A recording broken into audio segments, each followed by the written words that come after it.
You're walking through a museum of empty glass cases. Each one has a nameplate: the Just Judges, the Golden Menorah, the French Blue, and each one tells the same story: priceless, gone, never found. You move slowly, your footsteps hushed past. Stolen diamonds, vanished manuscripts, shipwrecked gold, and a glowing amber room that simply disappeared. Some of them were stolen by war. Some were swallowed by rivers, jungles, or the sea.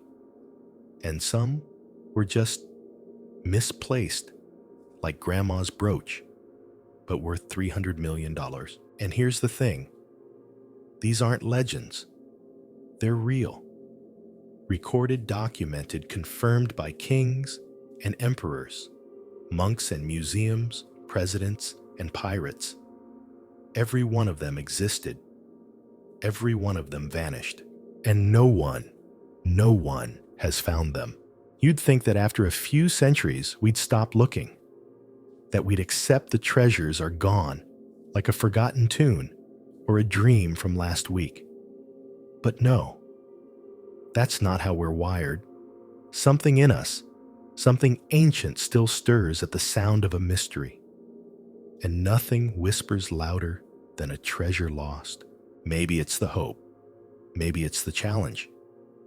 Or maybe it's because part of us believes that whoever finds it gold-painting sarcophagus will unlock something more than wealth, something human, a story, a secret, a second chance.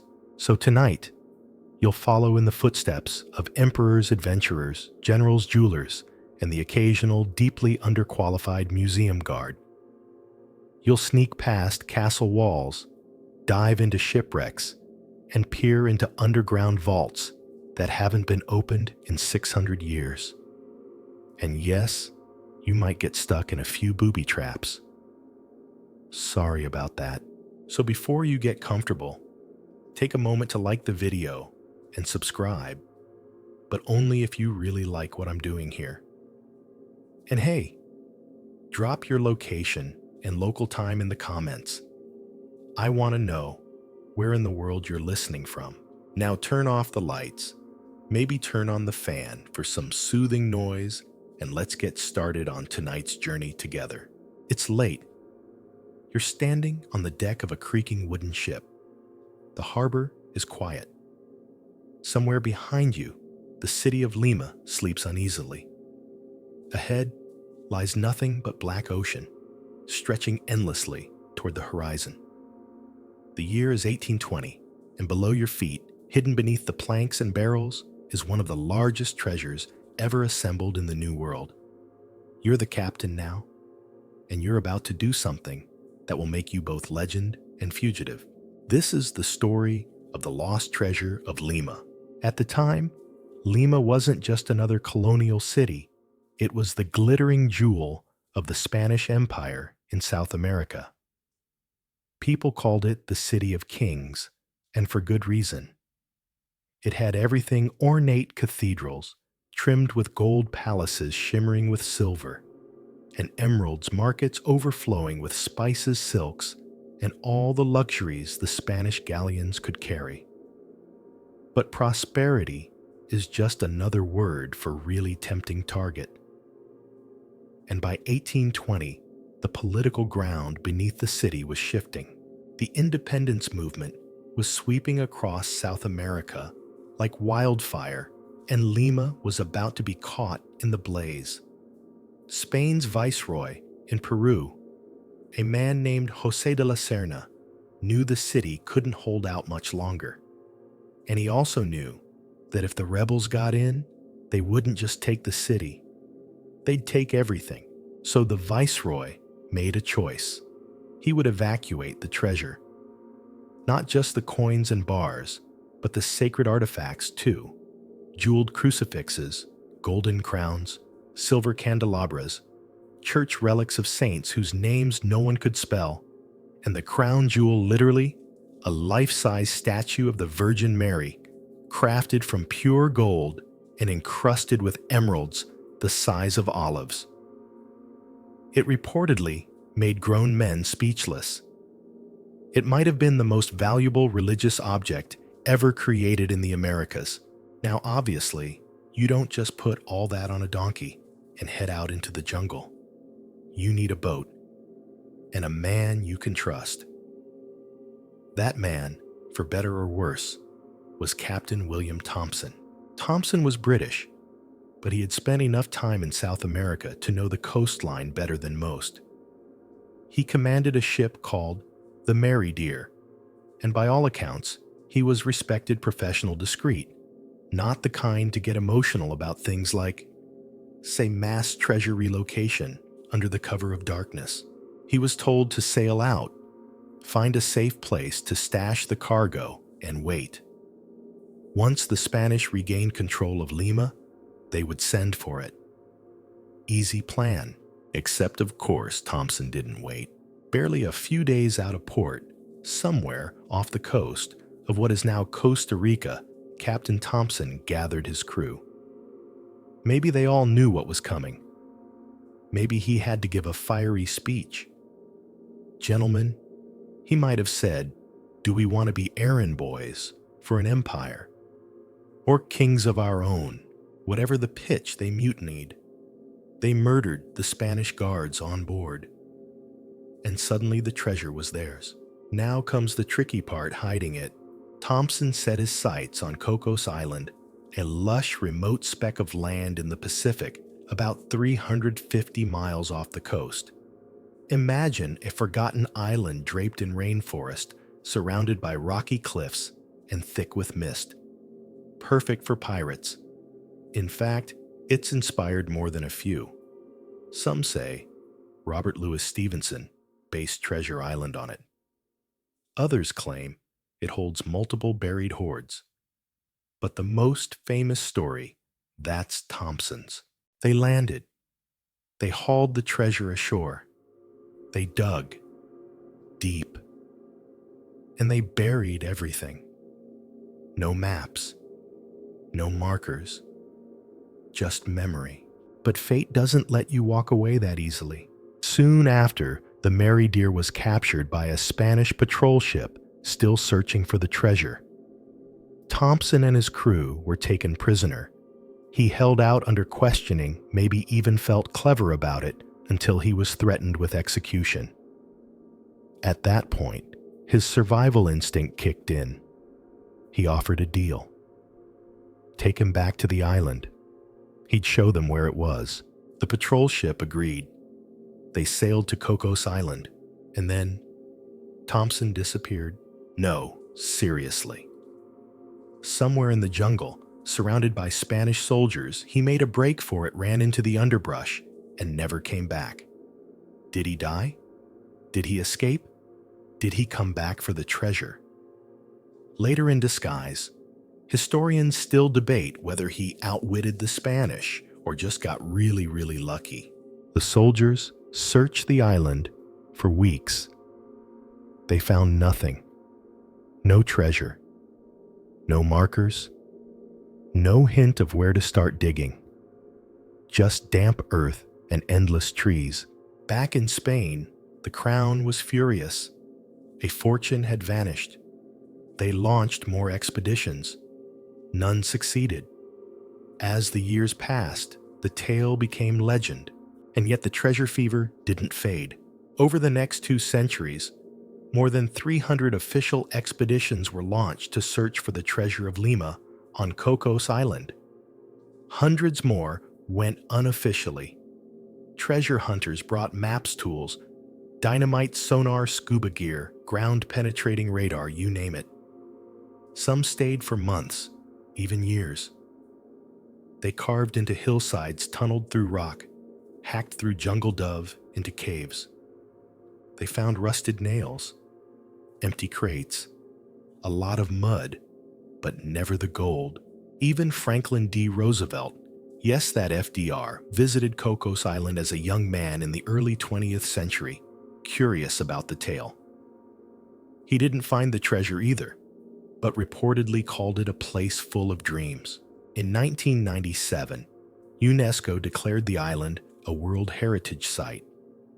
It's now protected, which means if you want to hunt for treasure, you need permits, environmental clearance, and a lot of patience. The rules are strict. No digging without approval. No treasure hunting that disturbs the ecosystem. It's a good thing. But it also means the treasure, if it exists, might never be found. Still, people go. They always do. They're drawn by the idea that just below the surface, maybe 5 feet, maybe 50, lies a hoard of forgotten riches, golden chalices, emerald crosses, and that dazzling statue of the Virgin Mary asleep in the earth. They go not just for the gold, but for the thrill, the silence, the idea that they might solve a mystery 200 years in the making, that they might stand in the exact spot where Thompson once whispered bury it all.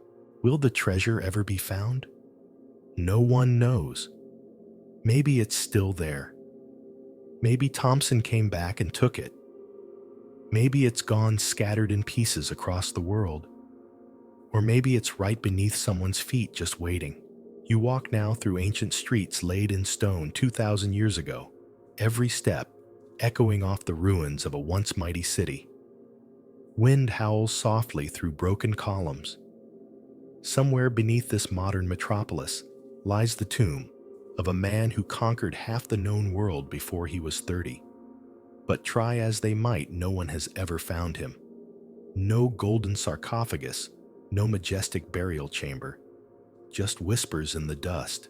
This is the mystery of the missing tomb of Alexander the Great. Alexander wasn't just a king. He was the king. Born in 356 BCE in Macedonia, he was tutored by Aristotle, trained by warriors, and driven by a dream larger than any map could contain. By the time he died in Babylon at just 32, he had carved an empire that stretched from Greece to Egypt to India. And then just like that, it was over. But his story didn't end with his death. It only got weirder. You see, in ancient times where you were buried mattered a lot. A tomb wasn't just a grave. It was a monument, a symbol, a statement. For someone like Alexander, it would have to be grand. God-tier grand. His body was originally meant to be sent home to Macedonia. You know, rest in peace, among your ancestors, the usual. But as the funeral caravan moved slowly west, someone had other plans. That someone was Ptolemy, one of Alexander's most trusted generals. He saw an opportunity. If he could get Alexander's body, he could stake a claim to his legacy. And what better place to do that than Egypt, the land of pharaohs, of pyramids, of eternal rulers. So, Ptolemy hijacked the funeral procession, literally intercepted it, and rerouted the whole thing to Alexandria, a city Alexander himself had founded just a few years earlier. And that's where the tomb was built, a structure known as the Soma. Historical records describe it as magnificent, crafted in gold, surrounded by columns enshrined with Alexander's body in a glass or gold sarcophagus. Roman emperors made pilgrimages just to see it. Julius Caesar visited. So did Augustus. Caligula, that ever-charming maniac, supposedly stole Alexander's breastplate from the tomb as a souvenir. Classy. Even hundreds of years after Alexander's death, the tomb was still a hotspot. You didn't visit Alexandria without paying your respects to the man who changed the world. And then sometime between the 3rd and 4th centuries CE, the trail goes cold. The tomb disappears from the record. Poof! It didn't just fall off the radar. It fell into oblivion. No more references. No more pilgrimages. Nothing. It's as if the ground swallowed it whole. So, what happened? Historians still debate whether the tomb was destroyed during one of Alexandria's many disasters, fires, earthquakes, invasions, or whether it was simply buried beneath the expanding city. Over the centuries, Alexandria has been built, burned, rebuilt, and paved over so many times, its ancient foundations lie hidden under layers of modern concrete and tangled alleyways. Dig in the wrong place, and you might hit a McDonald's before you find marble columns. But the theory that the tomb is still there, buried under the city, refuses to die. Archaeologists have combed through Alexandria for clues. They found underground chambers, catacombs, grand halls with Greco-Egyptian flair. In the 1990s, they uncovered tunnels filled with artwork that matched the era of Alexander's tomb. One discovery revealed a chamber with carvings of both Greek and Egyptian gods side by side, something that would have made perfect sense in Alexander's world, where he was worshipped as both pharaoh and demigod. But the tomb still missing. In 2018, an enormous granite sarcophagus was discovered under a street in Alexandria. The media lost its mind. Was this it? Had the tomb finally been found? Alas, no. When the lid was lifted, it didn't reveal a king in golden armor, just 3 skeletons floating in reddish sewage water. The smell alone reportedly cleared the area. Forensic experts later said the bones belonged to soldiers or officials from the early Roman period. Interesting, but not the guy.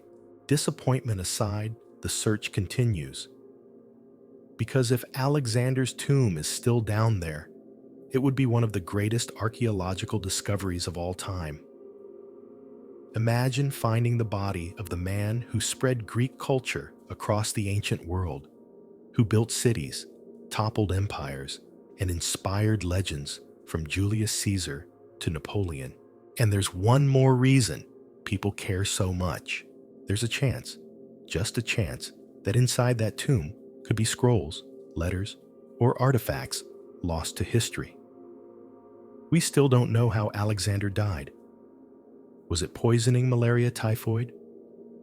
A little of everything. A well-preserved body might hold medical clues even after all these centuries.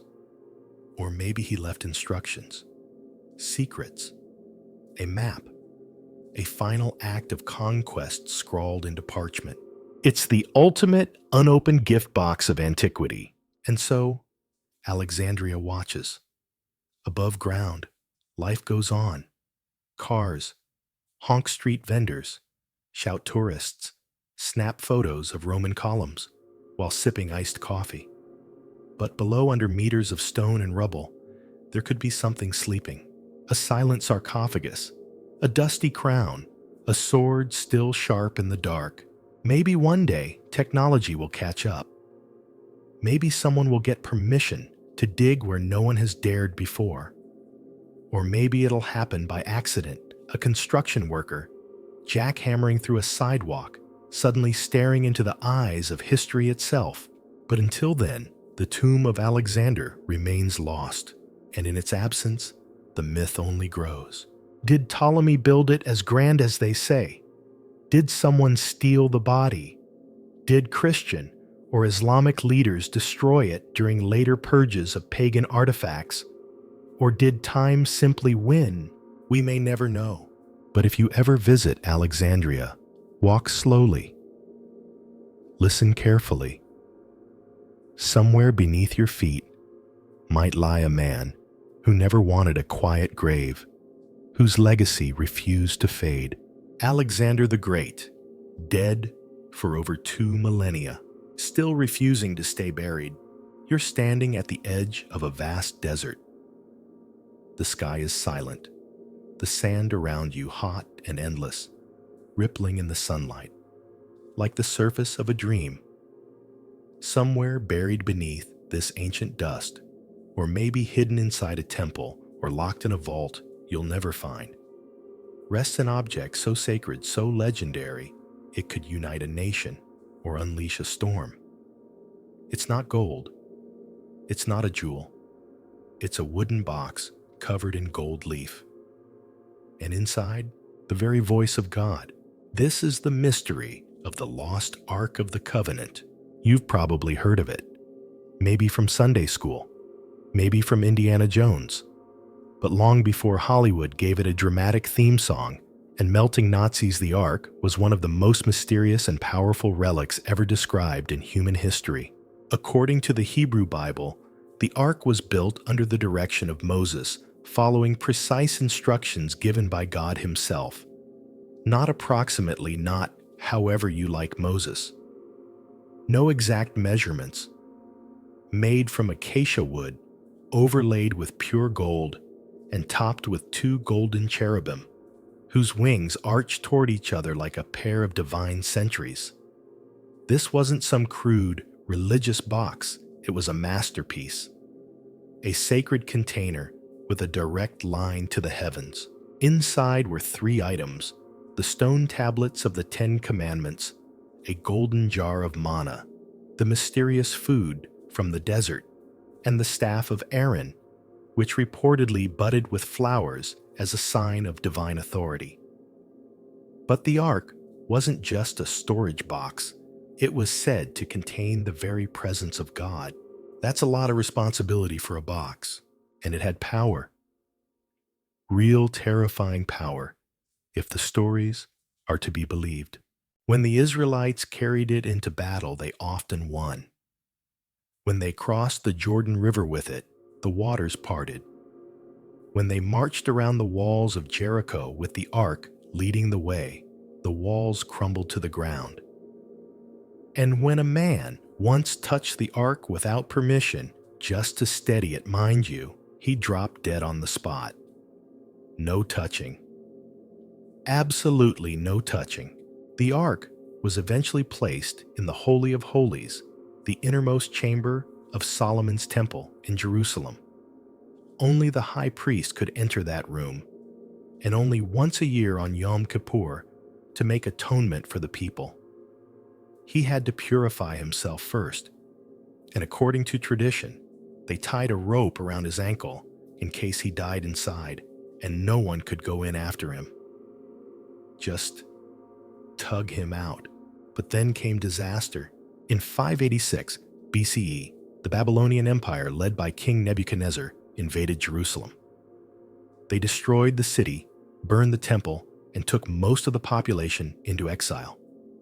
And when the smoke cleared, no Ark, gone, vanished. No records, no mention in the list of stolen temple treasures, no public burial ceremony, just missing, which is where the mystery begins. Where did it go? There are 3 main theories and a whole lot of side quests. The first, and perhaps most logical, is that the Ark was hidden.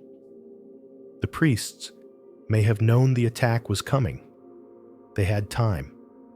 They had underground tunnels, hidden compartments, sacred caves. They could have smuggled it away from the temple and hidden it in the Judean desert or somewhere beneath the city itself.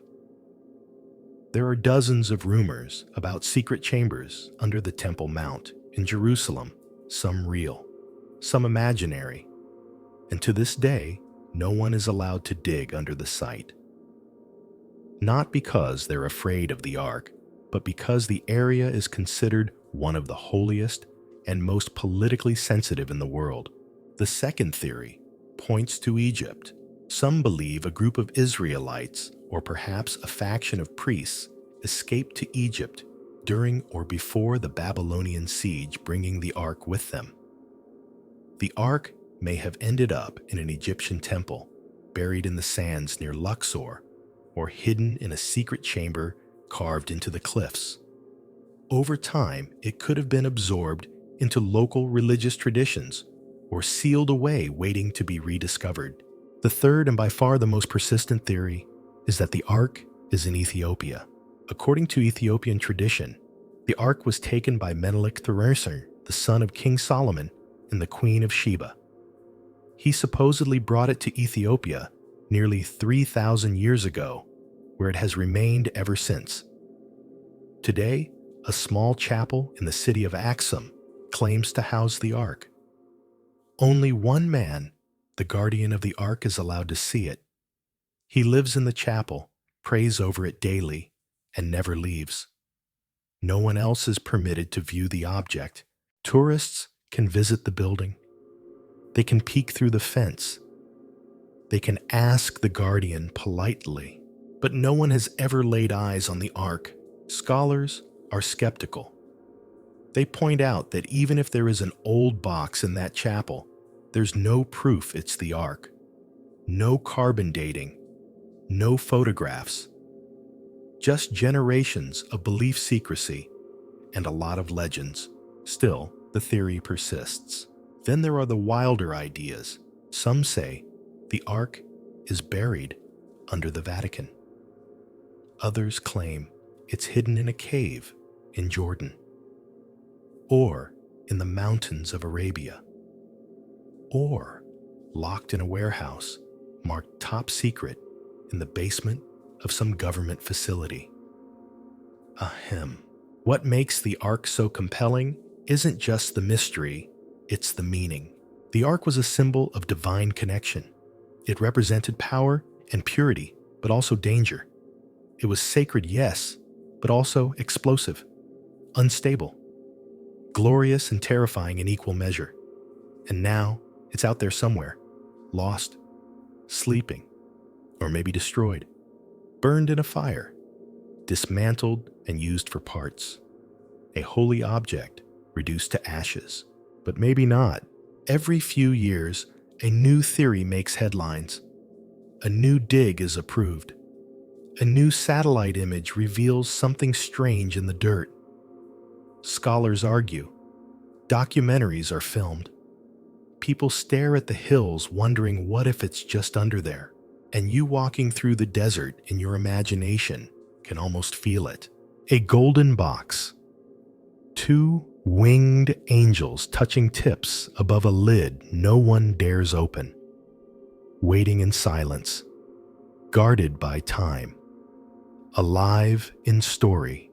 Whether the Ark is still out there or not, its legacy is unshakable. It's a riddle, wrapped in myth, soaked in ritual, sealed with fire. And we're still listening. You blink and everything glows gold.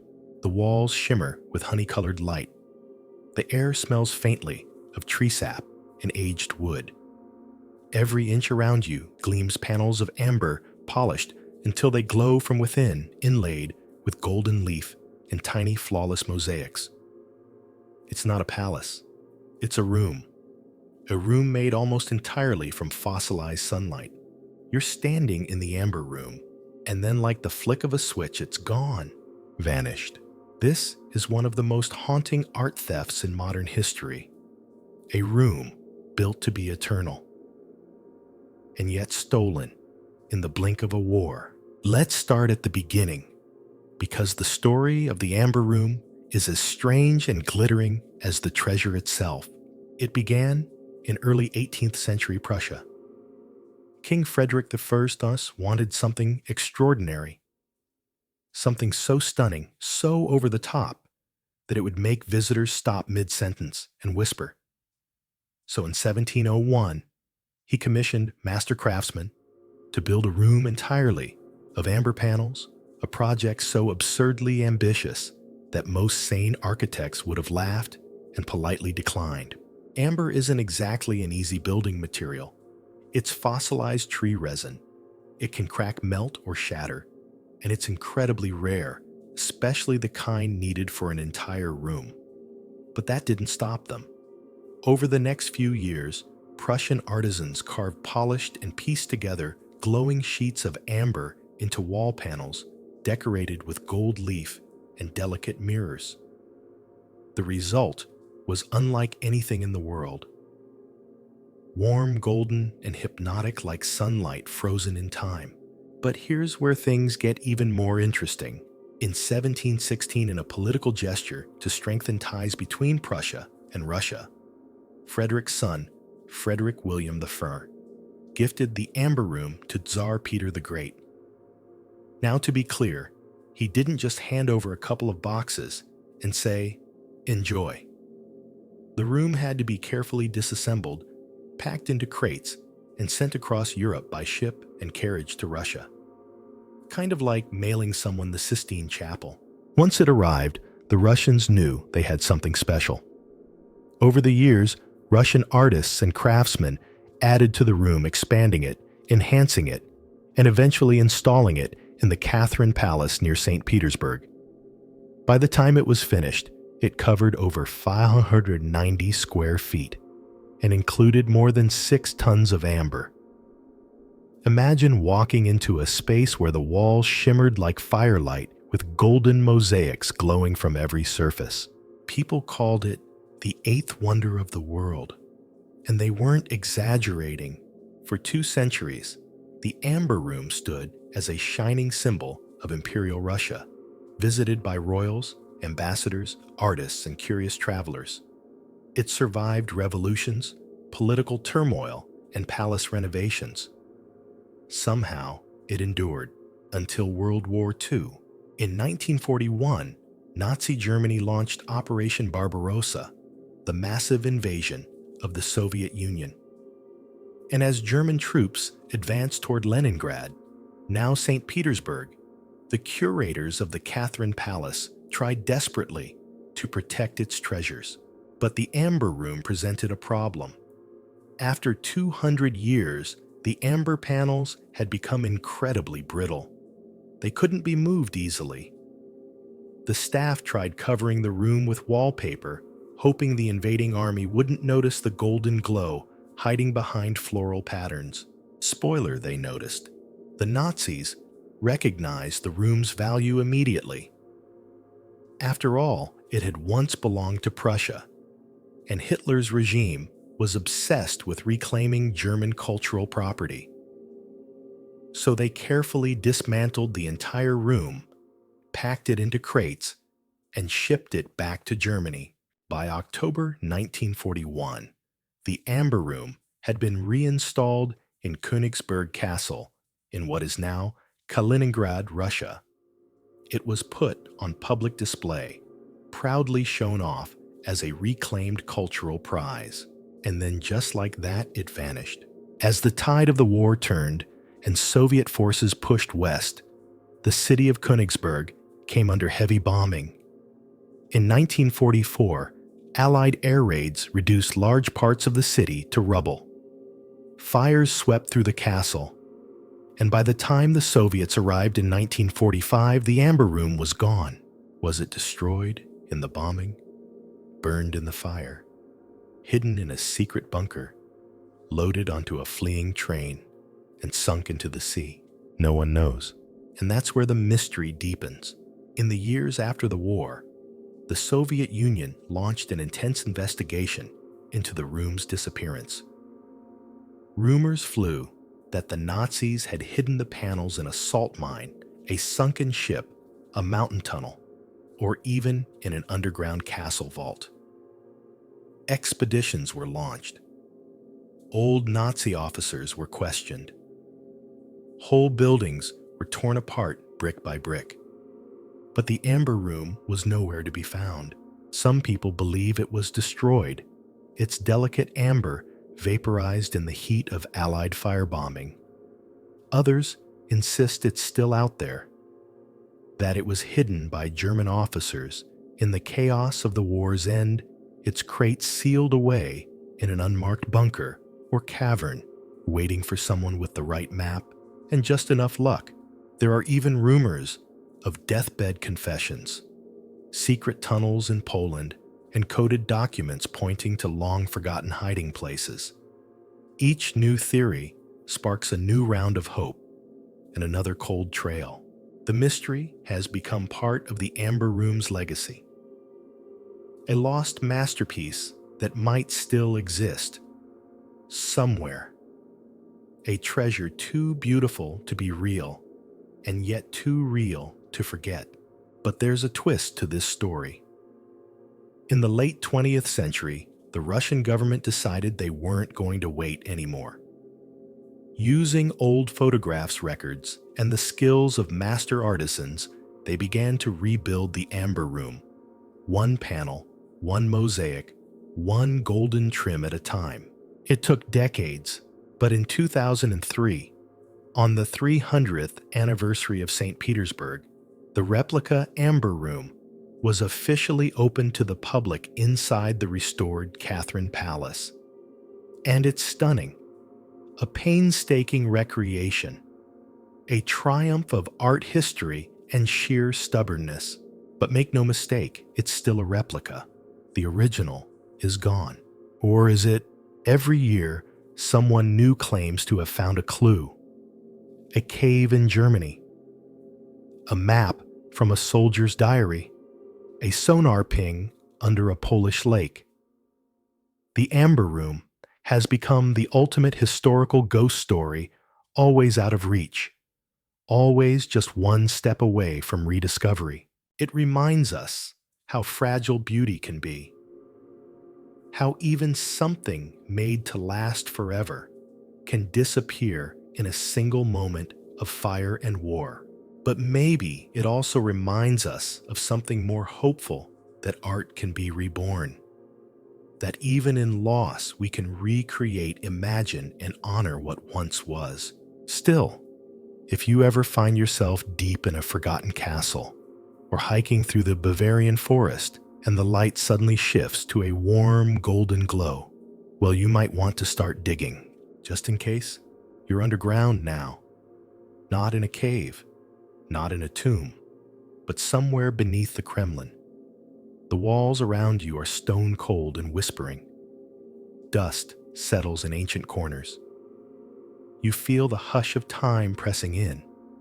Somewhere down here beneath the streets of Moscow could be the lost library of a man known both for his genius and his cruelty. A secret archive filled with vanished scrolls, forgotten knowledge, and maybe even books from the library of Alexandria. This is the legend of Ivan the Terrible's lost library. Let's get something straight. First, Ivan IV of Russia, nicknamed the Terrible, was not just a mad tyrant. Sure, he had some anger management issues. Okay, he murdered his own son during a fit of rage, but he was also one of the most literate and intellectually curious rulers of his age. He read voraciously. He loved theology, history, diplomacy, and strangely, for a man with a terrifying reputation, manuscripts. Beautiful, ancient, irreplaceable manuscripts, which is why this legend has teeth. You see, Ivan may have inherited one of the most priceless collections of knowledge ever assembled in medieval Europe. Let's rewind the clock a little. In 1472, a young woman named Sophia Palaiologina traveled from the crumbling remains of the Byzantine Empire to Moscow. She married Ivan III, grandfather to Ivan the Terrible, and brought with her a dowry of astonishing cultural weight.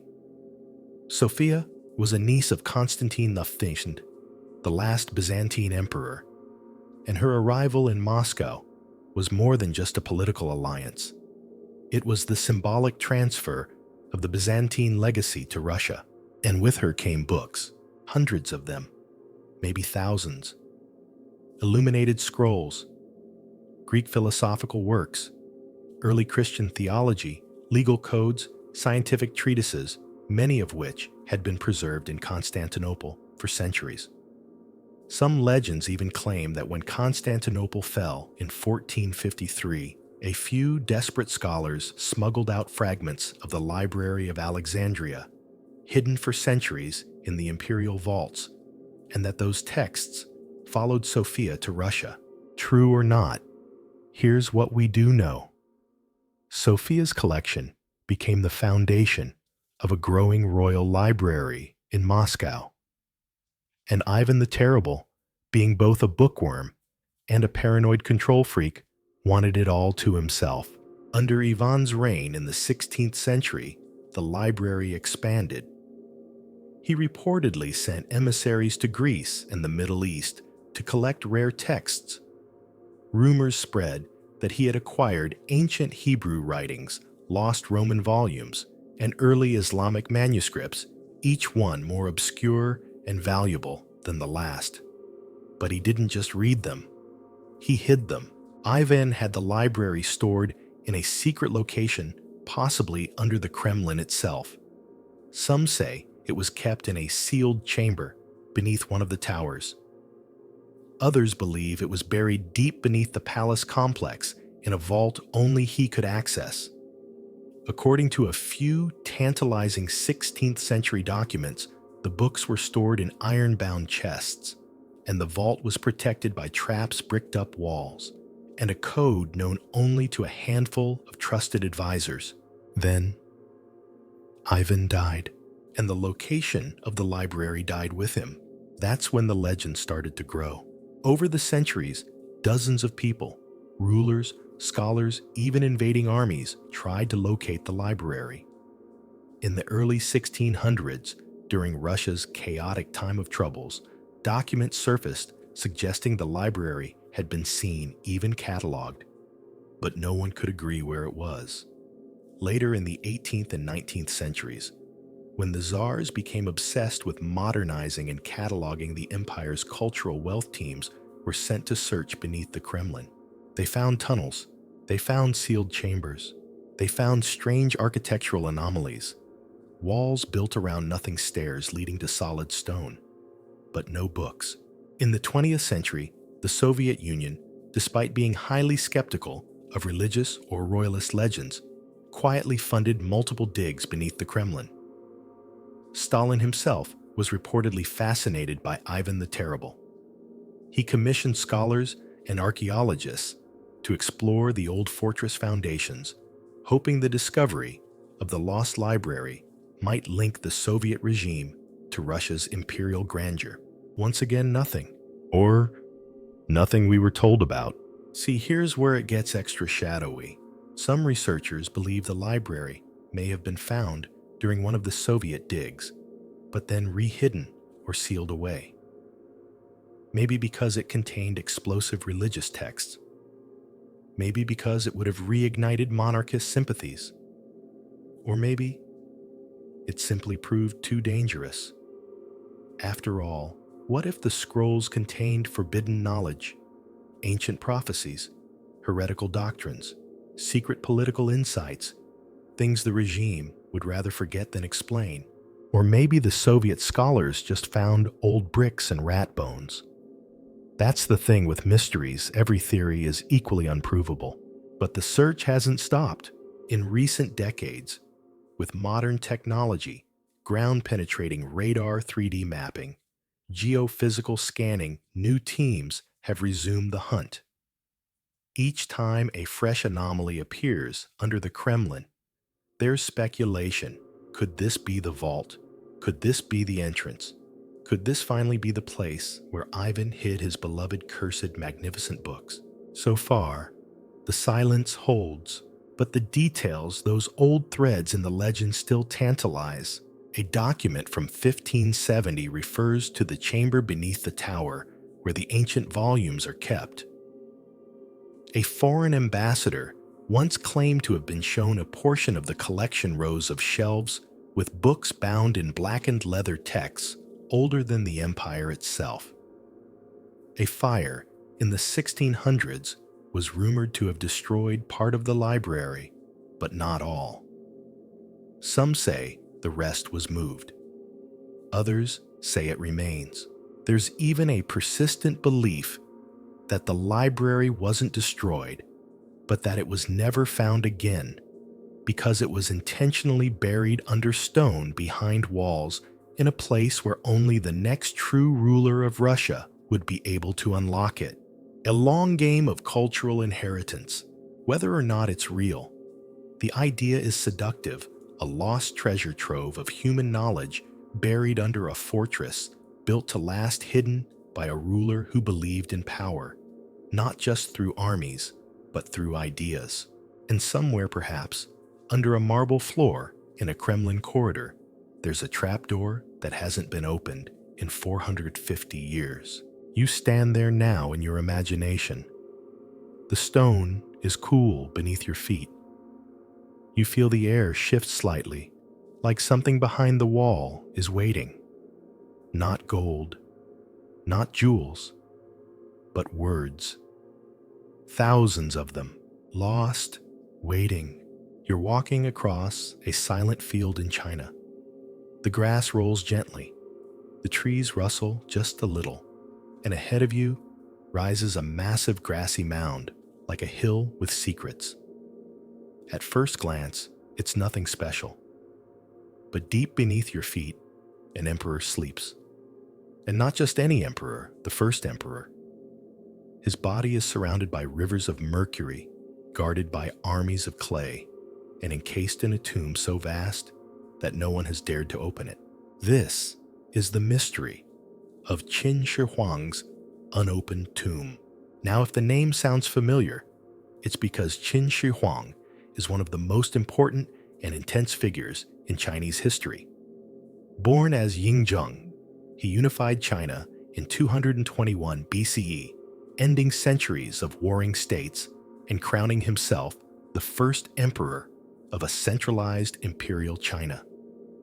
That's right, he's the guy who gave the country its name.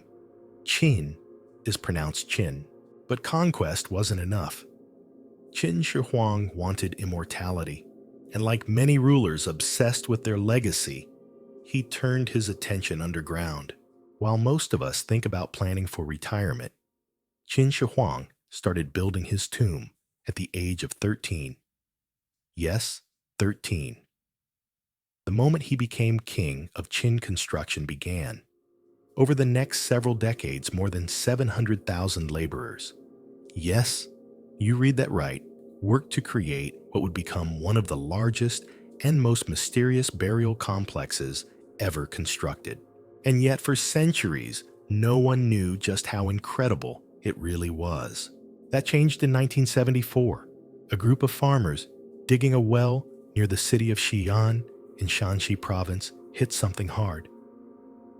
At first, they thought it was just pottery, then more pieces, then a face, and then another, life-sized, detailed, ancient. They had discovered the terracotta army, over 8,000 warriors, each one unique, carved from clay and arranged in formation. Archers, infantrymen, chariots, even horses. All of them standing silently in battle formation, ready to protect their emperor in the afterlife. The discovery was one of the most astounding archaeological finds of the 20th century, and it wasn't even the main attraction. You see, the army was just the outskirts, the outer guard. The real tomb, the emperor's burial chamber, was still deeper underground, buried beneath that grassy hill in the middle of the field. And to this day, it remains unopened. Let that sink in. The tomb of the man who united China. The tomb he spent a lifetime building. The tomb protected by thousands of statues, traps, and possibly even ancient technology, has never been touched. Why? Well, there are a few reasons. First, respect. In Chinese culture, disturbing the dead, especially someone of such historical significance, is a big deal. Qin Shi Huang isn't just a king. He's the founding father of a civilization, and his tomb is considered sacred ground. Second fear, ancient texts, particularly those by the historian Sima Qian, describe the tomb in detail. They speak of a grand chamber, with a model of the empire complete with rivers and seas made of flowing mercury. The ceiling is said to be inlaid with pearls to represent stars, the floor a map of the land. Crossbows were allegedly rigged to fire automatically at any intruder, and the whole thing sealed beneath a mountain of stone. Sound like an ancient booby trap? It kind of is. And here's the thing, Sima Qian might not have been exaggerating. Modern scientists have used soil analysis to measure mercury levels around the tomb. And guess what? They're off the charts. That means at least part of the story, rivers of mercury, might be real. And that makes excavation not just difficult, but dangerous. Mercury is toxic. Disturb it the wrong way, and you could release deadly vapor into the air. Then there's the preservation problem. The terracotta warriors outside the tomb were once painted in bright colors, reds, purples, blues. But the moment they were unearthed and exposed to air, those pigments faded or flaked away.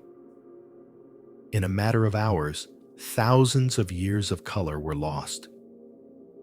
If the tomb itself is opened without proper technology or preparation, the same thing could happen to whatever lies inside. It could all vanish instantly. So archaeologists have decided to wait, to study, to develop the tools that might one day allow them to explore the tomb safely without destroying what's inside. But the question still looms. What is inside? We don't know for sure. But if Sima Qian is right, the tomb contains an underground replica of the emperor's empire. Mountains and rivers, palaces and towers, weapons, artifacts, jewelry, and of course, the emperor himself, encased in layers of bronze, silk, and secrecy. And possibly not alone. Some ancient records suggest that concubines, servants, and workers were buried alive to accompany him into the afterlife, a common practice at the time. Grim, yes, but not unthinkable for a ruler as powerful and ruthless as Qin Shi Huang. There's also the lingering hope that the tomb might contain lost texts, documents from the earliest days of imperial China. Qin Shi Huang was known for ordering the burning of books and the burying of scholars, yes again, in tense sky.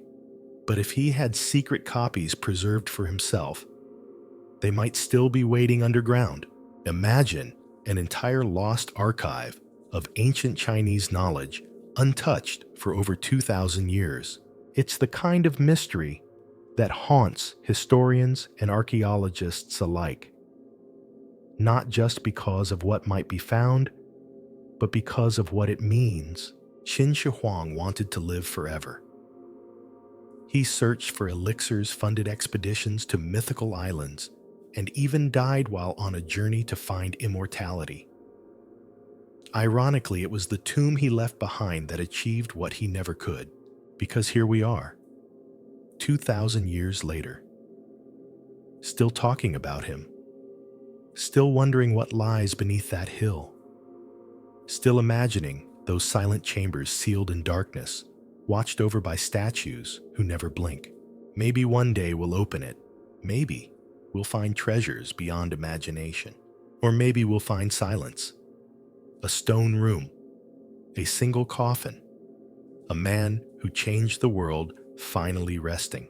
Either way, the tomb of Qin Shi Huang remains one of the greatest unopened secrets on earth. A monument to ambition. A legacy sealed with clay. And for now, at least it waits, unseen, unbroken, unforgotten. You're by the edge of a slow, murky river now. The water flows gently, as if hiding something beneath its surface. On either bank, the grass grows thick and wild. It's peaceful, eerily peaceful. But if the legends are true, somewhere down there, beneath the silt and mud, lies the stolen wealth of a fallen empire. Gold from temples, jewels from palaces, and the armored body of a king buried where no one could find him. This is the story of the lost treasure of Alaric the Visigoth. Let's go back to the early 5th century.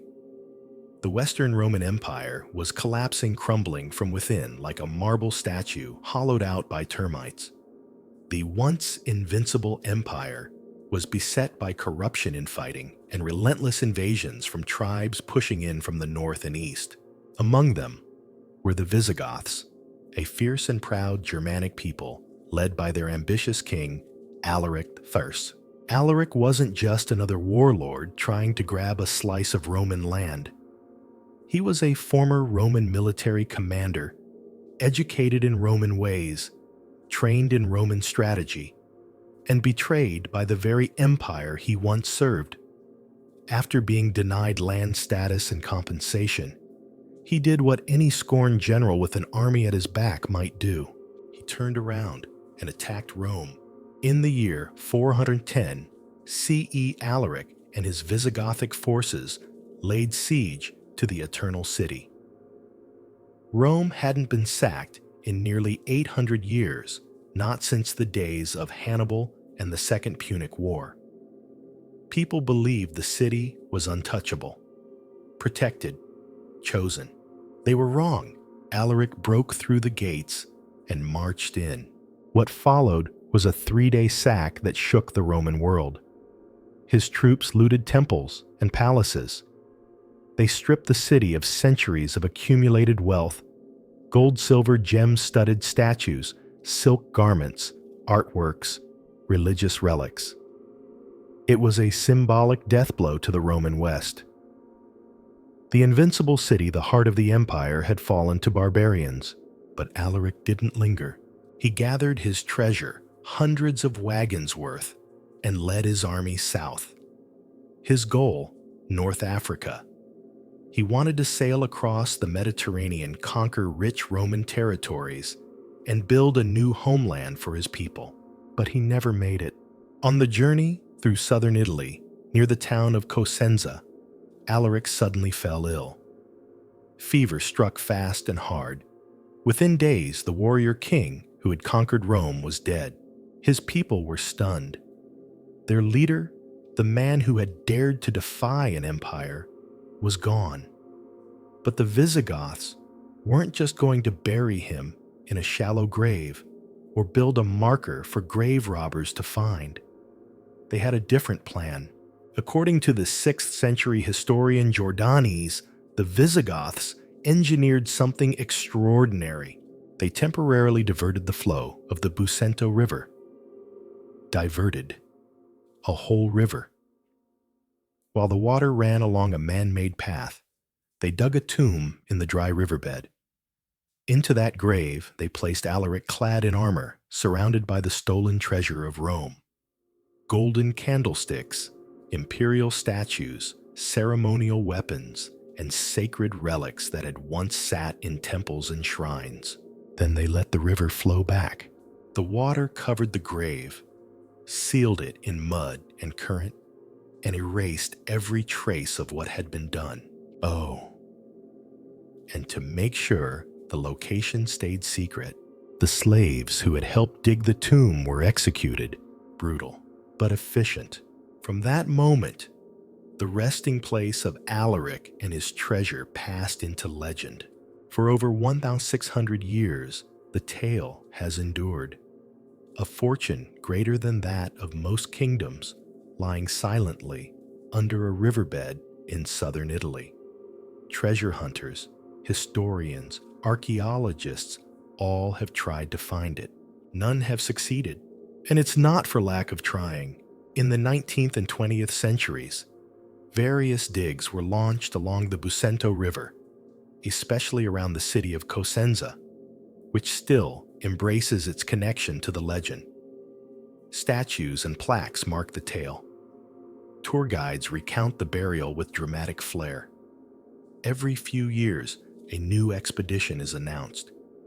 Ground-penetrating radar, sonar imaging, subsurface scans. Still nothing. The trouble is, rivers are shifty things. Over the centuries, the Busento may have changed course slightly or significantly. Floods, earthquakes, erosion, all could have shifted the land just enough to obscure the site. Even a few feet of movement could mean the difference between discovering a fortune or digging in the wrong place forever. And then there's the question, did the burial even happen? Skeptics argue that Jordanes was writing centuries after the event and might have exaggerated or invented the whole river diversion narrative. Maybe Alaric was buried with honor, but not with gold. Maybe the treasure was carried on to North Africa later. Maybe it was looted by someone else and disappeared into private hands. Or maybe, just maybe, the river still holds its secret.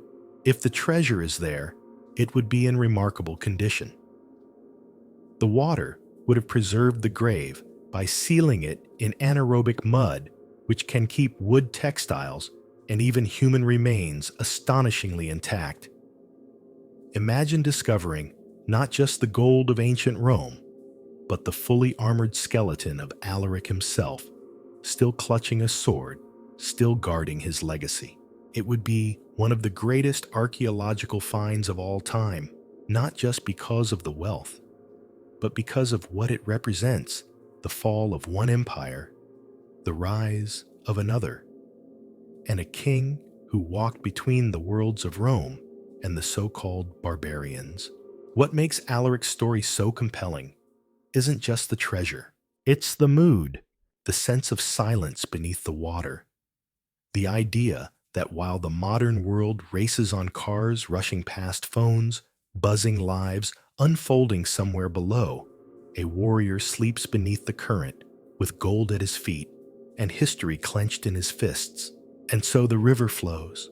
Year after year rain feeds it, fish swim in it, children play along its banks.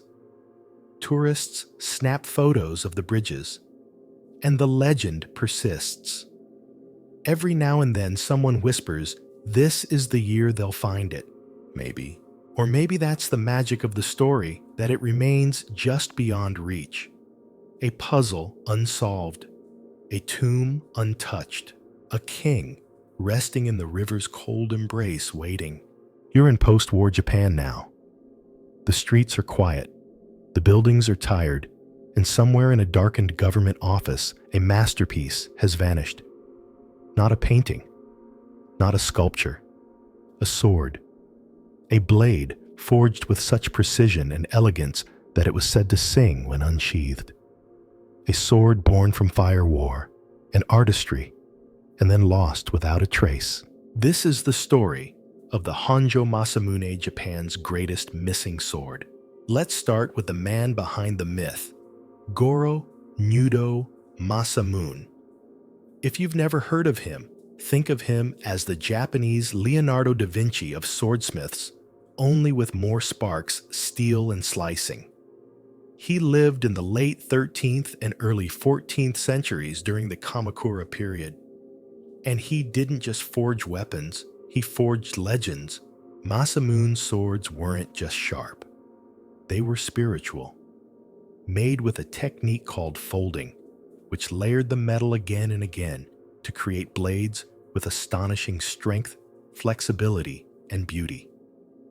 His work was admired for having a calm, almost serene spirit, while other swords might cut, Masamune's seemed to judge. Out of all the blades he forged, none became more famous than the Hanjo Masamune. This wasn't just a prized weapon, it was a national treasure. The Hanjo Masamune symbolized the power and lineage of the Tokugawa shogunate, the family that ruled Japan for over 250 years. The sword passed from shogun to shogun, like a sacred object, a link to the soul of the nation. It wasn't meant to be used in battle anymore. It was ceremonial, revered, a living artifact of Japan's samurai age. And then one day it vanished. To understand how that happened, we have to jump to the end of World War II. After Japan's surrender in 1945, U.S. forces occupied the country. One of their first tasks was disarming the Japanese military. That didn't just mean tanks and rifles, it meant swords too. The U.S. feared that traditional weapons might be used to stir rebellion, so they ordered civilians to turn in their swords. Thousands upon thousands were collected. Many were mass-produced blades cheaply made during wartime. But mixed among them, priceless heirlooms. Masterworks by smiths like Masamune and Muramasa. The owners, many of them descended from samurai families, surrendered their swords with a mix of resignation and heartbreak. One of those families, the Tokugawa. In 1945, a man named Tokugawa Ieyasu, a descendant of the last shogun, reportedly handed over the Hanjo Masamune to American authorities. It was listed on official documents. It was processed, tagged, and placed into Allied custody. And then, silence. The blade was supposed to be sent to a central collection depot, but it never arrived. No one knows what happened after it was handed over. One theory, it was destroyed, mistaken for an ordinary military sword and scrapped with the rest. Another, it was taken home by an American soldier, not out of malice necessarily. Picture this: a young GI thousands of miles from home, handed a sword with no idea what it is. Maybe he thinks it's a cool souvenir. He packs it in his duffel bag, brings it back to Kansas, or Ohio, or Texas, and it ends up in an attic, or a garage sale, or a pawn shop labeled Japanese Saber $25. It's not impossible. In fact, it's entirely plausible. Similar cases have happened before. Rare artifacts that disappeared during wars have reappeared decades later in the most ordinary places. But the Hanjo Masamune never found. And what makes that especially heartbreaking is what the sword meant. This wasn't just a blade. It was a symbol of Japanese craftsmanship, honor, and continuity. A physical link between feudal Japan and the modern world.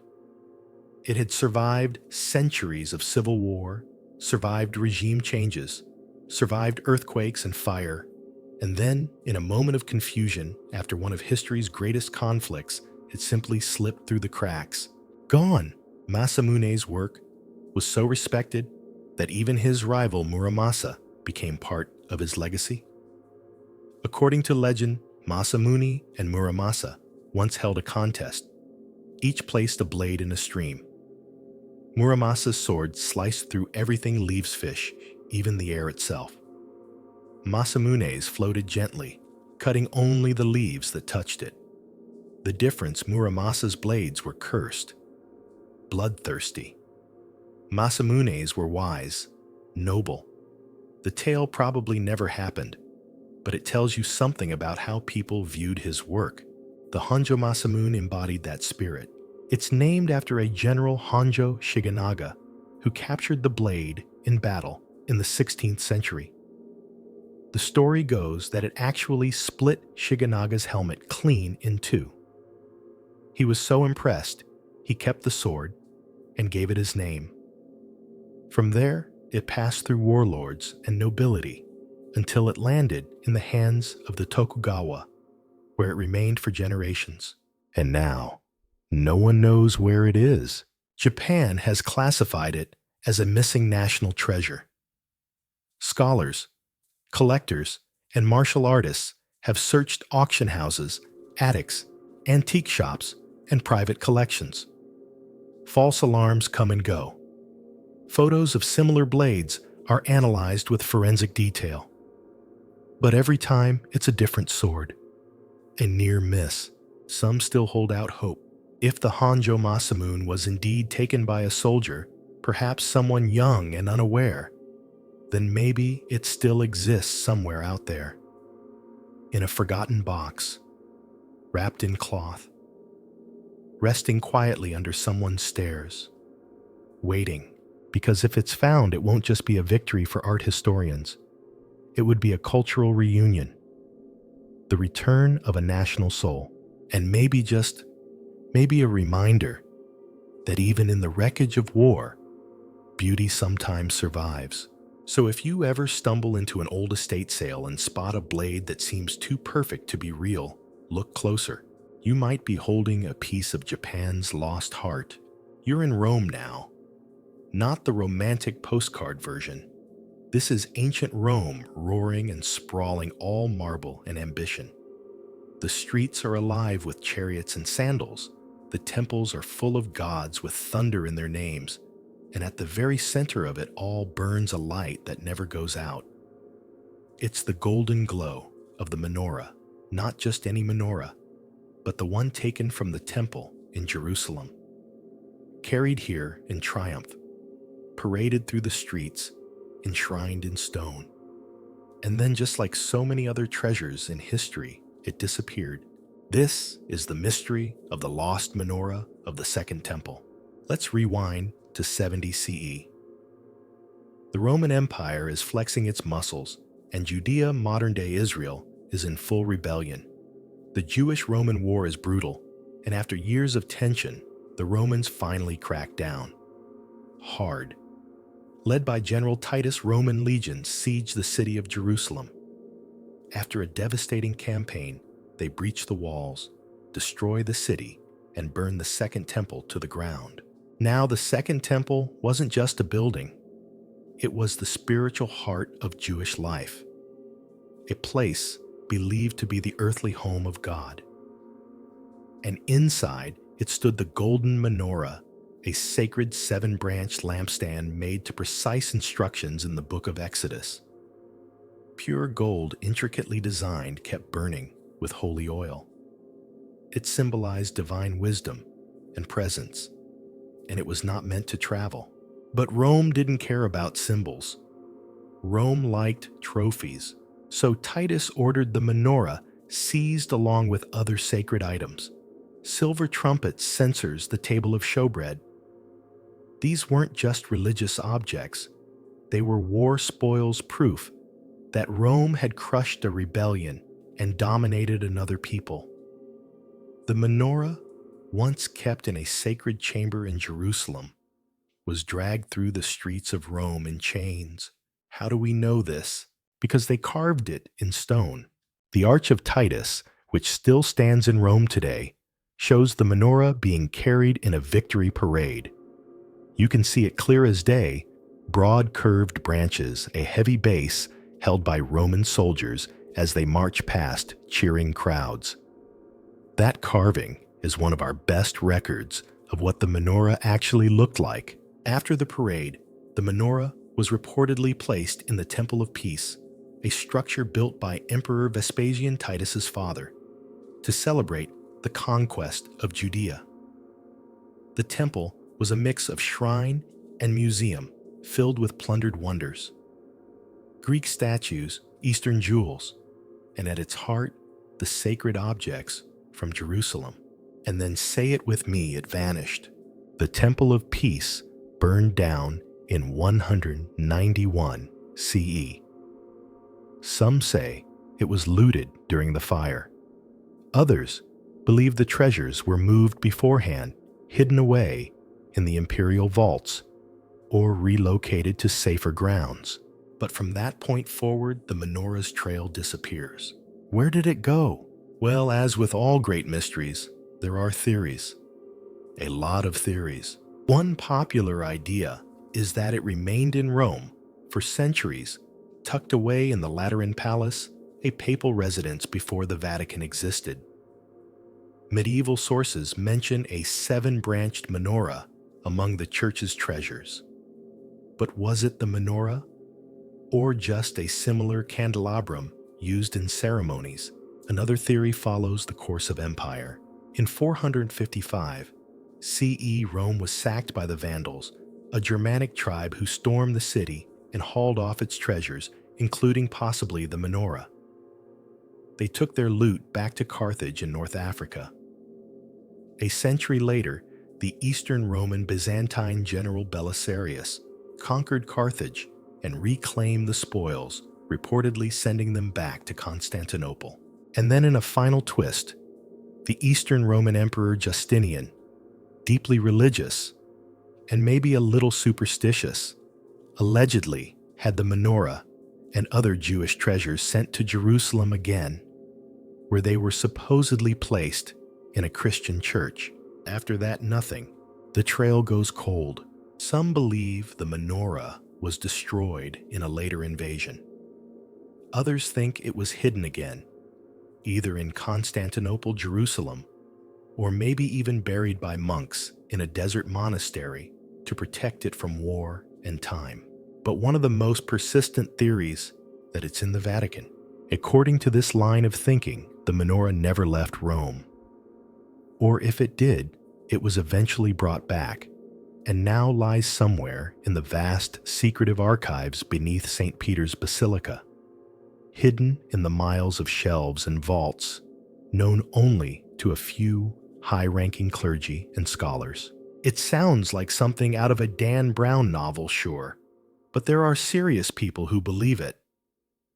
Over the centuries, rabbis, scholars, and diplomats have requested access to Vatican archives hoping to find any trace of the menorah.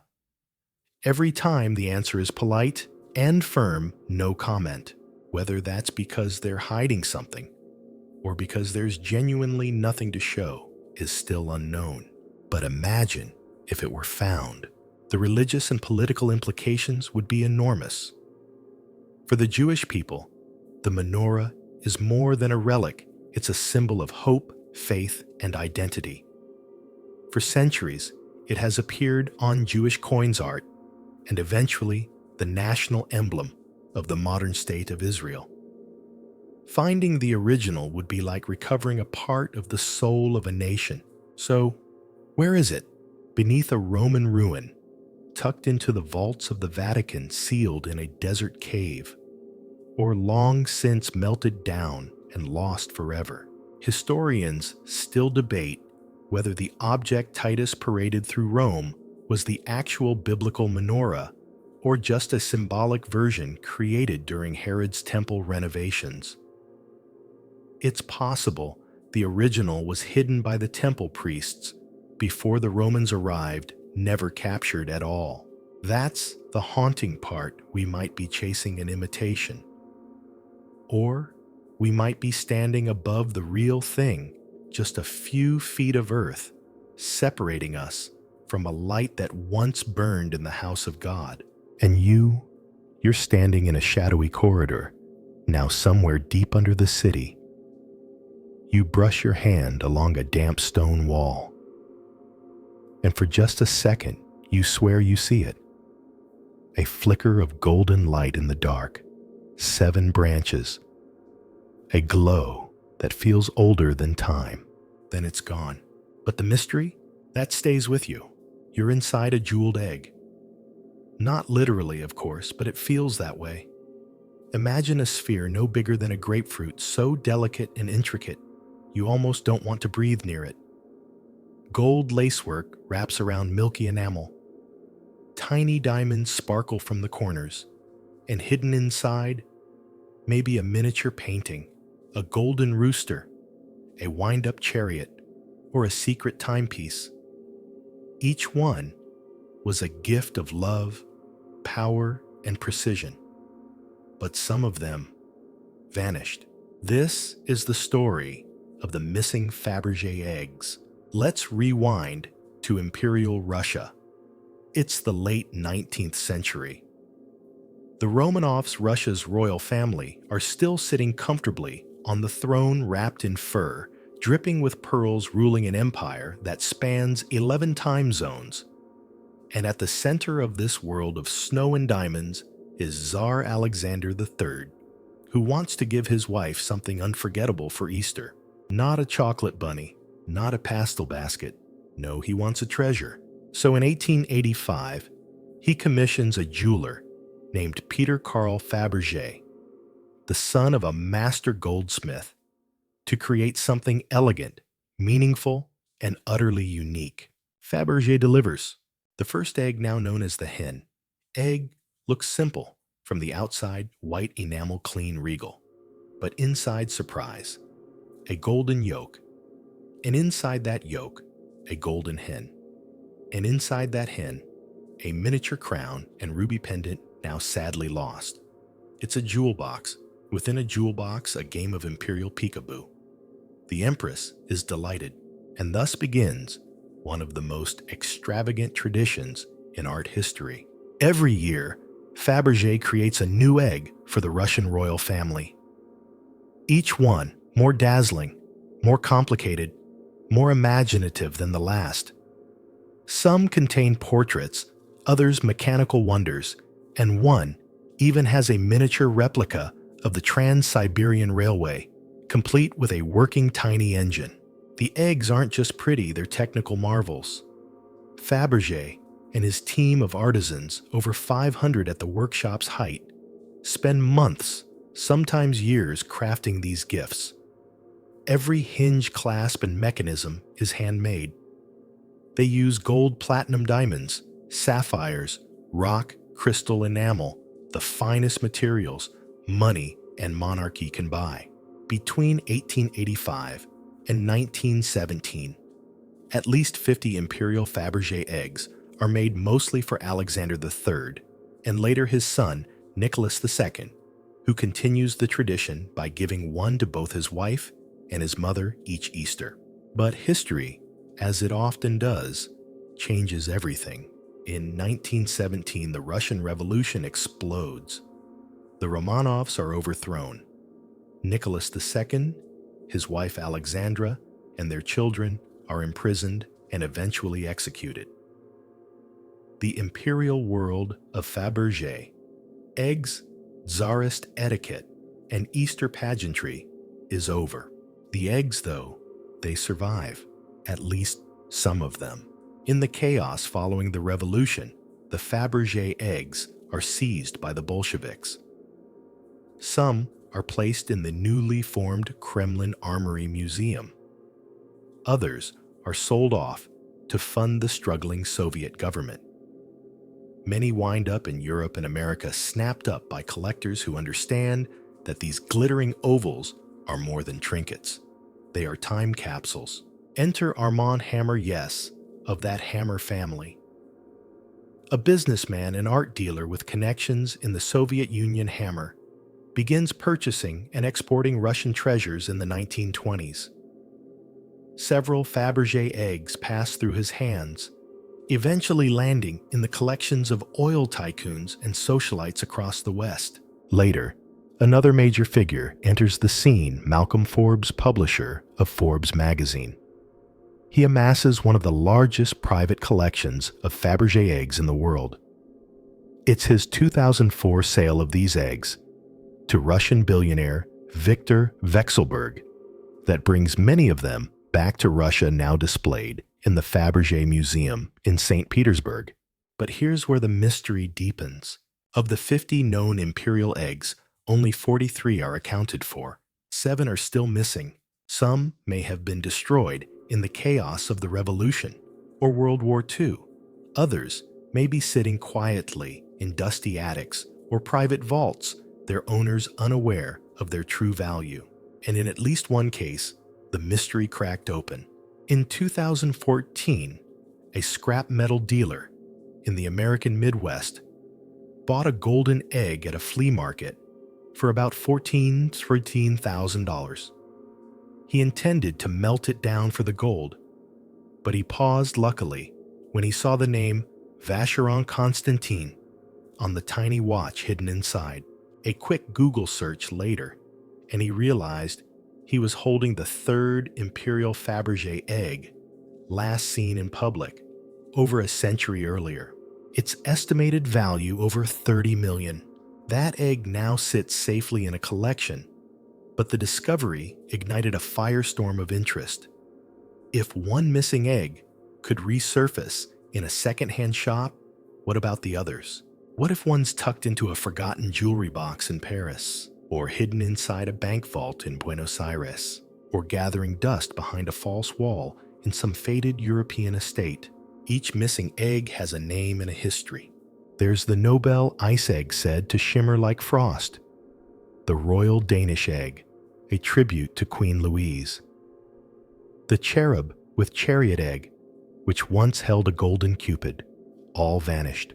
Faberge's workshop created hundreds of objects, frames, clocks, cigarette cases, but the imperial eggs were his masterpieces. And when you lose a masterpiece, it becomes more than a mystery. It becomes a quest. Museums, collectors, and historians are still searching. They scour archives, trace shipping records, track family histories. Every few years, a new lead surfaces. A photo, a handwritten note, a rumor, and always the same hope, maybe this time we'll find one. Because each egg isn't just a luxury object, it's a symbol of a vanished world. A reminder of a time when art and opulence collided in breathtaking ways, when an empire expressed its power not through monuments or wars, but through a golden egg no bigger than your hand. And maybe one day you'll walk into an antique shop and your eye will catch a curious object in the corner. you'll step closer. The light will hit it just right. You'll see a seam, a hinge, a glimmer, and inside, a whisper from history. You're standing at the gates of an ancient Chinese palace. The wind blows softly across a barren hillside.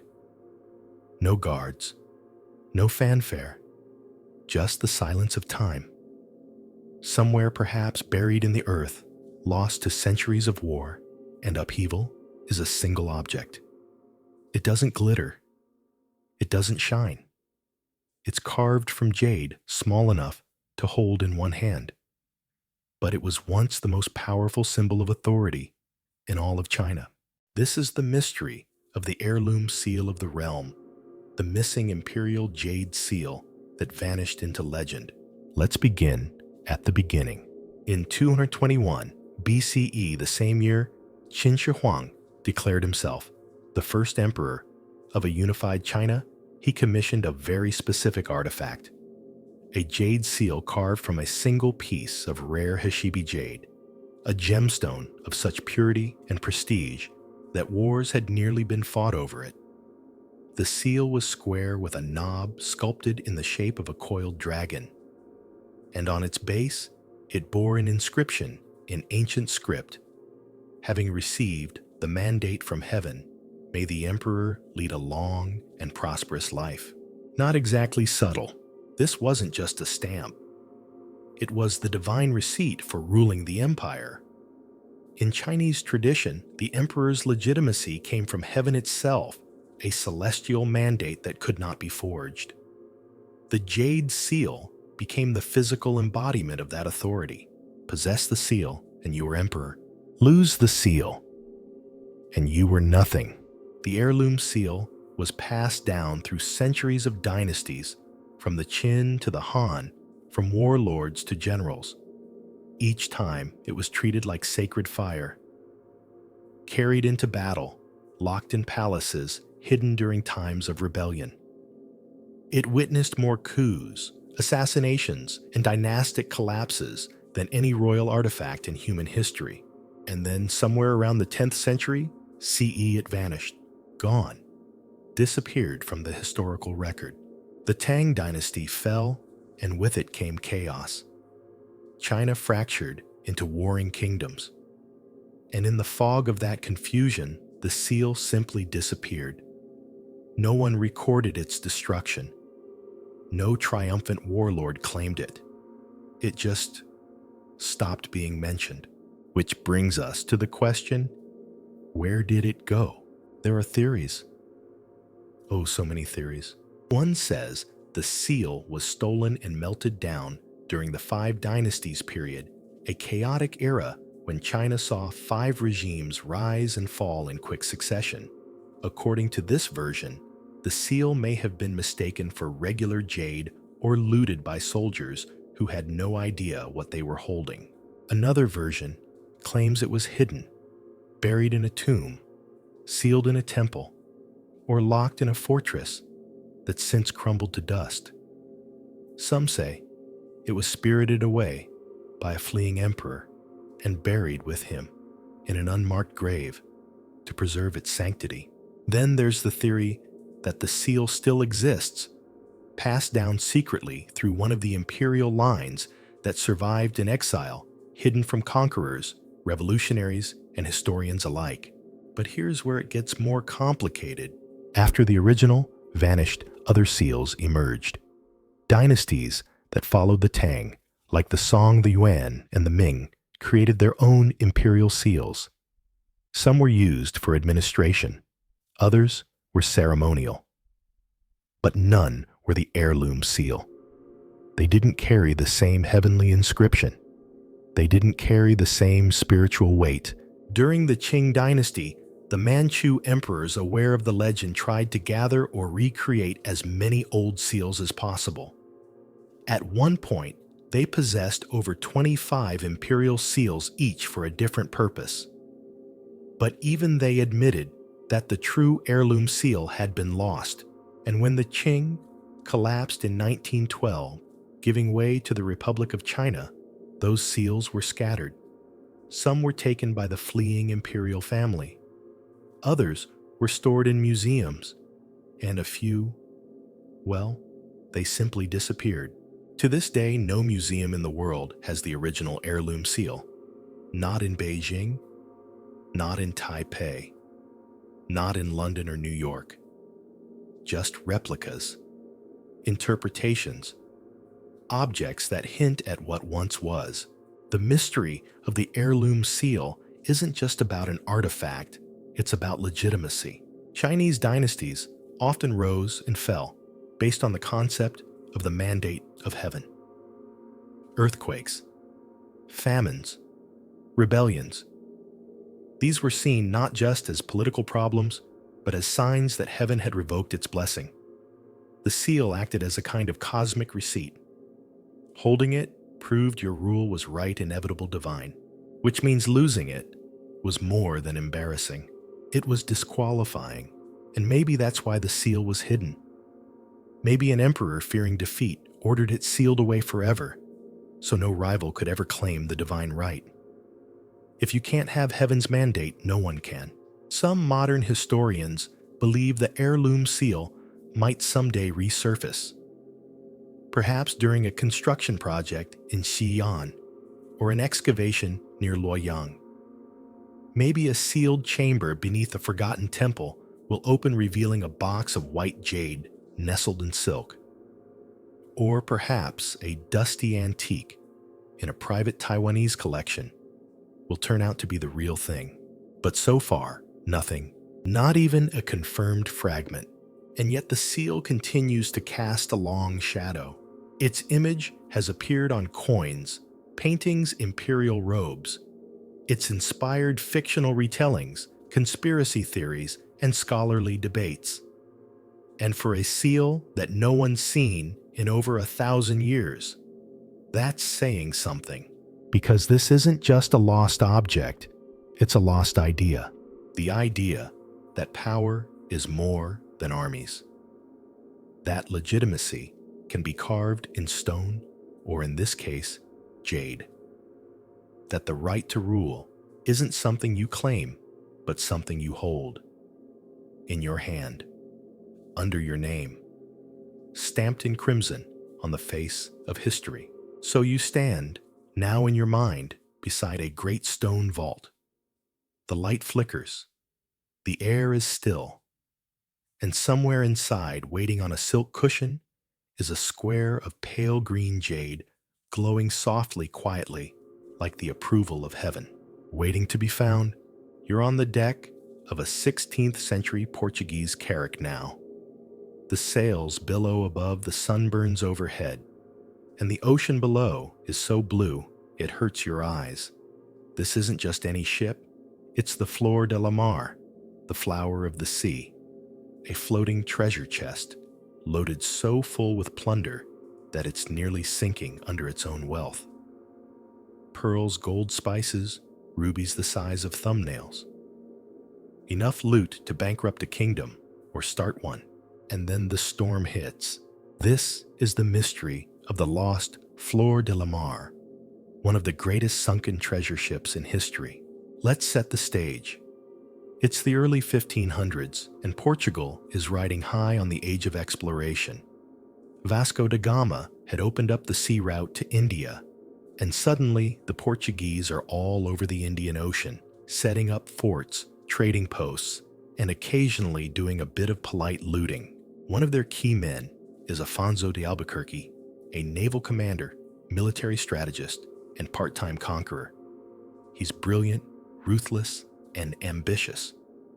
Under his leadership, the Portuguese seize port, cities all over the Malabar coast, and move on to Malacca, in modern-day Malaysia, a critical hub in the global spice trade.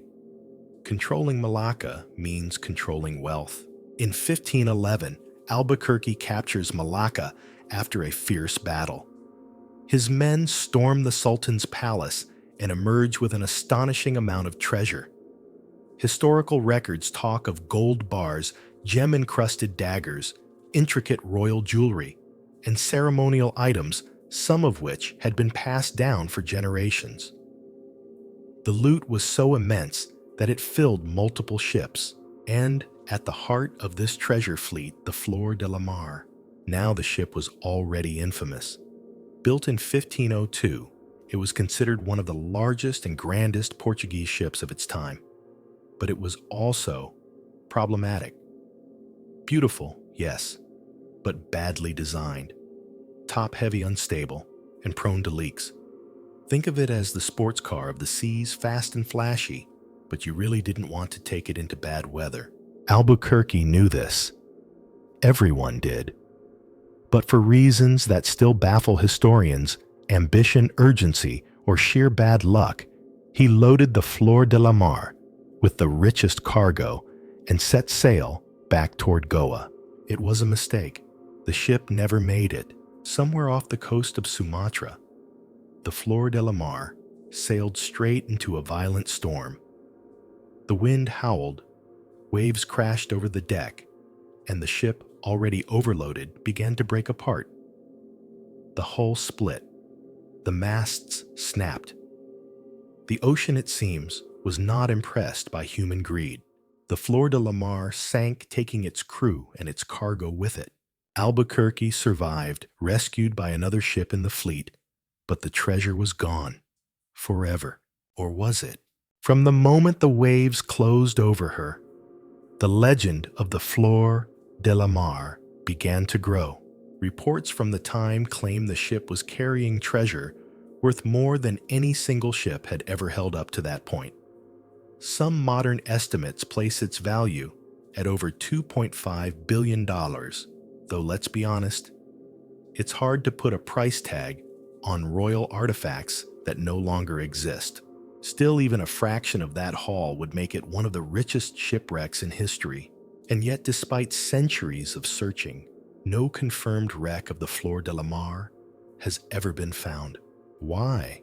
Well, first of all, the exact location of the sinking remains murky.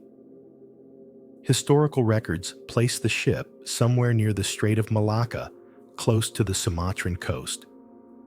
But close in 16th century terms could mean anything from a few miles offshore to the other side of the horizon. Add to that 500 years of storm-shifting sands and murky underwater geography, and you've got a real needle-in-a-coral reef situation. Second, the waters around the strait are notoriously difficult. Currents are strong. Visibility is low. The seafloor is littered with debris, natural rock formations, and the wrecks of other unlucky ships. Treasure hunters have been scouring this region for decades. Some come with sonar submersibles and million-dollar backers. Others arrive in rusty boats with metal detectors and hope. A few expeditions have uncovered shipwrecks with Portuguese origins, but none that can be definitively tied to the Flor de la Mar. And then there's the paperwork. The Malaysian government has declared the wreck and its treasure a protected national heritage site, meaning that even if someone finds it, they can't legally claim the treasure as their own. Not that this has stopped the rumors, the documentaries, or the occasional mysterious private dive. Every few years, a news story pops up. A fisherman sees something shiny on the ocean floor. A sonar scan reveals a strange silhouette. An anonymous tipster says he found coins with Portuguese markings, but the trail always fizzles out, and so the Flor de la Mar remains a ghost. Some believe the ship broke apart so violently that the treasure was scattered across miles of ocean floor, lost in pieces buried in silt picked clean by time. Others believe it's still intact, lying in deep water, waiting for the right combination of technology, luck, and perseverance. And then there are the dreamers. They imagine the Flor de la Mar preserved in eerie silence. The hull split open like a clam. Gold coins drifting in the dark. Emeralds lying in the sand like sea glass. A jeweled dagger stuck in coral. And somewhere, the Sultan's crown nestled in a box untouched for half a millennium. Maybe, but here's the thing. The Flor de la Mar is more than a sunken ship. It's a symbol of empire, of greed, of beauty lost to hubris. It reminds us that even the grandest dreams can be undone by a single storm. That treasure means nothing if you can't carry it home. You stand at the water's edge now. The tide rolls in. The sky darkens. Somewhere beneath the waves, a fortune sleeps. Or maybe it's just sand and wood worn down to nothing. Maybe the real treasure isn't what was lost, but the story it left behind. Still, if you happen to find a ruby while snorkeling off Sumatra, don't forget to look around. You might just be floating above history. You're in Dublin now, in the quiet halls of a castle that once echoed with the footsteps of kings, knights, and governors. The walls are stone-cool to the touch. A faint hush lingers in the air, the kind you only find in places with secrets. One room in particular, a chamber once locked and guarded, used to house something small, glittering, and utterly irreplaceable. Until one night, it was gone. This is the mystery of the Irish crown jewels stolen in a heist so slick, so puzzling, that it has stumped investigators for over a century, and might just have been an inside job. Now, to be clear, these weren't the official crown jewels of the United Kingdom. Ireland, as part of the British Empire at the time, didn't have its own monarch, but it did have its own highest order of knighthood, the Order of St. Patrick, founded in 1783, as a kind of Irish version of England's Order of the Garter. Knights of St. Patrick were nobles and politicians honored for their service. And as with all good orders of knighthood, there was bling involved. The centerpiece, a stunning ceremonial star and badge made for the Lord Lieutenant of Ireland, the British monarch's personal representative in Dublin. The regalia included diamonds, rubies, emeralds, and sapphires, all arranged in ornate designs that reflected the grandeur of the crown. Crafted in the 1830s, the set was estimated to be worth a small fortune, both in money and in symbolism. By the early 1900s, these jewels were being stored in Dublin Castle, specifically in a strong room in the Bedford Tower. Security was, let's say, a little too relaxed. The safe was fitted into a wooden cabinet in the library. The keys were supposedly kept by the Ulster King of Arms, a man named Sir Arthur Vickers, who had a reputation for being more fond of brandy than protocol. And so on July 6, 1907, just days before a royal visit by King Edward VII and Queen Alexandra, disaster struck. The Irish crown jewels were gone. No forced entry. No broken locks. Just missing. Sir Arthur was stunned, or pretended to be. He insisted he hadn't noticed anything unusual. The room hadn't been disturbed. The keys were right where they should be, but the safe empty. The theft sent shockwaves through British and Irish society. This wasn't just about gems. It was a national embarrassment happening under the noses of British officials in their own Irish stronghold. The timing couldn't have been worse. The king was about to arrive, and now the symbols of his authority had vanished. And here's where things get strange. There were no signs of a break-in. The castle guards hadn't seen anything suspicious. There were no ransom notes, no political manifestos, no demands. Just an empty safe and a long list of questions. Immediately, suspicion fell on Sir Arthur Vickers. After all, he had the keys. He had access. And according to several accounts, he had recently thrown a lavish dinner party during which some of his guests had allegedly wandered into the room where the jewels were kept. Was it a prank gone wrong? Was someone showing off, only to have the items walk away in the confusion? Or was Vickers covering for someone? The investigation dragged on. Vickers refused to resign. He publicly accused one of his own staff members of the theft, a man named Francis Shackleton, brother of the famous polar explorer Ernest Shackleton. But nothing stuck. Francis, it turned out, was an enigmatic figure, charming, secretive, and connected. Rumors swirled about debts, hidden lovers, and a possible blackmail scheme. But again, no proof. The authorities were stuck. No jewels, no confession, no solid leads. So they did what frustrated governments often do. When faced with mystery and embarrassment, they swept it under the rug. Vickers was dismissed from his post, but never charged with a crime.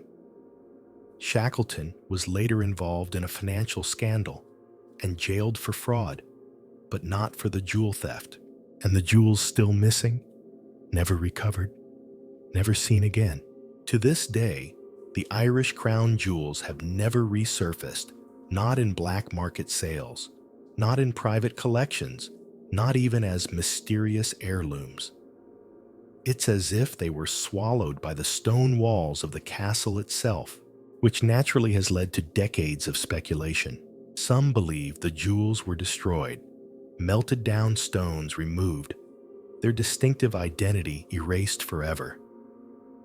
Others believe they were hidden, maybe even on the castle grounds, placed somewhere so discreet no one has thought to look.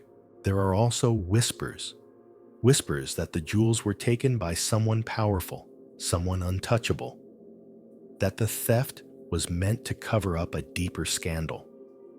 Over the years, rumors have linked the case to secret affairs, political plots, and even covert dealings between the Irish independence movement and sympathetic insiders. One theory suggests the theft was meant to embarrass the British monarchy. After all, this was 1907.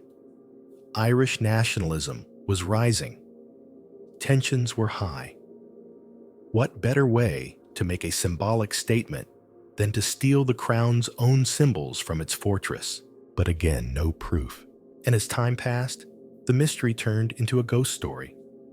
The empty cabinet, the missing jewels, the ruined reputation of Sir Arthur Vickers, who lived out his final years, bitter and disgraced. In 1921, during the Irish War of Independence, Vickers was murdered by the IRA. Some say it was revenge. Others say he was silenced. We may never know. Today, if you visit Dublin Castle, the jewels are still missing, but the intrigue remains.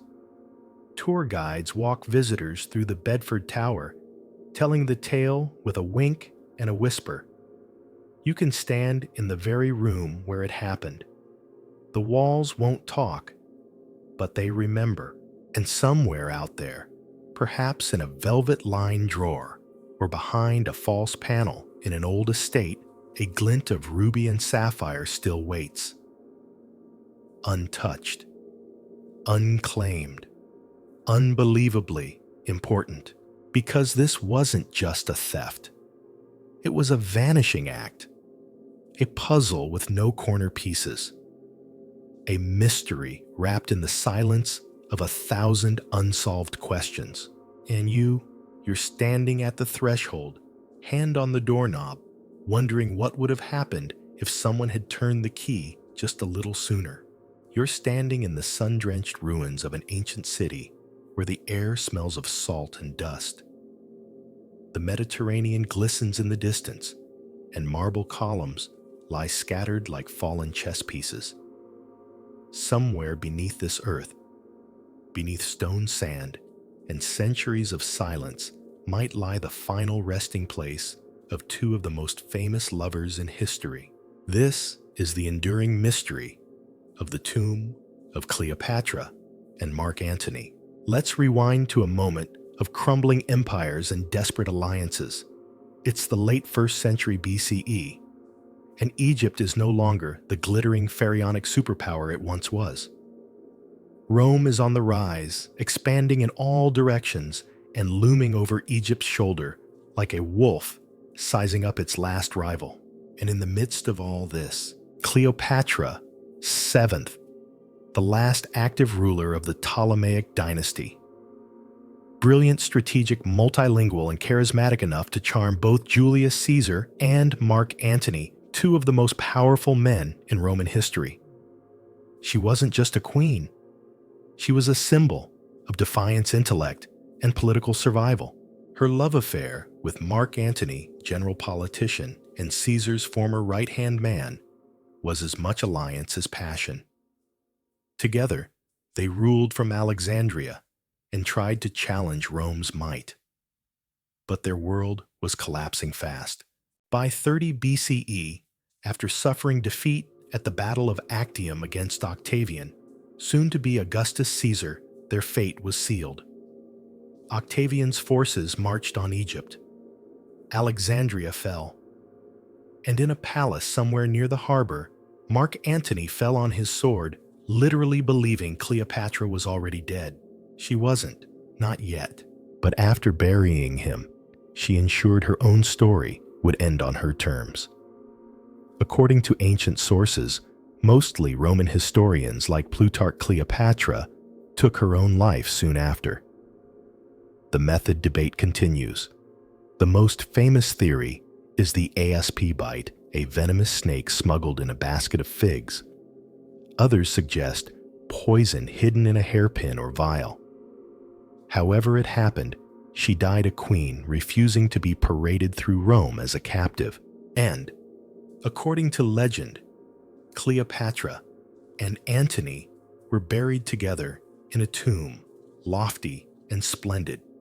As Plutarch put it, near the Temple of Isis, the Egyptian goddess Cleopatra claimed as her divine ancestor. But here's the kicker: no one has ever found that tomb.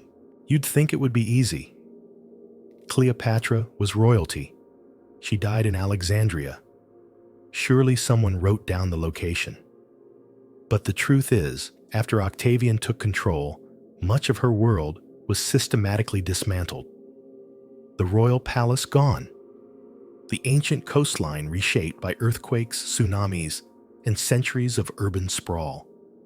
What was once the heart of Ptolemaic Alexandria is now buried under layers of stone modern buildings and even the sea. Some believe the tomb lies somewhere beneath modern-day Alexandria, sealed under foundations and streets impossible to reach without tearing down entire neighborhoods.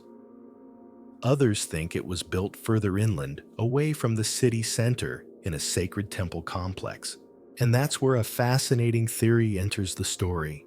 In the early 2000s, a Dominican archaeologist named Kathleen Martinez began excavations at a site called Taposiris Magna, a temple dedicated to Osiris, located about 30 miles west of Alexandria. The temple was once a major religious center, and it has long been speculated that Cleopatra might have chosen this site for her final resting place, both for symbolic and strategic reasons. Martinez has uncovered dozens of intriguing artifacts at Taposiris Magna statues, coins bearing Cleopatra's image, and even a burial shaft that drops more than 40 feet underground. In 2022, she announced the discovery of a vast underground tunnel cut into bedrock beneath the temple, 2,000 years old, perfectly engineered and largely unexplored. Some called it a geometric miracle, others a clue. Could it lead to Cleopatra and Antony? Martinez believes so. She's convinced that the Queen of Egypt chose this site, deliberately blending Egyptian and Greek traditions, tying her legacy to Osiris and Isis Antony, to the dying god herself, to the reborn goddess. But not everyone agrees. Many Egyptologists are skeptical. They argue that Cleopatra would have been buried in Alexandria proper, near the palace district, as was typical for Ptolemaic royalty. Some suggest that her tomb might even be underwater. In the late 1990s and early 2000s, marine archaeologist Frank Gaudio led dives in Alexandria's harbor and discovered submerged ruins, columns, statues, sphinxes believed to be remnants of Cleopatra's palace. Could the tomb have slipped into the sea after one of the region's many earthquakes? It's possible. The coastline has shifted dramatically over 2 millennia. The palaces and temples that once stood proudly on dry land are now under 20 feet of water strewn across the seabed like scattered memory. So now, we have 2 main theories buried under a ruined temple or drowned beneath the harbor. And in both cases, excavation is difficult, costly, and fraught with political and preservation challenges. Still, the allure is undeniable. Finding Cleopatra's tomb wouldn't just be another archaeological win. It would be seismic. It would bring closure to a story that's captivated the world for over 2,000 years. It would restore Cleopatra's image from centuries of Roman smear campaigns, Victorian caricatures, and Hollywood dramatizations. It would give her the last word. Because let's be honest, history hasn't always been kind to her. Roman historians painted her as a seductress, a manipulator, a dangerous foreign queen. But she was also a linguist, a diplomat, a naval commander, and a savvy political operator. She ruled in a world designed to exclude her, and she held on to power longer than many of her male counterparts. To find her tomb would be to find her story in her own terms. The artifacts, the architecture, the way she chose to be buried with Egyptian gods or Greek symbols with Antony's armor or Caesar's memory with opulence or with restraint. And maybe there are scrolls, letters, maps, portraits, things that didn't make it into Roman archives, things that survived the fires of Alexandria's vanished libraries, clues to a world we barely understand. Until then, we wait. The earth is silent, the sea is still, and Cleopatra, queen strategist, mother myth, is somewhere beneath it all, wrapped in linen and legend. So if you ever find yourself walking along Alexandria's shoreline, or standing under the faded columns of a forgotten temple, listen closely. The wind might carry more than sand. It might carry the whisper of a queen. You're walking through sun-baked plains now, where dust clings to your shoes and the horizon seems to go on forever. The land is quiet, too quiet. There are no ruins, no broken columns, no statues half buried in the sand. Just wind silence and the eerie absence of something that should be here. This place once held the beating heart of the world's first empire, a city of kings and scribes, priests, and warriors. But now, it's gone. This is the haunting mystery of the lost city of Akkad. To understand what we've lost, we have to go back, way back, to around 2300 BCE, when the world was still young, and most of it was carved in mud brick, before Babylon, before Egypt reached its golden age, before the pyramids had even fully matured. This was the time of Sargon of Akkad. Sargon wasn't born into greatness. According to legend, he was the son of a gardener, floated downriver in a basket as a baby sound familiar, and eventually rose to become a cupbearer to a king. But he wasn't content pouring drinks. Sargon overthrew his master and went on to conquer a massive stretch of Mesopotamia, founding the Akkadian Empire, the first multi-ethnic empire in recorded history. Think about that. Before Persia, before Rome, before even the pharaohs unified Upper and Lower Egypt, there was Akkad. The city of Akkad itself was its crown jewel, the capital, the command center, the place where scribes wrote laws, where priests read omens in the liver of sheep, and where emissaries came bearing tribute from lands as far as the Zagros Mountains and the Persian Gulf. And yet, we've never found it. No ruins, no foundations, no city walls, not a single piece of stone inscribed with "Welcome to Akkad," which is bananas considering how well documented the Akkadian Empire is. We have records of Sargon's military campaigns. We have clay tablets detailing trade routes, battles, and even palace squabbles. His descendants, like Naram Sin, left inscriptions boasting of their victories and divine favor, and yet the city itself vanished. So what happened? There are several theories, but none of them are satisfying enough to explain this colossal vanishing act. One theory is environmental collapse. Around 2200 BCE, a major climate shift known as the 4.2 kilo-year event struck the region. Temperatures rose, rainfall declined. The once fertile plains of Mesopotamia turned into brittle dust. Rivers dried, crops failed, people starved. The empire depended on agricultural tribute from surrounding regions began to unravel. Inscriptions from the time speak of 7 years of empty granaries and invaders swarming from the mountains. The once glorious Akkad was overrun, its people scattered. But collapse is one thing, disappearance is another. Even collapsed cities leave a mark. Babylon fell, and we still have its walls. Declined, but its ziggurat still towers. Akkad nothing, which leads to the idea that maybe we've been looking in the wrong place. Ancient texts suggest Akkad was situated along the Euphrates River, possibly north of Sumer. But river courses shift. Entire channels dry up or snake into new paths. What was once riverfront property could now be desert farmland or buried under a modern town. For decades, archaeologists have scoured Iraq and eastern Syria, poking at mounds reading satellite data, even using ground-penetrating radar. Several sites have been proposed: Tel Brak, Tel Leilan, Sippar, Baghdad's outskirts, but none have yielded definitive proof. No inscription saying, "This is Akkad, founded by Sargon, long may he reign." It's like chasing Atlantis, but this time we know it existed. Some scholars suggest that Akkad wasn't a city in the traditional sense, but more of a fortified administrative zone spread across smaller hubs. Maybe it never had grand palaces or towering ziggurats.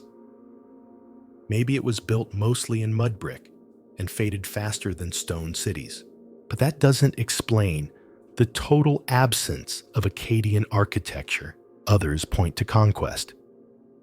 After the empire fell, the Gudians, a mysterious group from the Zagros Mountains, are said to have overrun Mesopotamia. Did they raze Akkad to the ground? If so, where are the burned layers, the smashed pottery, the broken statues? Still others suggest more mystical causes. Ancient Sumerian laments speak of Akkad's fall as divine punishment, that the gods angered by Sargon's pride withdrew their favor, that the land was cursed, the people driven out, and the city swallowed by dust. Of course, that could be poetic license, but still, you can't help but wonder. Could Akkad be buried beneath a modern city under the sands of an unassuming hill?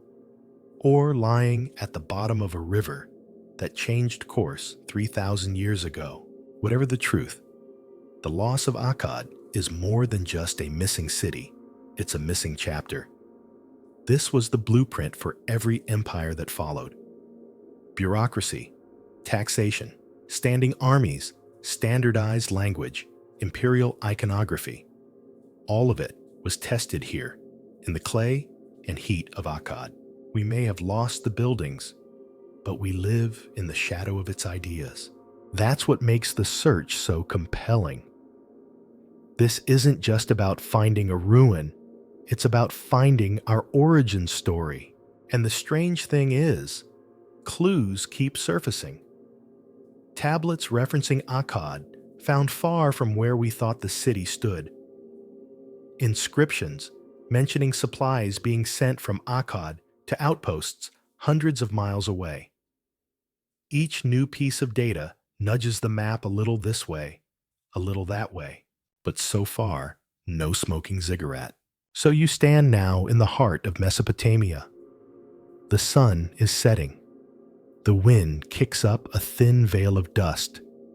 A shepherd leads his flock across a field, and beneath your feet, maybe 10 feet down, or maybe 100, might lie the lost city of kings, Akkad, gone without a trace, but not forgotten. You're in the grand hall of an Italian palace, where candlelight flickers on marble floors and shadows dance across velvet drapes. In a gilded box lies something luminous, a gemstone so large and so richly yellow it seems to glow from within.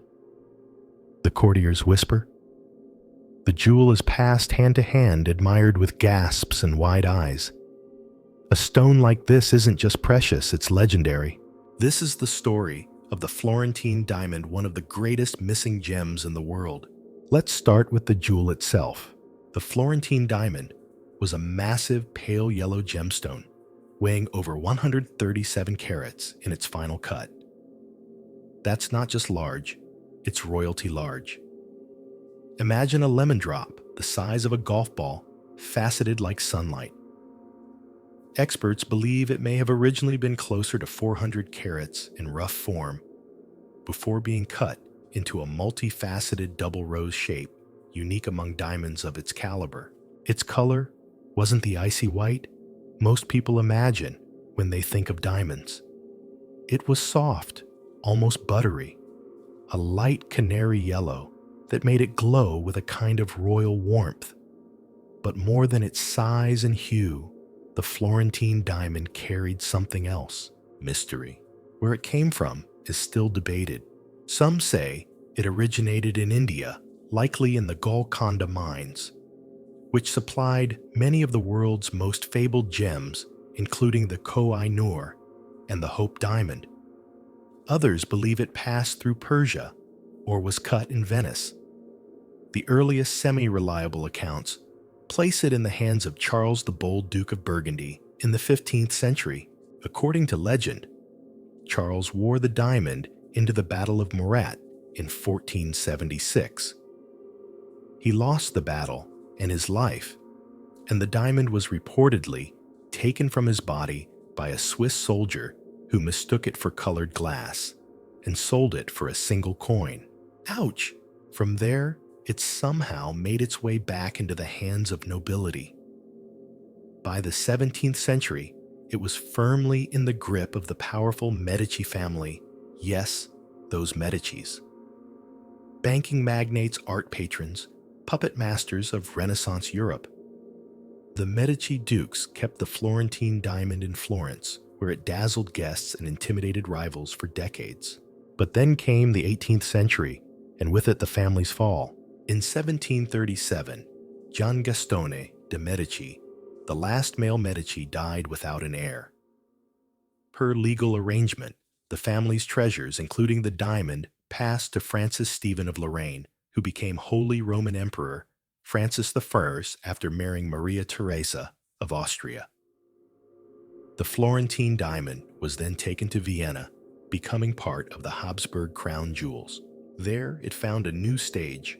Displayed at court functions, sewn into royal garments, or kept in the imperial treasury, the gem became a symbol of the Habsburg dynasty's opulence.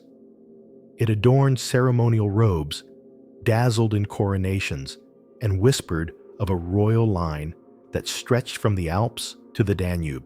And then, the 20th century happened. In 1918, following World War I, the Austro-Hungarian Empire collapsed. The Habsburgs, after ruling large swaths of Europe for centuries, were suddenly out of power. The last Emperor Charles I was forced into exile as the new Austrian Republic stripped the royal family of their possessions.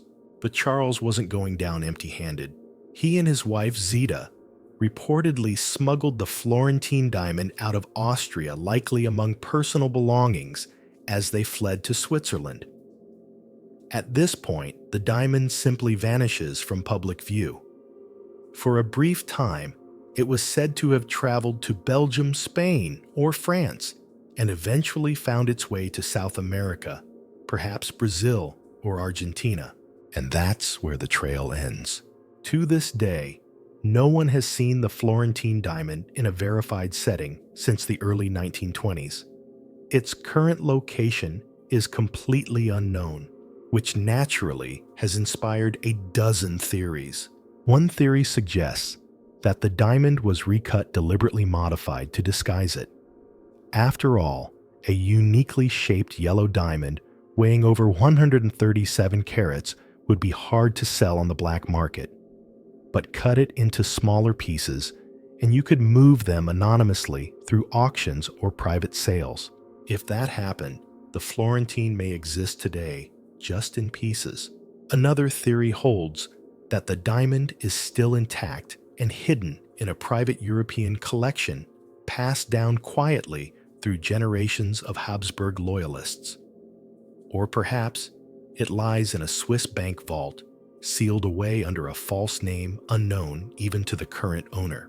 Then there's the South America story. Some believe that during the royal exile, the gem ended up in Brazil or Argentina, countries that hosted many European aristocrats during and after the World Wars. In this version of the tale, the diamond lies forgotten in a family safe or hidden among estate jewelry that no one realizes is worth a fortune. And yes, there are rumors that it was stolen, sold, or even lost in transit. A trunk gone missing, a deal gone wrong, a betrayal among exiled aristocrats. With no photographs of the stone in color and only sparse black and white drawings identifying it today would be difficult. Experts would have to rely on historical descriptions, cut styles, and forensic gemology to prove its identity. Yet the gem still haunts collectors and historians, because unlike many missing treasures, the Florentine diamond was never misplaced in antiquity. It wasn't buried by pirates or lost at sea. It vanished in the modern era when records existed, when tracking things should have been easier, and still nothing. It's as if the earth opened and swallowed it, or someone did, and kept it quiet. The loss isn't just about the diamond's value, though. That alone would be staggering. It's about what it represented, the rise and fall of dynasties, the fragility of power, and the curious way beauty always seems to slip through our fingers at the worst moment. You stand now in a quiet museum. In a glass case sits an empty cushion labeled Florentine Diamond Lost. The spotlight glows on nothing. The plaque tells the story, but the gem is gone. And somewhere out there, perhaps nestled in a jewelry box, sewn into the lining of a vintage handbag, or buried beneath old letters in an attic trunk, a yellow glimmer still waits, watching. You're deep in the jungles of the Philippines now. The air is thick with humidity and secrets. Giant leaves curl over narrow trails. The forest floor is soft and uneven. Every step feels like it's being watched by the trees. Somewhere under your feet, beneath tangled roots, hidden caves and landslide-prone hillsides, lies a hoard of gold so immense it might fill entire banks. It's not legend. It's wartime history. Or at least, it could be. This is the mystery of Yamashita's gold. Let's set the stage. It's the final year of World War II. Japan's imperial expansion has ground to a brutal halt. Allied forces are closing in. The U.S. is retaking Pacific Islands one by one, and General Douglas MacArthur is keeping his promise to return to the Philippines. Japan's empire is shrinking, but there's one thing they still have in abundance: loot. You see, during the height of the war, Japan occupied much of Southeast Asia, including Malaysia, Singapore, Indonesia, and parts of China. From these territories, they plundered unimaginable quantities of treasure gold bars, temple artifacts, religious icons, gemstones, rare coins, and cultural relics. Most of it was taken from banks, private homes, and sacred sites. Some was the wealth of nations, some the wealth of centuries, and the Philippines, situated right in the middle of the Pacific Theater, became a key storage point. This is where General Tomoyuki Yamashita enters the story. Known as the Tiger of Malaya, Yamashita was a battle-hardened strategist with a fearsome reputation. In 1944, he was appointed military governor of the Philippines. As the tide of war turned legend, says Yamashita, along with high-ranking Japanese officers and members of a secretive organization called the Golden Lily, began hiding the loot in underground tunnels, caves, and bunkers throughout the islands. They were preparing for the unthinkable, the fall of the empire. The theory was simple. If Japan lost, the wealth would remain hidden, waiting for recovery and perhaps for funding a reborn imperial regime one day. But as American forces advanced faster than expected, many of these hiding places were hastily sealed. Explosives were used to collapse entrances.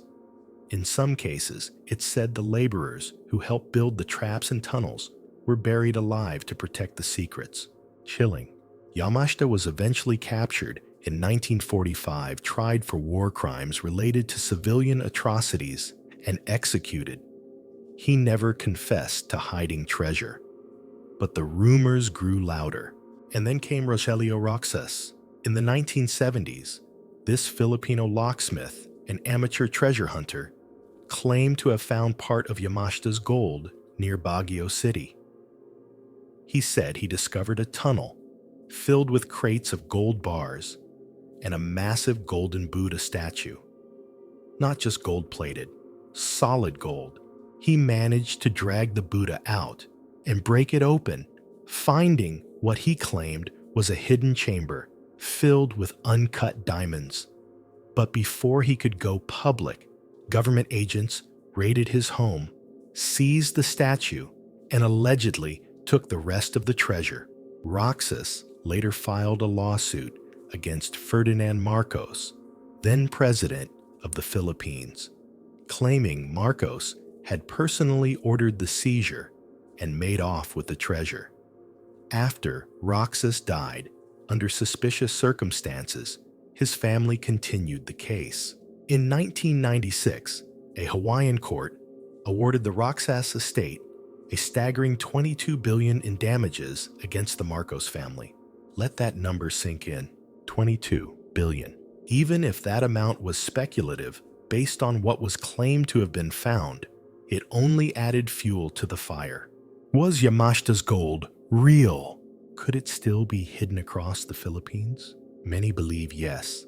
Over the decades, treasure hunters have fanned out across the archipelago with maps, metal detectors, and dreams. They've dug in rice fields, dynamited hillsides, and even used ground-penetrating radar.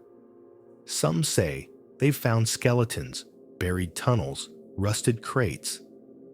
A few claim to have recovered small amounts of gold, but no official documented main vault has ever been confirmed, which of course makes the story all the more compelling. One infamous theory involves a secret U.S. operation after the war in which American intelligence agents located some of the treasure, but kept it quiet.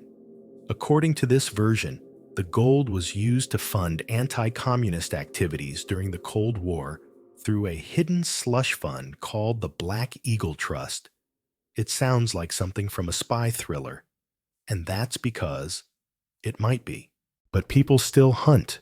In fact, the Philippines is one of the few places where you'll find both local families and international billionaires digging side by side, or at least sponsoring digs. Some of the search sites are surrounded by legal drama, land disputes, or secretive deals with local officials. And then there's the map. More than one version exists, a hand-drawn, weather-stained series of sketches rumored to show where each treasure cache is hidden. Mountains, rivers, tunnels, booby traps. Some versions are detailed, others are vague. None have proven totally reliable, but they've all inspired countless expeditions.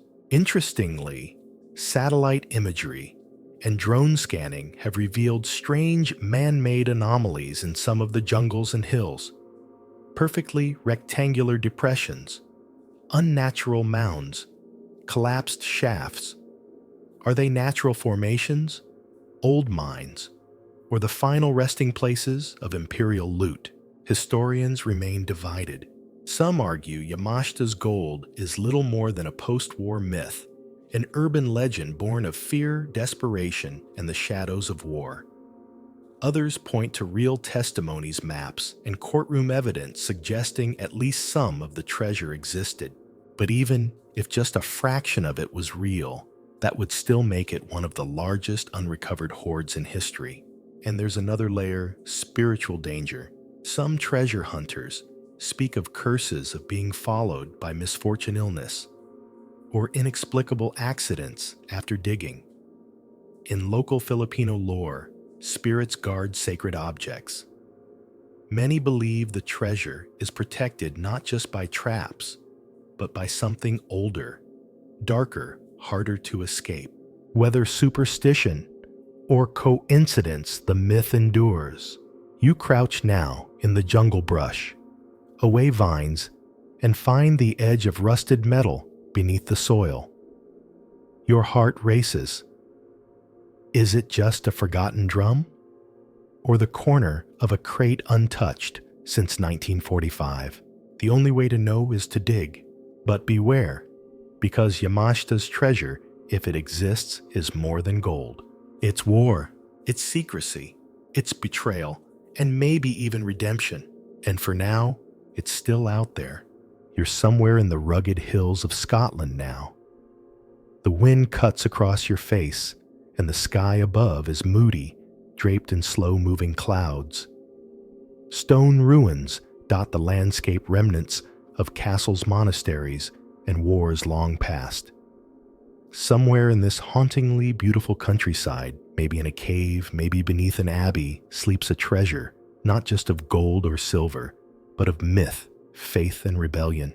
This is the enduring mystery of the lost Scottish crown jewels, the honors of Scotland, and their many disappearances, most famously during the Wars of Independence, and again during Cromwell's campaign. Now let's begin with what these objects actually were. The honors of Scotland are the regalia of Scottish royalty, composed of a crown, a scepter, and a sword of state. They were used in the coronations of Scottish monarchs for centuries long before Scotland joined with England to form the United Kingdom. And while England's crown jewels are often the stars of royal lore, the honors have a tale just as dramatic and in some ways even more mysterious. The current honors on display in Edinburgh Castle date back to the late 15th and early 16th centuries, but they weren't the first. Earlier sets of Scottish regalia existed, and those are the ones that disappeared. Let's start with the Wars of Scottish Independence in the late 13th and early 14th centuries. When Edward I of England invaded Scotland in 1296, he wasn't content with mere conquest. He wanted to obliterate Scotland's sovereignty, symbolically and literally. So he looted royal symbols, including the Stone of Scone, used in Scottish coronations, and reportedly an earlier version of the crown and regalia. These were brought back to England, paraded as trophies.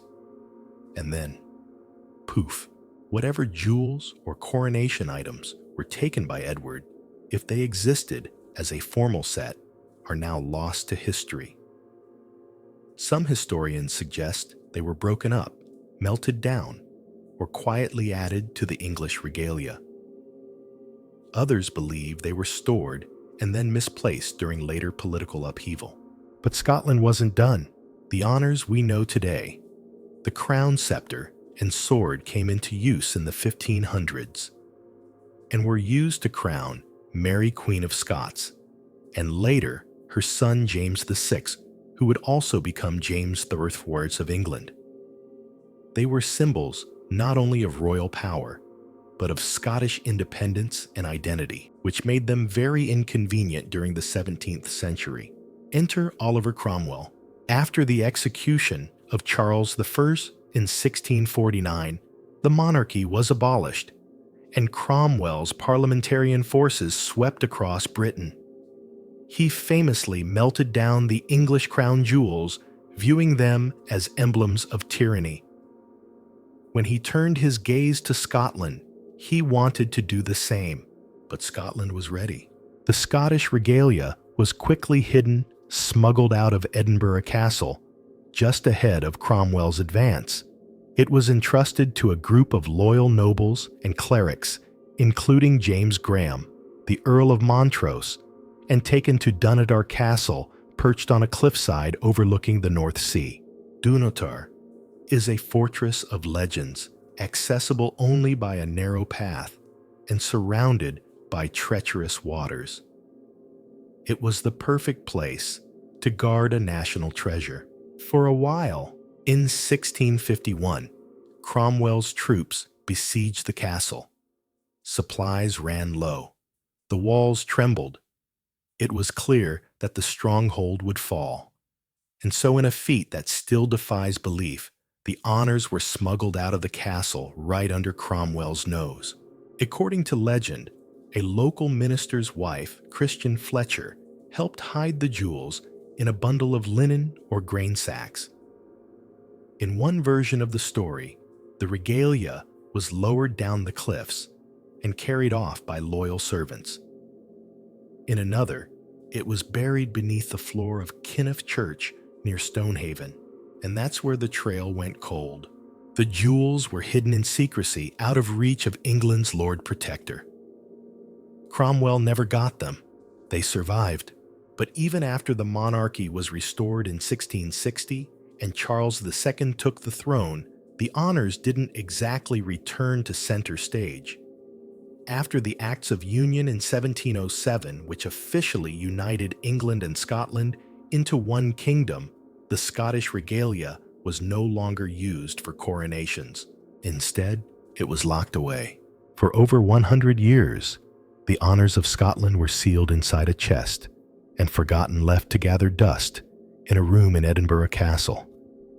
No ceremonies, no display, just silence. People began to wonder if they were even there. Enter Sir Walter Scott, the great Scottish novelist and romantic. In 1818, he convinced the Prince Regent, the future George IV, to let him open the chest. Inside, there they were. The crown, the scepter, the sword, all intact. It was like discovering buried treasure, and the event became a symbol of Scottish pride. The regalia were then put on display in the castle where they remain today, behind glass, under careful guard. But not everything was recovered.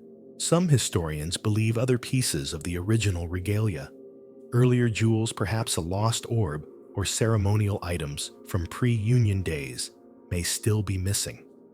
Whether buried during earlier conflicts, looted and melted, or lost in the shuffle of centuries, we may never know.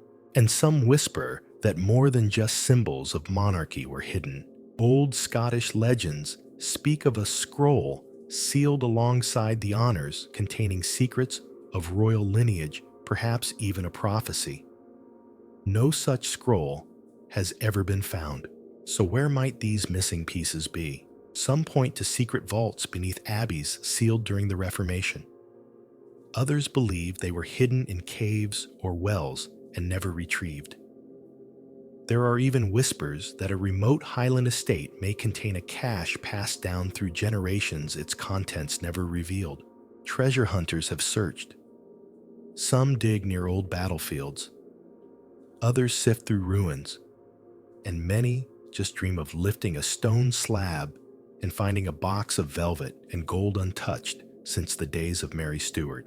You stand now in the shadow of Dunatar's ruined towers.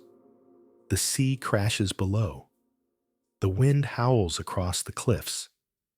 And somewhere, maybe something waits, buried deep in stone or soil. A lost piece of Scotland's crown, a secret older than the Union.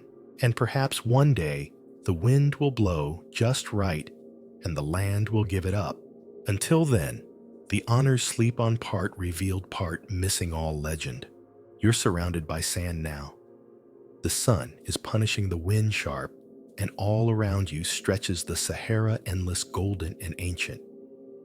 Somewhere beneath these dunes, they say lies a city of immense wealth. Not a mirage, not a myth, but a real place once bustling with scholars, gold traders, and caravans that stretched for miles. Its riches were said to rival the treasures of Egypt and Rome. And then, like so many great cities, it disappeared. This is the mystery of Zerzura, the fabled lost city of the Sahara. If you're squinting at the horizon, trying to picture an oasis full of gold, you're not alone. For nearly 1,000 years, explorers, archaeologists, and adventurers have hunted for Zerzura, drawn in by tales of whitewashed walls, treasure-filled tombs, and the eternal whisper, a city of riches hidden in the desert. Let's go back to the 13th century. Arab texts from the Middle Ages describe a mysterious city west of the Nile, hidden deep in the Libyan desert, called Zerzura. The name itself has a dreamlike quality, smooth, strange, like something conjured in the half-sleep of a caravan traveler. These accounts tell of a city filled with white buildings, guarded by black giants, wielding lances and ruled by a sleeping king. The citizens of Zerzura were said to be fair-skinned, blue-eyed, and rich beyond imagining. Treasure was supposedly piled in rooms like firewood. Rubies the size of olives, sapphires like marbles. It was a place of paradise forgotten by the world. Most versions of the legend agree on one thing. Zerzura lay hidden beyond the mountains of the moon, far from any established route, reachable only by those brave or foolish enough to wander off the known map. Now you might think that sounds like a folktale, but not everyone agrees.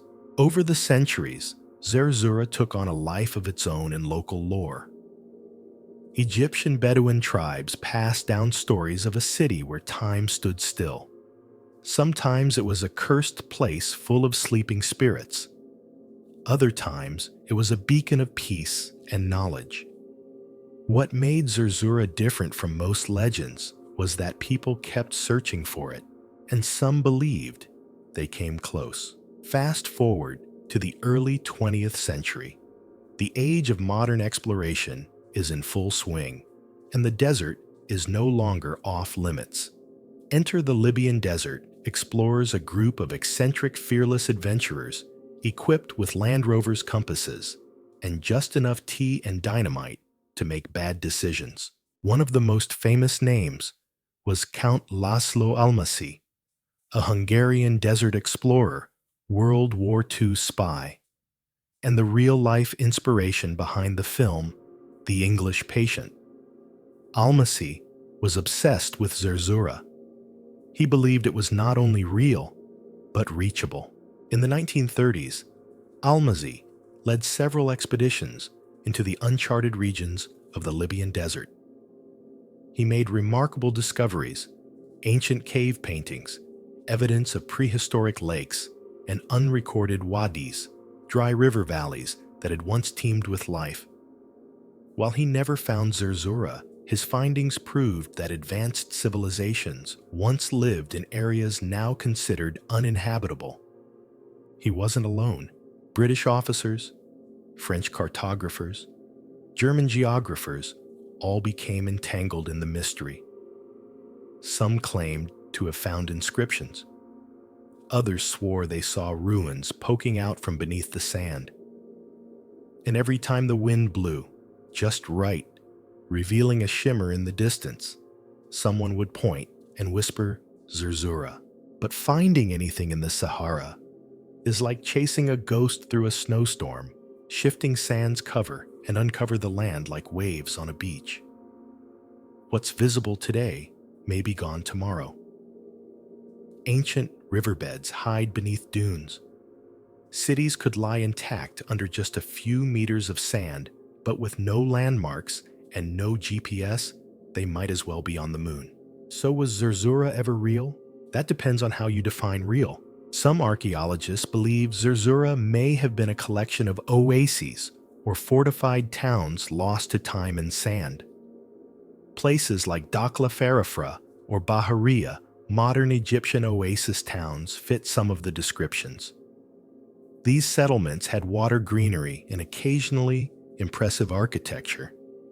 If a traveler stumbled upon one after weeks in the desert, it would have felt like discovering heaven. Others think Zerzura was a metaphor, a symbol of hope for dying caravans. The desert is merciless. Men hallucinate. Horses die. Water becomes a whisper. In that environment, a story of a beautiful, unreachable city might have been a survival mechanism, something to cling to. Still others believe Zerzura was deliberately hidden. Imagine a powerful tribe or civilization, tired of being raided, choosing to vanish. They move off-grid, bury their roads, erase their name, and live in isolation, protected by the desert's harsh embrace. Over centuries, their city fades from maps, but not from memory. And then there are the theories with just enough truth to be tempting. One theory connects Zerzura to the Garamantes, an ancient Saharan people who built underground irrigation systems, traded with Rome, and thrived in what is now southwestern Libya. Their cities, long buried and forgotten, were rediscovered only recently through satellite imagery. Could Zerzura have been one of their outposts? Another theory links Zerzura to Christian refugees during the early Islamic conquests. Some historians speculate that groups of Coptic Christians may have fled into the desert, founding secret communities far from the reach of expanding caliphates. Over time, these communities may have built cities small but self-sufficient, hidden in remote valleys. And what if Zerzura hasn't vanished at all? What if it's still out there, half swallowed by dunes, its white stones blending with the sand, its secrets buried but intact? With today's technology, satellite scans, LIDAR, drone mapping, we're closer than ever to solving desert mysteries. In recent years, researchers have found entire lost river systems, prehistoric lakes, and even stone circles hidden beneath the Sahara's surface. The land remembers, even when we forget. But Zerzura still silent, still a name passed from guide to explorer, from map to dream. You stand now at the edge of a wadi wind, tugging at your sleeves. The heat shimmers on the horizon. A bird circles overhead. And in the distance, something glints just for a moment. A flash of white stone, or just the sun on sand. You squint, take a step forward, and remember what they used to say. Whoever finds Zerzura will be rich forever, if they survive. You're deep beneath the streets of Paris now. Not the glamorous city of cafes and cathedrals. No, this is the hidden Paris. The Paris of tunnels, of bones, of secrets. You step through a narrow, damp corridor lit only by your flashlight. The air is thick, ancient, and strangely still. Somewhere down here beneath the feet of millions could lie the most infamous lost treasure of medieval France, the treasure of the Templars. Let's go back to the 12th century, when Europe was in the grip of the Crusades. From the chaos of holy war, a new order rose, the Knights Templar. Warrior monks, sacred bankers, pilgrim protectors in white mantles with red crosses. They were brave, brutal, and most of all loaded. Over the next 2 centuries, the Templars amassed enormous wealth. They owned castles, farmland, entire towns. Kings borrowed from them. Merchants banked with them. Pilgrims stored their coin with Templars in London and withdrew it in Jerusalem. It was one of the earliest forms of international banking. Their European headquarters, Paris, specifically the fortified Templar compound called the Temple, located where the Marais district stands today. Inside its walls were chapels, residences, and most notably, a vast treasury. Chests of gold coins, gemstones, religious relics, documents, scrolls, even pieces of the true cross, if you believe the stories. But in 1307, the whole house of cards came crashing down. That year, King Philip IV of France, also known as Philip the Fair, was deeply in debt. To whom, you guessed it, the Templars. Conveniently, he also had a deep suspicion, or at least claimed to, that the order was corrupt. Accusations of heresy idol worship, spitting on the cross secret initiation rites. It was a storm of scandal fueled by political ambition and greed. On Friday, October 13th, 1307, Philip ordered the mass arrest of the Templars. That date, Friday the 13th, has been unlucky ever since. Templars across France were dragged from their beds, shackled, tortured, and forced to confess. Their leader, Grand Master Jacques de Molay, was eventually burned at the stake in 1314. The order was dissolved. Their lands were seized. Their symbols were banned, and their treasure gone. When Philip's men stormed the Paris temple, they found the vaults empty, completely stripped.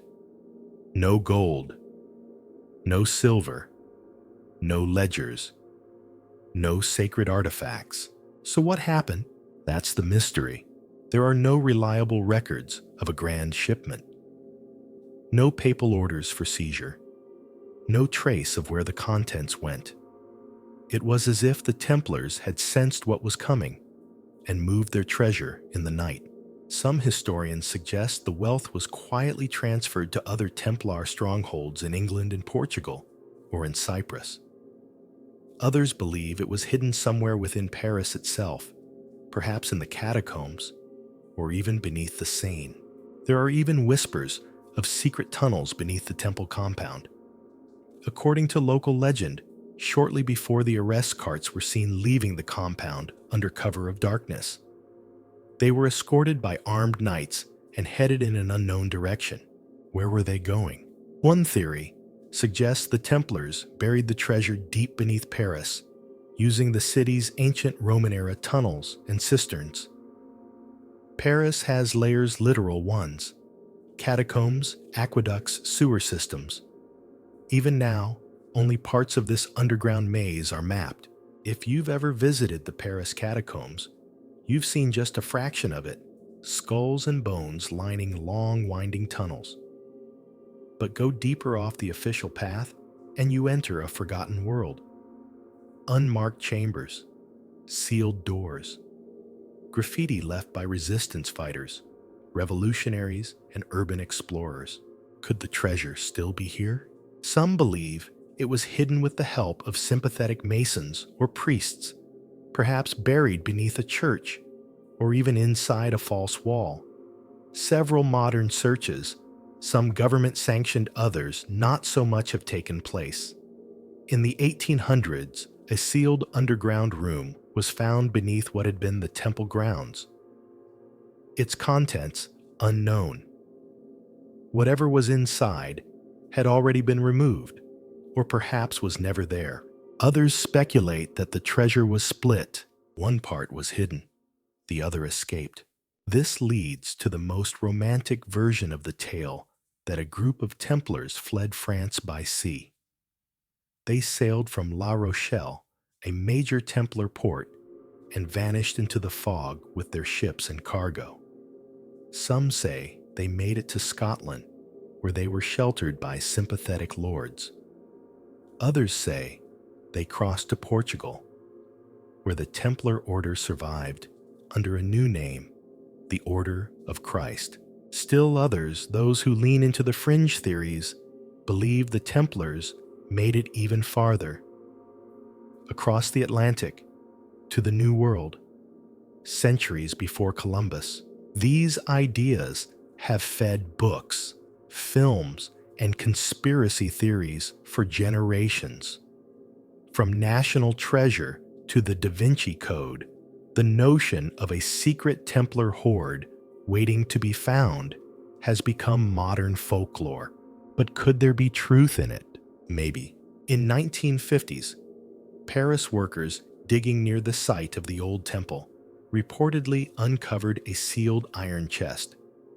It vanished before historians could examine it. A hoax, a mistake, or a missed chance to open one of the great vaults of history.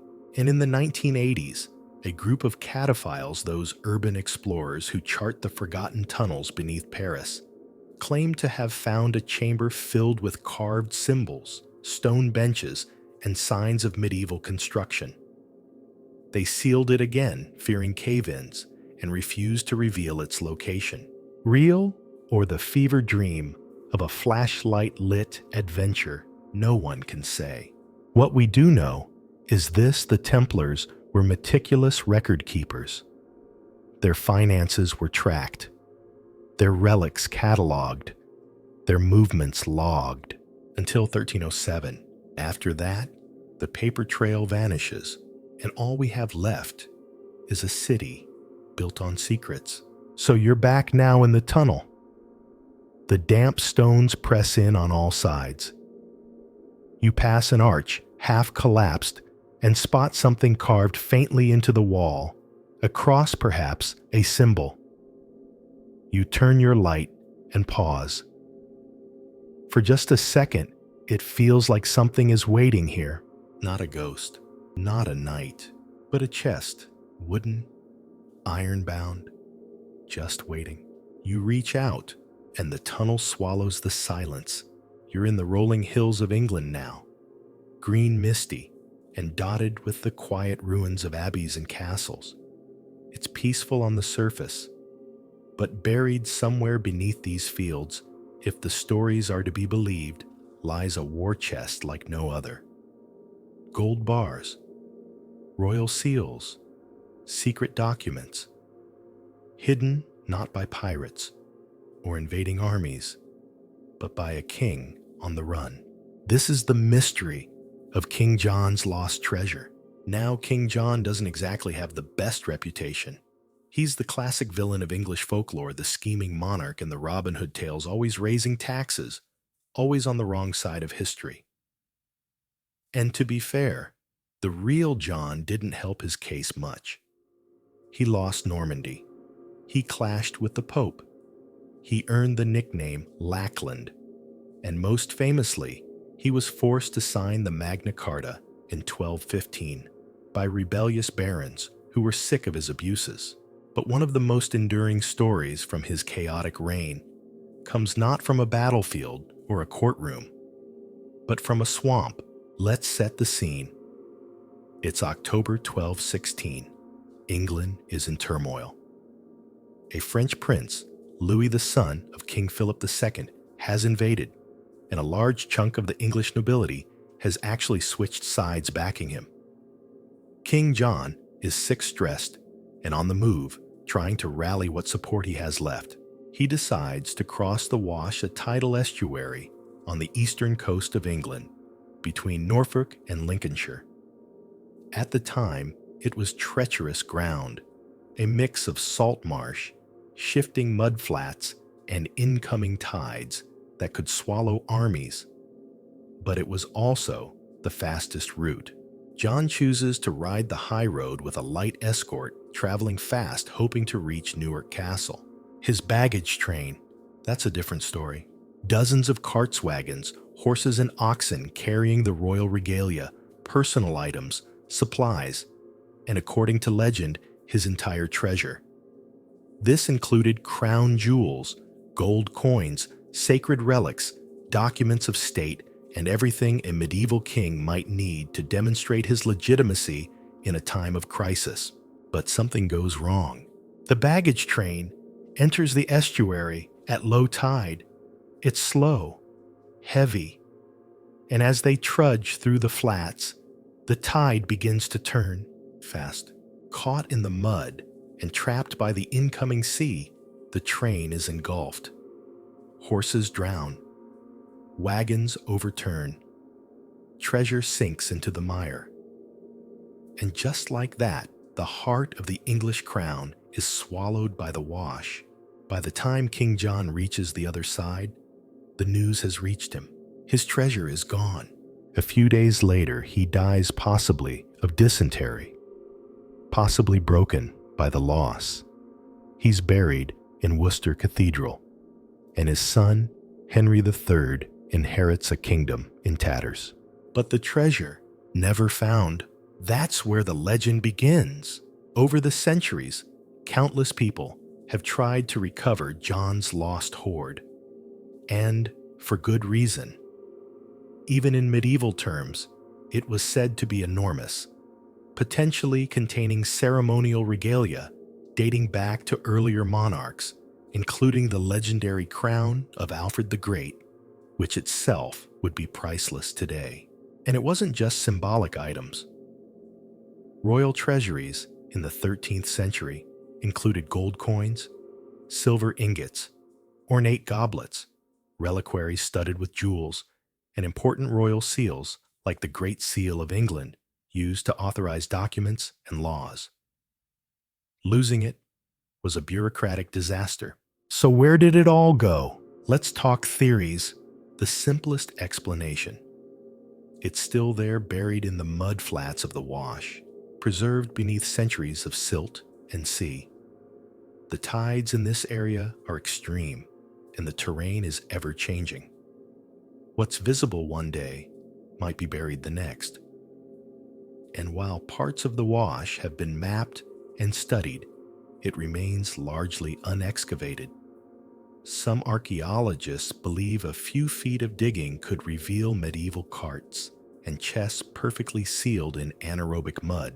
Others believe the treasure was recovered secretly, either by local peasants or by royal agents sent later. There are vague reports from the time of retrieved items and recovered horses. But if the treasure was recovered, it was never recorded fully, an odd choice, considering the monarchy's love of detailed inventories. A third theory, it was never that big to begin with. Some historians argue that the story of the lost treasure was exaggerated, either by chroniclers looking to dramatize the king's demise, or by later writers who wanted to paint John's reign as even more disastrous than it already was. But this theory is weakened by one very real detail: the Great Seal was lost. That's not the kind of thing you misplace. In the medieval world, the loss of a royal seal was a legal nightmare. It meant that official documents couldn't be validated. In fact, King John had to reissue several key laws and letters under a new seal created just before his death. So yes, something very real was lost. In the modern era, treasure hunters have returned to the Wash again and again. Metal detectors, drones, ground-penetrating radar. Every few years, a hopeful announcement hits the news. Someone thinks they found a clue. A bit of chain, a cartwheel, a coin. But so far, no full recovery. The Wash is massive, over 3,000 square kilometers, and parts of it are incredibly dangerous. Quick mud, shifting tides, hidden sinkholes. More than one treasure hunter has gotten stuck or worse. Some researchers propose a more high-tech approach: remote sensing, combined with geological surveys, using technology to see beneath the mud without digging. If a wooden wagon or chest survived, it might show up as a void or disturbance beneath the layers. And here's the kicker: the area has changed dramatically in 800 years. Land reclamation, erosion, and rising sea levels have altered the coastline. The spot where the treasure was lost might now be inland under a farm or road or someone's backyard. What happens if it's found? In the UK, there are strict treasure laws. Technically, any significant find belongs to the Crown. But in practice, discoverers are often awarded large sums or allowed to keep portions of the discovery. So, yes, it's possible that somewhere out there, beneath a few feet of Lincolnshire clay, lies a royal war chest. You stand now at the edge of the wash. The sky is gray. The wind smells like salt and moss. The tide is coming in fast, just like it did in 1216. You can almost hear the shouts of soldiers, the shriek of panicked horses, the splash of chests vanishing into the water. And beneath it all, silence, waiting. You're walking through the parched grasslands of Central Asia. The wind carries the scent of dust and history. There are no signs, no ruins, just a vast, endless steppe, quiet and seemingly empty. But beneath your boots, the bones of an empire might lie buried. A world once ruled by a man whose name still echoes across continents. A conqueror who built a realm stretching from the Pacific to the edges of Europe. But when he died, his tomb disappeared. This is the mystery of Genghis Khan's lost burial site, one of the greatest unsolved puzzles in world archaeology. Let's start with the man himself. Born Temujin in the rugged wilderness of Mongolia around 1162, Genghis Khan rose from tribal obscurity to become one of the most feared and revered rulers in history. He united the Mongol tribes, forged a military machine unlike anything the world had seen, and created the largest contiguous land empire ever recorded. And when he died in 1227, still undefeated in battle, he left behind a legacy of conquest, innovation, and mystery. But despite his immense power, Genghis Khan's burial was not grand. Not officially, at least. According to legend, his body was returned to Mongolia after his death in northern China. The caravan that carried his remains was sworn to secrecy. Roads were cleared, witnesses silenced. In some versions, anyone who saw the funeral procession was killed to protect the location, and the grave itself hidden. No monument, no marker, no towering mausoleum like the pharaohs or emperors of Rome. Genghis Khan wanted anonymity in death, just as he had often moved in shadows during life. His resting place was meant to be secret, sacred, and untouchable. Some stories say his soldiers rode horses over the site to flatten the earth. Others claim a river was diverted to flow over the tomb, erasing all signs. There are even accounts that trees were planted and the forest grew up around it, swallowing the grave in greenery. But none of the stories agree on where exactly he was buried, and that's the enduring puzzle. You'd think an empire as powerful as the Mongols would have left detailed records. But the Mongol tradition valued oral history, not stone monuments. The few written sources we have, like the secret history of the Mongols, mention his death, but are vague about location. Over the centuries, countless locations have been proposed. The most popular candidate is the Khenti Mountains, a remote and wild region northeast of Mongolia's capital Ulaanbaatar. These mountains were sacred to the Mongols and closely associated with Genghis Khan's early life. Locals believe his tomb lies somewhere within the Ich-Korig, or Great Taboo, a restricted area set aside by his successors off-limits to all outsiders for hundreds of years. And when we say off-limits, we mean it. For centuries, entering Ich-Korig without permission was punishable by death. Guards patrolled the region, and nomads avoided it. Even today, it's protected as a national heritage zone, and you can't just show up with a shovel. But that hasn't stopped people from trying. In the 20th and 21st centuries, numerous expeditions have sought the tomb. Archaeologists, historians, treasure hunters, even Mongolian officials have all chased the legend. Some have used ground-penetrating radar.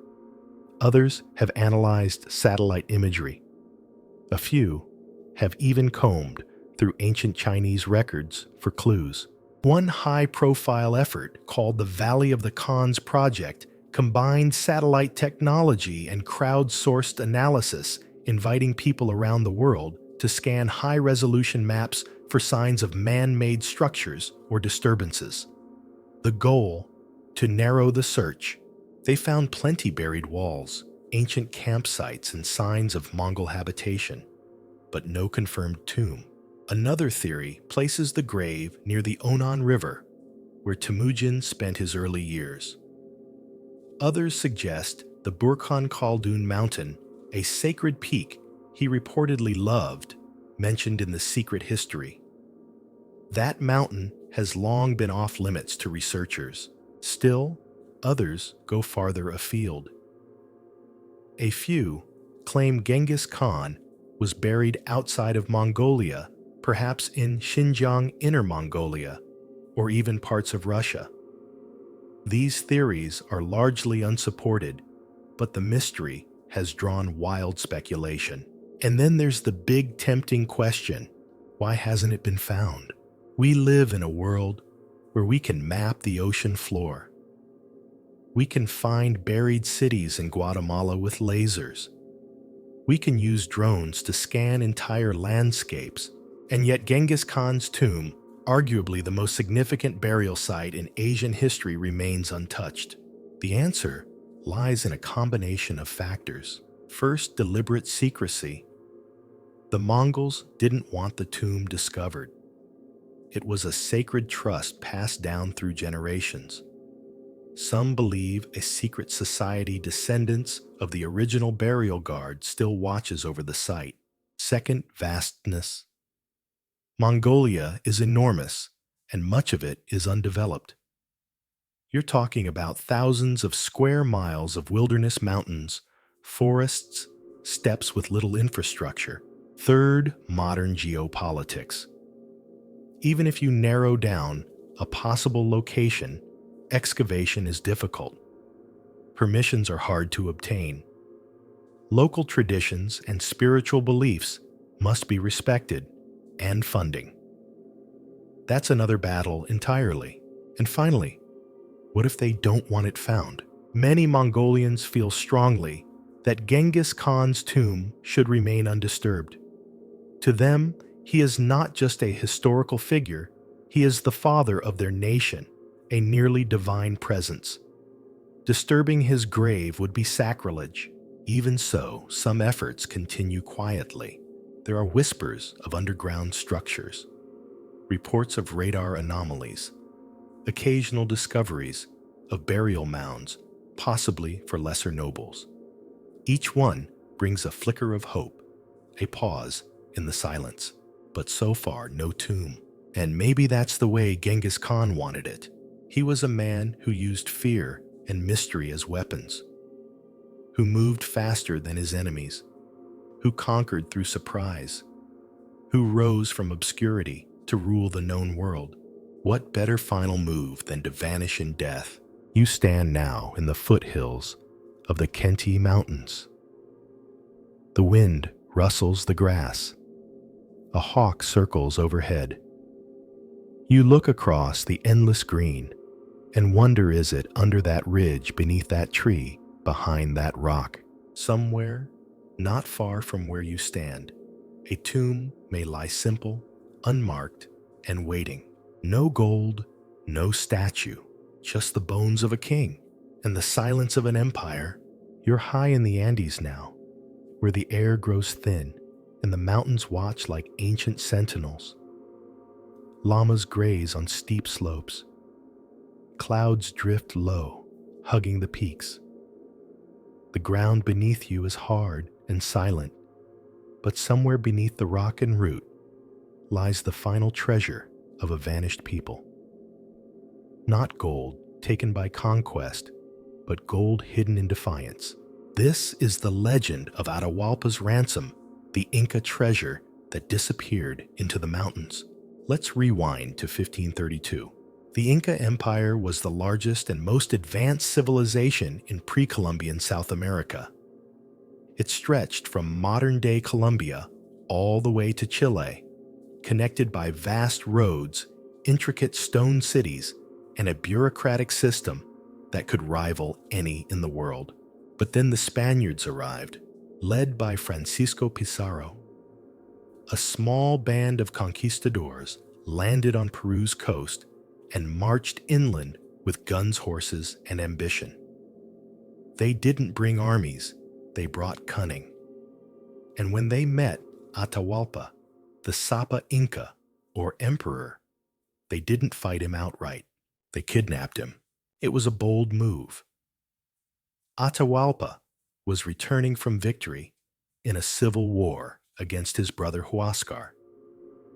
He had thousands of troops nearby, but the Spaniards struck first, inviting him to a meeting in the town of Cajamarca, then ambushing and capturing him. The emperor, believing he would be treated with honor, never saw it coming. Once in chains, Atahualpa made an offer that would shake history. He told Pizarro that he would fill a room with gold, literally from floor to ceiling, in exchange for his freedom. A second room, and even a third, would be filled with silver. He would need time. The Inca elite would gather the treasure and bring it to Cajamarca. Pizarro agreed, and the treasure began to arrive. Caravans of gold from Cusco, Quito, and beyond. Statues, ceremonial vessels, jewelry masks melted down into ingots to simplify transport. Llamas carried it over mountains. Inca nobles marched it in with dignity. It was an offering, a ransom, a desperate attempt to preserve the empire. Historians estimate that over 24 tons of gold and silver were delivered, enough to dazzle even the greediest conquistador. But it was not all of it. According to Inca accounts, only a portion of the promised ransom reached Cajamarca before everything unraveled. Word spread that Atahualpa's brother Huascar might still be alive and could challenge Spanish authority. Fearing rebellion and suspicious of the Inca's intentions, Pizarro had Atahualpa executed despite accepting his treasure. The betrayal sent shock waves through the empire, and at that moment, the remaining caravans turned back. Treasure-laden groups that were still en route, some carrying massive quantities of gold, never completed the journey. The orders were clear: hide the treasure, bury it, disperse it.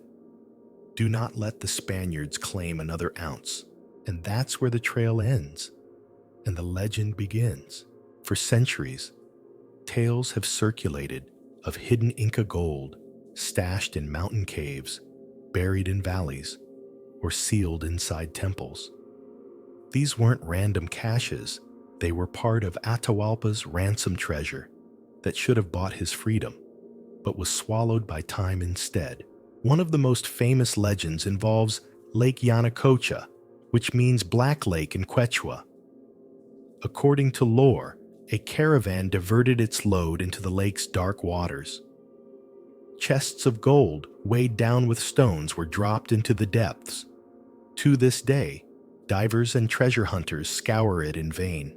Other stories speak of gold buried in the highlands of Vilcabamba, the last refuge of the Inca resistance, or in Paititi, the mythical city of gold, said to lie deep within the Amazon jungle, founded by those who fled the Spanish conquest.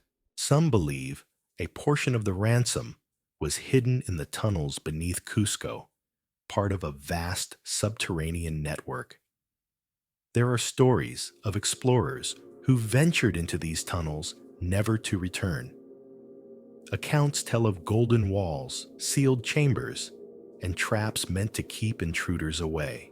There's even a tale that some of the treasure was hidden in plain sight, melted down, and reforged into humble items scattered across the Andes as a way of keeping it sacred and unreachable. But no one has ever found the lost portion of Atahualpa's ransom. Many have tried. In the 19th and 20th centuries, European explorers, local guides, and even soldiers made expeditions into the mountains, driven by clues from old manuscripts and whispered oral traditions. In the 1970s, an Ecuadorian historian named Ricardo Palma claimed to have identified a route that matched a royal gold transport path. He followed the trail into the highlands, discovering cave systems and ceremonial platforms, but no treasure. In 2004, a team using satellite imaging believed they had located a possible burial site in the Langanates Mountains, an inhospitable range notorious for cloud cover swamps and quick weather shifts. The expedition returned with fragments of pottery and obsidian, but again no gold. Why is this so hard? Because the Inca were experts in concealment. They knew their land. They understood geology, camouflage, and engineering. Their temples and cities were built to align with stars' shield from earthquakes and sometimes disappear into the terrain. It's likely that any treasure hidden by Inca priests or generals was done so with generational secrecy in mind. And as the centuries passed and Spanish rule tightened, those secrets faded. Some say the treasure is cursed, that any who seek it will be led astray, trapped by the mountains, or undone by greed. A few explorers who vanished mysteriously have only reinforced that narrative. It's the classic pattern of a legendary horde temptation, pursuit, and silence. But is it all just a myth? Not quite. We know the ransom was being collected. We know Atahualpa's captors received only part of it. We know there were supply chains still active when the execution happened. And we know those routes were abruptly shut down, which means the remaining treasure was real. What we don't know is where it ended up. You stand now on a craggy ledge overlooking the Andean valleys. Mist snakes through the hills below. A narrow path winds down into the forest, vanishing between rocks. Somewhere along that trail, perhaps buried beneath centuries of moss and root, is a stone doorway. Behind it, a chamber, sealed, silent, and inside, gold. Not just any gold, but the gold of kings, of gods, of a fallen empire trying to buy one last chance, and maybe, just maybe, still waiting. You're gliding across the icy waters of the Baltic Sea now. The wind bites. The sky hangs low, streaked with steel gray clouds. Somewhere below, beneath layers of silt and centuries of shifting currents, lies a warship heavy with the spoils of empire. Cannons, coins, royal relics, all frozen in time. Some say the treasure is cursed. Others say it's waiting for the right moment to rise again. This is the haunting mystery of the treasure of the Vasa, a royal shipwreck salvaged, but never entirely emptied. Let's set sail back to 1628 during the reign of King Gustavus Adolphus of Sweden. Sweden was an emerging military powerhouse. The king was building an empire, and he needed symbols to match his ambitions. So he ordered the construction of a mighty warship, the Vasa. She was supposed to be the crown jewel of the Swedish Navy. Nearly 70 meters long, ornately decorated with over 700 gilded sculptures, armed with 2 gun decks, something rarely seen in Northern Europe at the time. This wasn't just a ship. It was a floating statement Sweden had arrived. The Vasa was loaded with brass cannons, weapons supplies, and according to some accounts, royal treasure. Whether this included payroll for soldiers, tribute from colonies, or ceremonial items meant for a distant front is still debated. But one thing is certain, the ship was very, very top-heavy. And on August 10th, 1628, she left Stockholm Harbor on her maiden voyage. She made it less than 1,300 meters. A strong gust of wind caught her sails. She heeled to one side. Water poured through her open gun ports. And before the crew could react, the Vasa capsized and sank in full view of horrified spectators. It was a disaster. Over 30 people died. And the pride of the Swedish fleet was lost after only 20 minutes at sea. But the story didn't end there. The Vasa remained underwater for more than 3 centuries, remarkably preserved in the cold, brackish waters of the Baltic. Wooden hulls usually rot, but the Vasa held together. It became something of a myth, part local legend, part ghost story. Then, in the 1950s, marine archaeologist Anders Franzén began to search for her. Using historical records, sonar, and endless patience, he finally located the wreck in 1956. It was resting upright about 100 feet down in near-perfect condition. Over the next several years, a massive effort was launched to raise her. Divers tunneled beneath the hull. Steel cables were threaded under the ship. And in 1961, after 333 years underwater, the Vasa broke the surface once more. It was one of the greatest salvage operations in history. The ship was placed in a specially built museum, today's Vasa Museum in Stockholm, which draws over 1 million visitors a year. Inside, you can walk around the ghostly frame of the vessel, gaze at the recovered cannons, personal effects, and skeletal remains of the crew. But here's the thing, not everything was recovered. In fact, some believe that a hidden cargo of royal treasure remains on board, or perhaps was looted and covered up before the public ever saw it. Why the suspicion? Because early salvage divers working before the full ship was raised were unsupervised and largely unrecorded. In the 17th century, diving bells allowed salvage teams to recover valuable bronze cannons from the wreck. These cannons alone were worth a fortune, but detailed inventories from the time are inconsistent. There are suggestions that not all the cannons were reported. Some may have been sold privately or hoarded.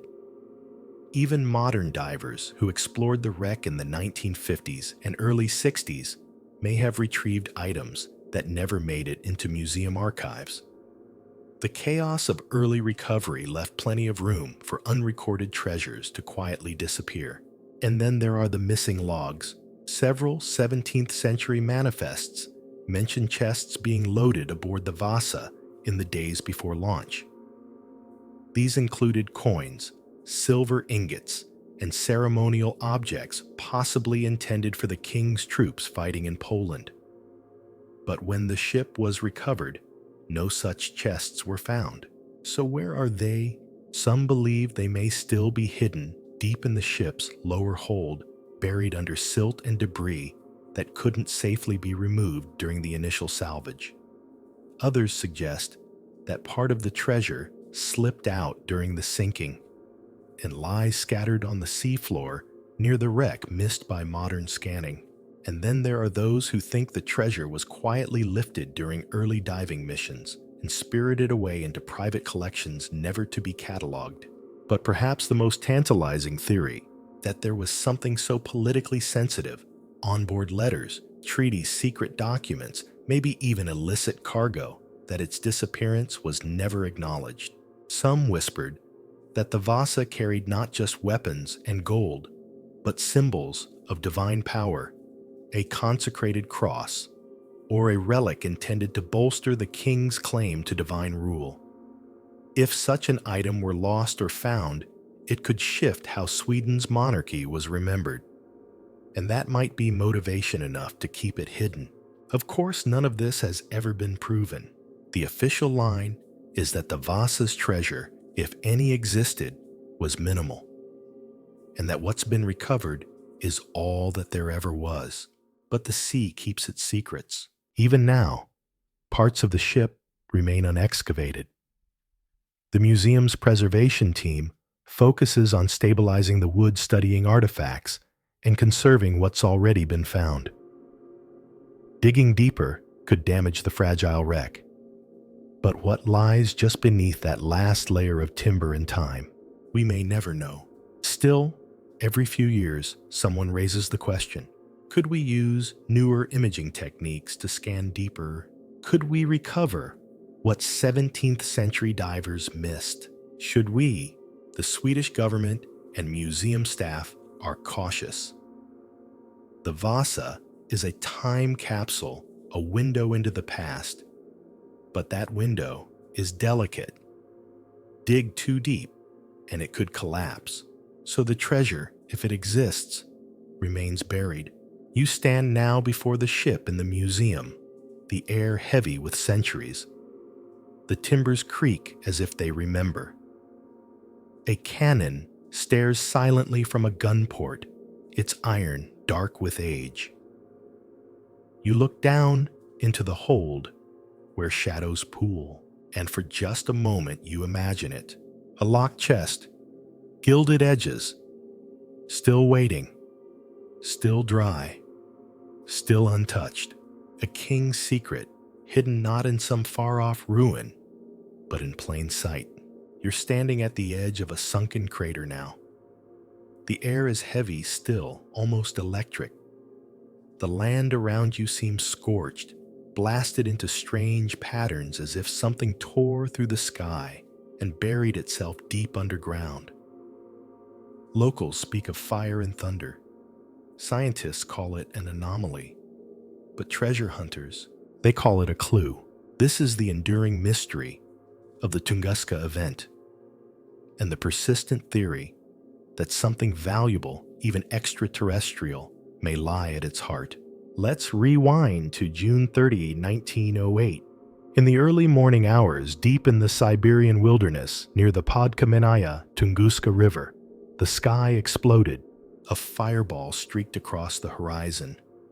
Witnesses miles away described a flash of bluish light, like the sun had doubled. Moments later, a shockwave flattened over 800 square miles of forest, an area larger than London. Trees were scorched, herds of reindeer incinerated. The blast shattered windows 300 miles away. Yet when scientists arrived years later, there was no crater, no impact site, no visible chunk of meteorite. Just a strange pattern of radial devastation, trees pointing away from a central point, but no hole.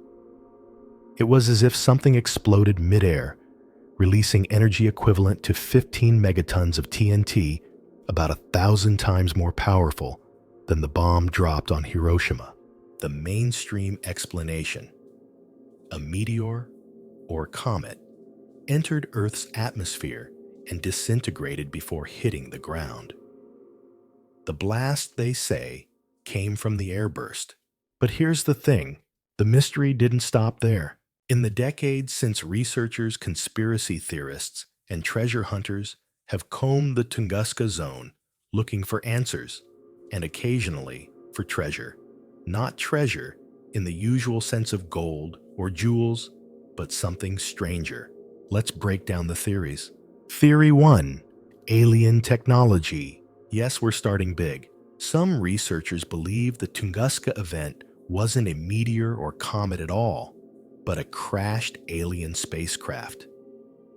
This theory was especially popular during the Cold War, when Soviet scientists explored the site and found, according to rumor, unusual metallic fragments. One Russian scientist, Alexander Kazantsev, proposed in the 1940s that the event was caused by a nuclear-powered alien ship that exploded or self-destructed to avoid hitting a populated area. He pointed to the absence of a crater and the unusual radioactivity at the site, although later tests challenged that claim. Others say that if an alien ship crashed or even dropped some kind of probe, it might still be buried beneath the permafrost, perfectly preserved. A treasure of unimaginable value, alien tech. Devices beyond our comprehension.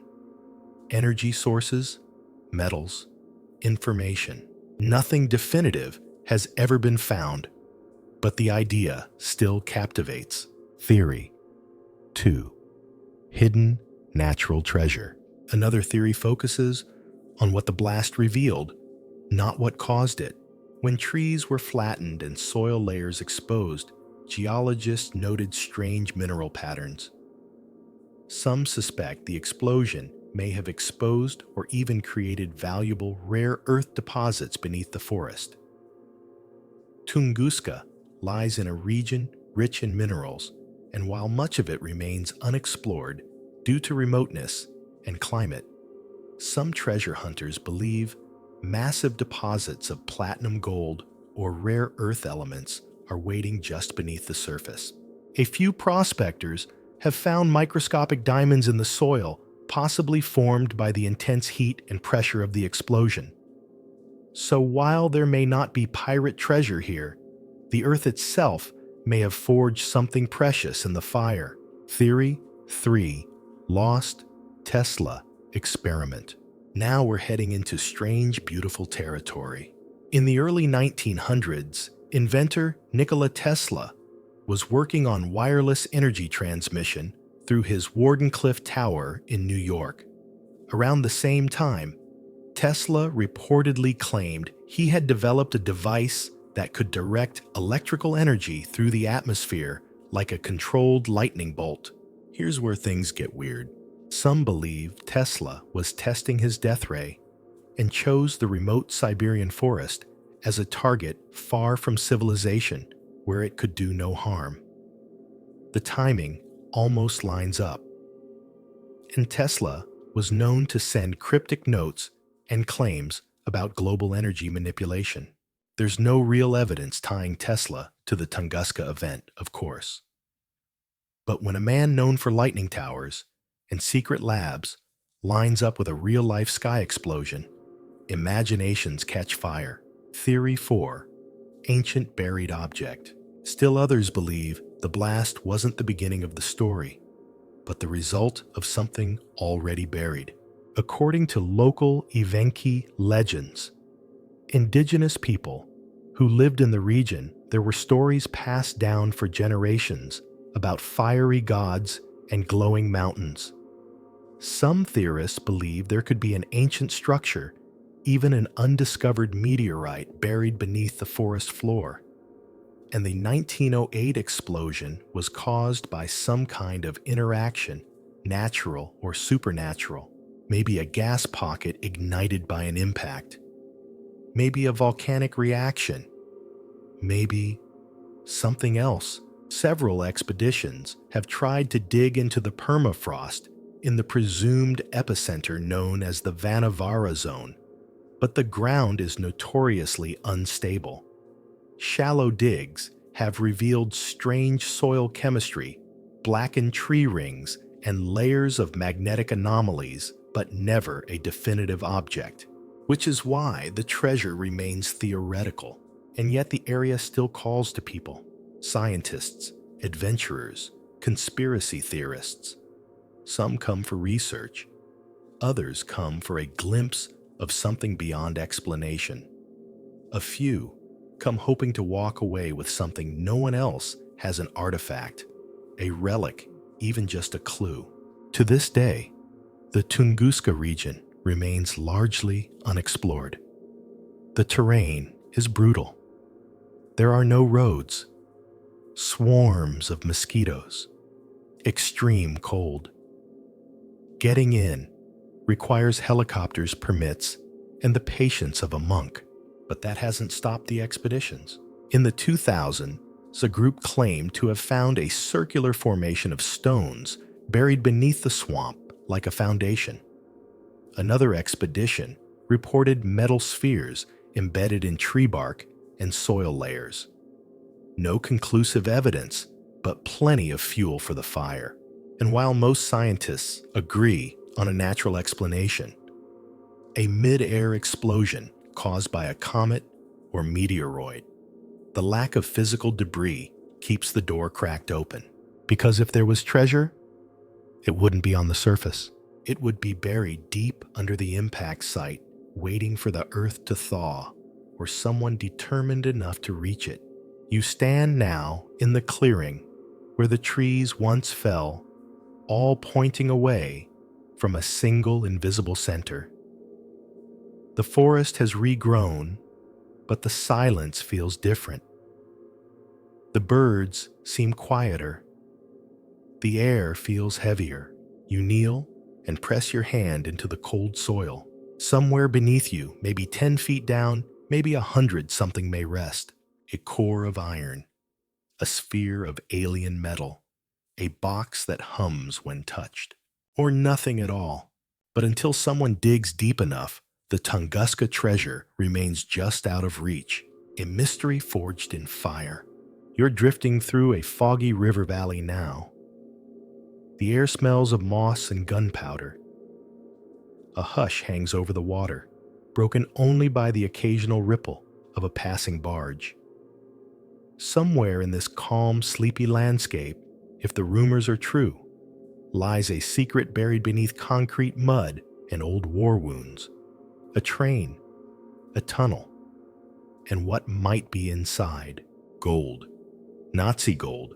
This is the tale of the gold train of Walbersich, a modern legend wrapped in wartime chaos and whispered promises of unimaginable wealth.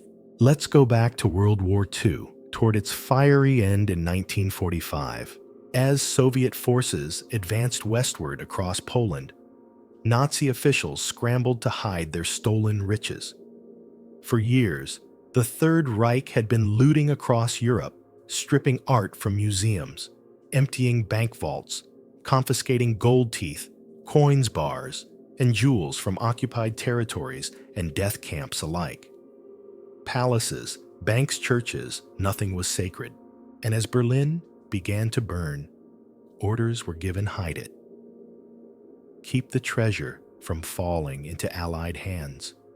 Move it underground, into the mountains, into the forests, into the mines. One such mine system was in Lower Silesia, a region of rolling hills and old castles in modern-day southwestern Poland. And at the heart of it was the mysterious Reese Project, a vast secret Nazi construction effort that included underground bunkers, tunnels, and facilities carved into the Owl Mountains. The full purpose of these structures is still debated. Some say weapons research, others say a last resort command center, and here, according to persistent rumor, is where the Nazi gold train was sent. The story first began circulating in local Polish lore shortly after the war. Eyewitnesses spoke of a heavily guarded German military train departing from Breslau, now Wrocław, in early 1945. It was loaded with crates, barrels, and armored cars. Some claimed it contained 300 tons of gold, priceless art, rare metals, and even the amber room, another lost treasure from the war. But the train never reached its destination. Instead, it vanished somewhere near the city of Walbersich, then called Waldenburg, between Książ Castle and a railway junction known as Kilometer 65. The official explanation? There is no official explanation. The Polish government never confirmed a missing train. Post-war Soviet and Polish military maps showed no such disappearance. But the rumors never stopped. Whispers continued for decades of sealed tunnels beneath the castle, of locals forced to dig and then silenced, of unexplored shafts and old German engineering blueprints. Every so often, someone would launch a quiet expedition, an amateur historian, a treasure hunter, a war veteran with a memory of something suspicious. And then in 2015, the world took notice. Two treasure hunters, Andreas Richter and Piotr Koper, claimed they had discovered the location of the fabled Nazi gold train using ground-penetrating radar. They said they had located a long, train-shaped anomaly buried near Kilometer 65, partially hidden by decades of soil and overgrowth.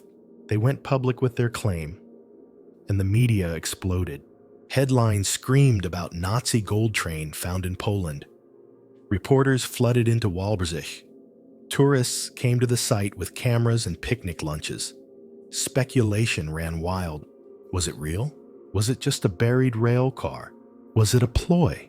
Polish officials announced they would investigate. The military and archaeologists were brought in. Diggers and scanners were deployed.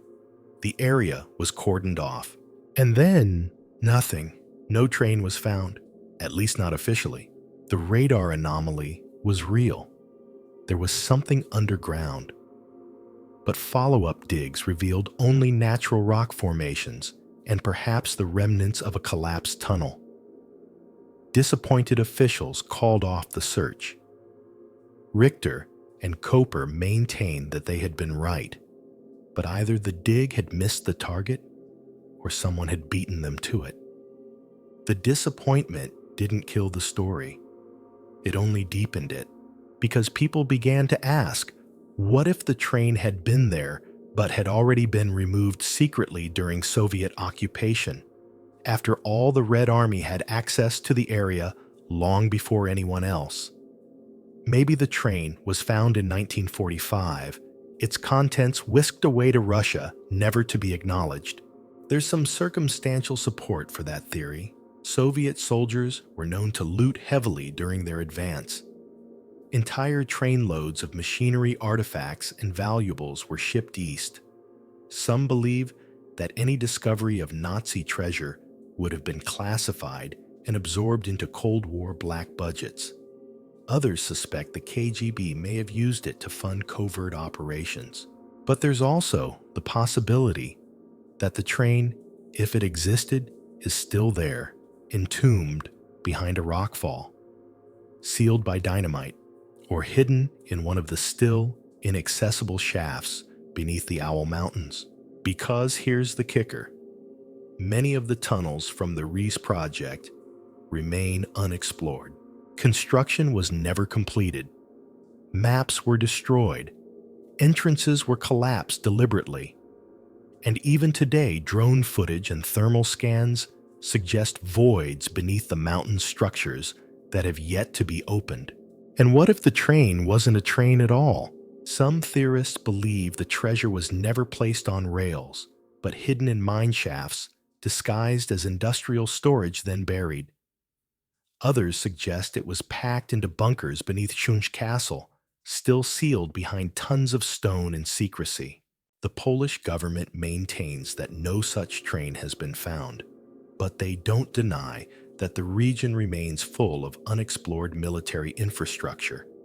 And as technology improves, some believe it's only a matter of time before someone gets through. Still, there's another layer to this legend. It's not just about gold or stolen art. It's about what might be buried with it. The Nazis were obsessive record keepers. Their looting was methodical. But some files, especially those related to high-level SS movements, have never been found. Some believe that deep in a tunnel beneath rock and rebar, there could be classified documents, evidence of wartime experiments, even long-lost files relating to the escape routes of top officials after the fall of Berlin. For a treasure hunter, that kind of information is worth more than any crate of coins. You stand now near the tree line at kilometer 65. A rusted railway track peeks through the grass. Birds chirp lazily in the trees. And if you listen closely, you might just hear it, that low, ghostly rattle.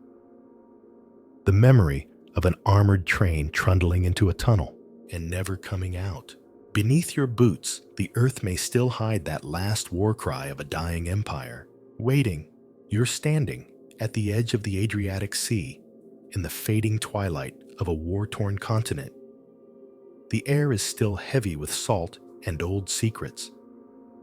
Behind you, the Alps rise into the clouds. In front of you, somewhere beneath murky waters, or nestled in an underground vault, lies one of the most controversial and elusive treasures of the 20th century. This is the dark and tangled story of the Ustasha gold, a wartime hoard tied not only to greed, but to genocide betrayal and Cold War conspiracies. Let's set the stage. In 1941, Nazi Germany invaded the Kingdom of Yugoslavia. What followed was one of the most brutal chapters of World War II. The Nazis carved up the region, and in the center of the chaos they installed a puppet regime, the independent state of Croatia NDH, led by the Ustasha, a fascist ultra-nationalist group under the command of Ante Pavelić. The Ustasha were violent extremists. They targeted Serbs, Jews, Roma, and political opponents with terrifying efficiency, operating concentration camps like Jasenovac, where untold thousands were murdered. In the process, they seized enormous quantities of wealth from homes, temples, banks, and bodies. This wasn't just looting, it was systematic confiscation. According to survivors and post-war reports, the Ustasha extracted gold teeth, jewelry, watches, currency, and cultural treasures. Entire communities were stripped of their belongings. Synagogues were looted. Serb Orthodox churches were emptied of relics. Safe deposit boxes in Zagreb banks were cleaned out. And then just as Allied forces closed in, the Ustasha leadership fled. But they didn't leave empty-handed. Reports indicate that in May 1945, as Nazi Germany collapsed, Ustasha leaders loaded truckloads of gold and other valuables into a convoy. The destination, Austria, specifically the border town of Bleeburg, where they hoped to surrender to British forces and avoid capture by Tito's partisans. What happened next is still debated. Many Ustasha officials were captured and executed by Yugoslav forces. Some escaped through rat lines, secret escape routes often used by Nazis and Axis collaborators to flee Europe, sometimes with the assistance of Catholic clergy, Red Cross documents, and in some cases, Western intelligence operatives. But the treasure, it vanished. Some say a portion of it was captured by Allied troops. Others claim it was buried hidden in alpine caves or deep in the Austrian countryside. But the largest and most persistent rumor is this, that a large shipment of Ustasha gold, valued today in the hundreds of millions, was taken to Rome. And from there, the mystery deepens. According to documents uncovered in the 1990s and early 2000s, a shipment of gold, approximately 10 to 15 truckloads, was reportedly smuggled into Italy by Ustasha loyalists. Some sources allege that the gold was stored at Vatican properties, including a Franciscan monastery in San Girolamo, and later laundered through church and private banking networks. These claims fueled a massive controversy. In 1999, a class action lawsuit was filed in a U.S. court by Holocaust survivors and families of victims, accusing the Vatican Bank, among others, of accepting and concealing stolen Ustasha assets.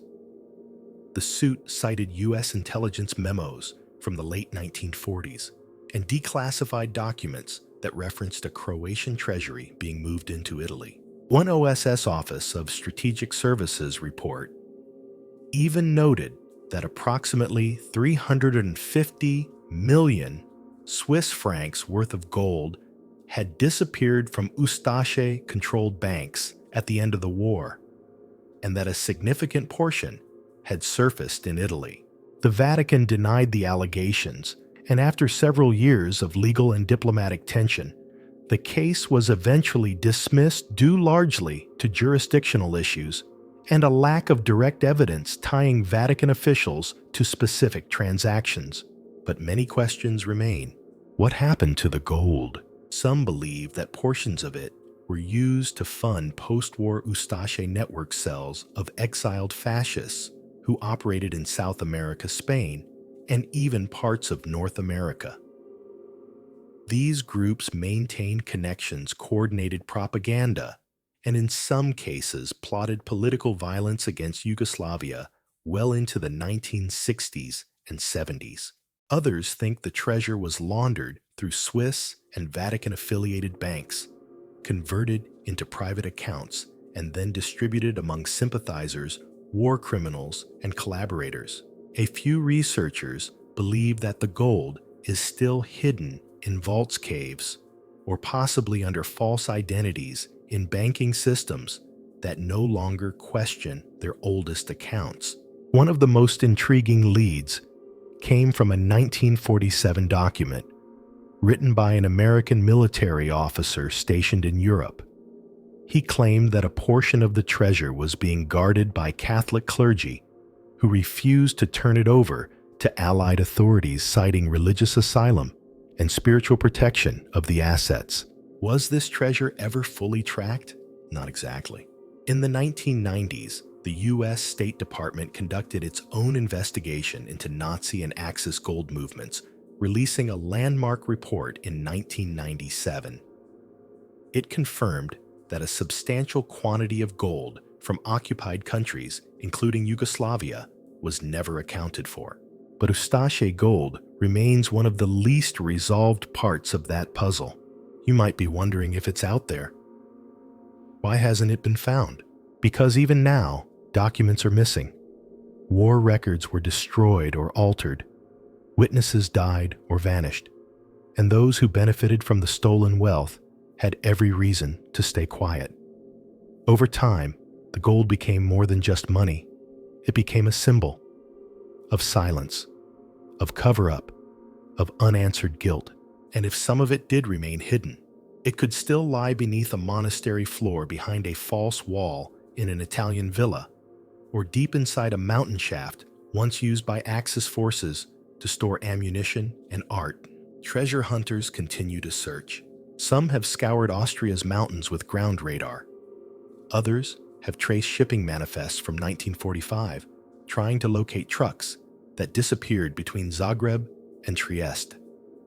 A few believe that only a fraction of the treasure ever made it out of Croatia, and that the rest is buried somewhere in the Balkans, perhaps near the route from Bleiburg, hidden in a cave system known only to the drivers.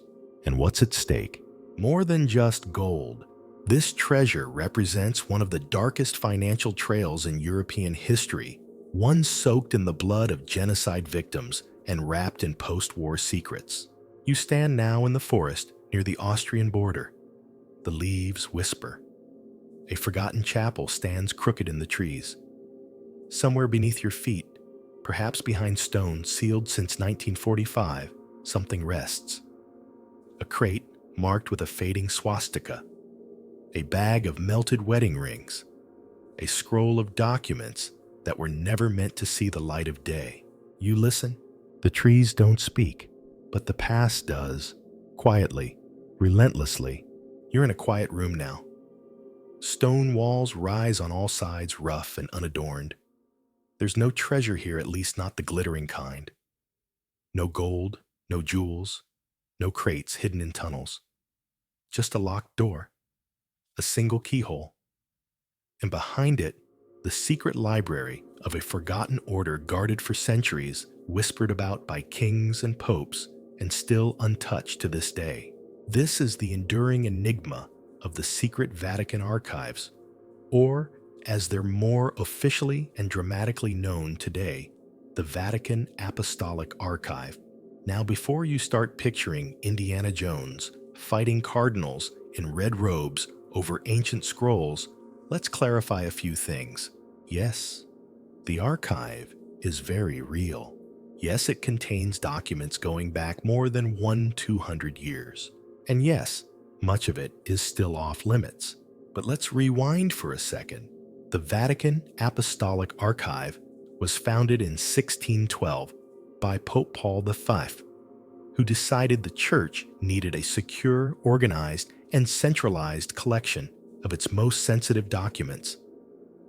And we're not just talking about sermons and papal grocery lists.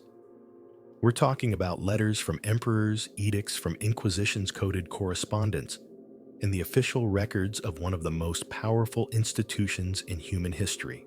It holds over 50 miles of shelving, more than 35,000 volumes, and perhaps, just perhaps, hidden somewhere in all that paper and parchment, treasures of a different kind, knowledge, secrets, truths that were too dangerous or too sacred to share. Let's look at what's confirmed. Inside the archive are documents from the trial of Galileo Galilei, complete with transcripts and the signature of the man himself. Letters from Michelangelo, including his gripes about getting paid for work on the Sistine Chapel. Papal bulls from the Crusades, detailing indulgences, land grants, and strategic orders. A letter from Mary Queen of Scots, written shortly before her execution, pleading for papal intervention. The excommunication decree of Martin Luther. Henry VIII's petitions for annulment, yeah, that one. Even early correspondence with figures like Genghis Khan's successors as the church tried to convert Mongol leaders. But that's just the public face, because here's where the mystery starts. Much of the archive remains unscanned, uncatalogued, and unopened to outsiders. Technically, researchers can request access, but it's a highly restricted process. You need academic credentials, a clear research purpose, and Vatican approval. And even if you're granted entry, you can only request specific documents, no browsing. No wandering the stacks with wide eyes and a flashlight.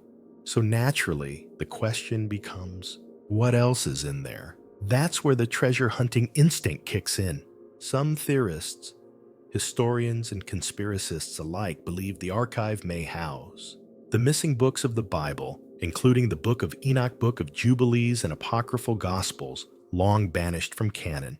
Proof of early alien encounters, possibly preserved in medieval illustrations and papal letters describing celestial visitors. Official reports on miracles, exorcisms, or supernatural events investigated by the church, but never made public. Maps and diaries from the Templar era, potentially revealing hidden routes, escape plans, or treasure caches linked to the Holy Land. The real third secret of Fatima, supposedly darker than what was revealed in 2000, containing prophecies still sealed away, or even evidence of bloodlines, long-forgotten claims to thrones, or hidden royal pacts forged through the church. Now let's pause for a moment. Is it likely that the Vatican is sitting on proof of alien life? Probably not, but the church has played a central role in world history for nearly 2 millennia. And where there's power, there's always a paper trail. Sometimes a treasure isn't a chest of gold coins. It's a single letter, a signature, a sealed confession. Take, for example, the mystery of the Templar absolution. For centuries, it was believed that the church excommunicated the Knights Templar and condemned them outright. But in 2001, an Italian researcher named Barbara Frall discovered a forgotten document buried in the archive, the Chinon parchment. It revealed that Pope Clement V had secretly absolved the Templar leadership in 1308, suggesting they had been scapegoated by the French king, Philip IV. This was a document lost for 700 years, and if something that important could sit unnoticed for centuries, what else might be in there? Some point to the chronovisor legend, a 20th century myth claiming the Vatican possessed a machine that could see into the past, built by a Benedictine monk named Father Pellegrino Ernetti. It was said to be a kind of time window, able to show historical events like the crucifixion in real time. Absurd? Probably. But people still wonder why certain scientific reports were suddenly archived and locked after his death. Others believe the archive may contain hidden heresies, early gospels that depict Jesus in non-divine terms, or suggest radically different teachings than what became orthodoxy. If these exist, they could challenge the very foundation of the church's historical authority. Then there's the question of buried relics, not bones and thorns, but documents about them. Where is the Spear of Destiny now? What happened to the Ark of the Covenant, once kept in Ethiopia, then allegedly moved? Where did the Vatican's original Dead Sea Scroll fragments go? Again, no one outside the inner circle knows. But that hasn't stopped treasure seekers from dreaming of what might be filed away in a dusty drawer labeled confidential. Even Pope Francis acknowledged in 2019 that the archive's name had helped fuel centuries of myth. That's why he changed it from Secret Vatican Archive to the more academic-sounding Apostolic Archive. But even with the rebrand, the aura of secrecy hasn't lifted, because secrecy is part of the treasure. In an age where everything is online, digitized, and decrypted, the Vatican Archive remains resolutely analog. Card catalogs, handwritten notes, thick, leather-bound volumes tied with ribbon. There's no treasure map, but the archive is the map. So now you're back in that silent hallway, a corridor of ancient knowledge. The key turns. The door creaks open. Inside, shelves rise into the gloom. Scrolls wrapped in silk. Ink faded to sepia. A parchment sealed with crimson wax untouched since the 1400s. You take a step in, your hand brushes a spine, and you wonder just for a moment if you found the treasure, not of gold, but of truth. You're beneath the ocean now, deeper than sunlight, deeper than sound. The pressure tightens around you like 1,000 invisible hands. It's dark here except for the occasional shimmer of bioluminescence, jellyfish pulses, flickering scales, tiny blue lights from things that should not glow. And down here somewhere beneath the silence lies a treasure that may never be touched. This is the long-lost secret of the SS Waratah, the Titanic of the South, and the mystery of what might still lie in her hold. Let's drift back to 1909, in the golden age of steamships. Before air travel, before satellites, before the oceans were crisscrossed with GPS signals. If you wanted to move people, cargo, or secrets between continents, you did it by ship. The SS Waratah was a state-of-the-art passenger and cargo liner built by the Blue Anchor Line. She was over 500 feet long, beautifully fitted, and intended to serve the route between England and Australia, a floating palace for the wealthy and well-connected. Think of her as a sleek, less famous cousin to the Titanic. Lavish public rooms, modern boilers, a powerful hull, but unlike the Titanic, the Waratah never made a second voyage. In July 1909, after departing from Durban, South Africa, en route to Cape Town, she simply vanished. Without a trace.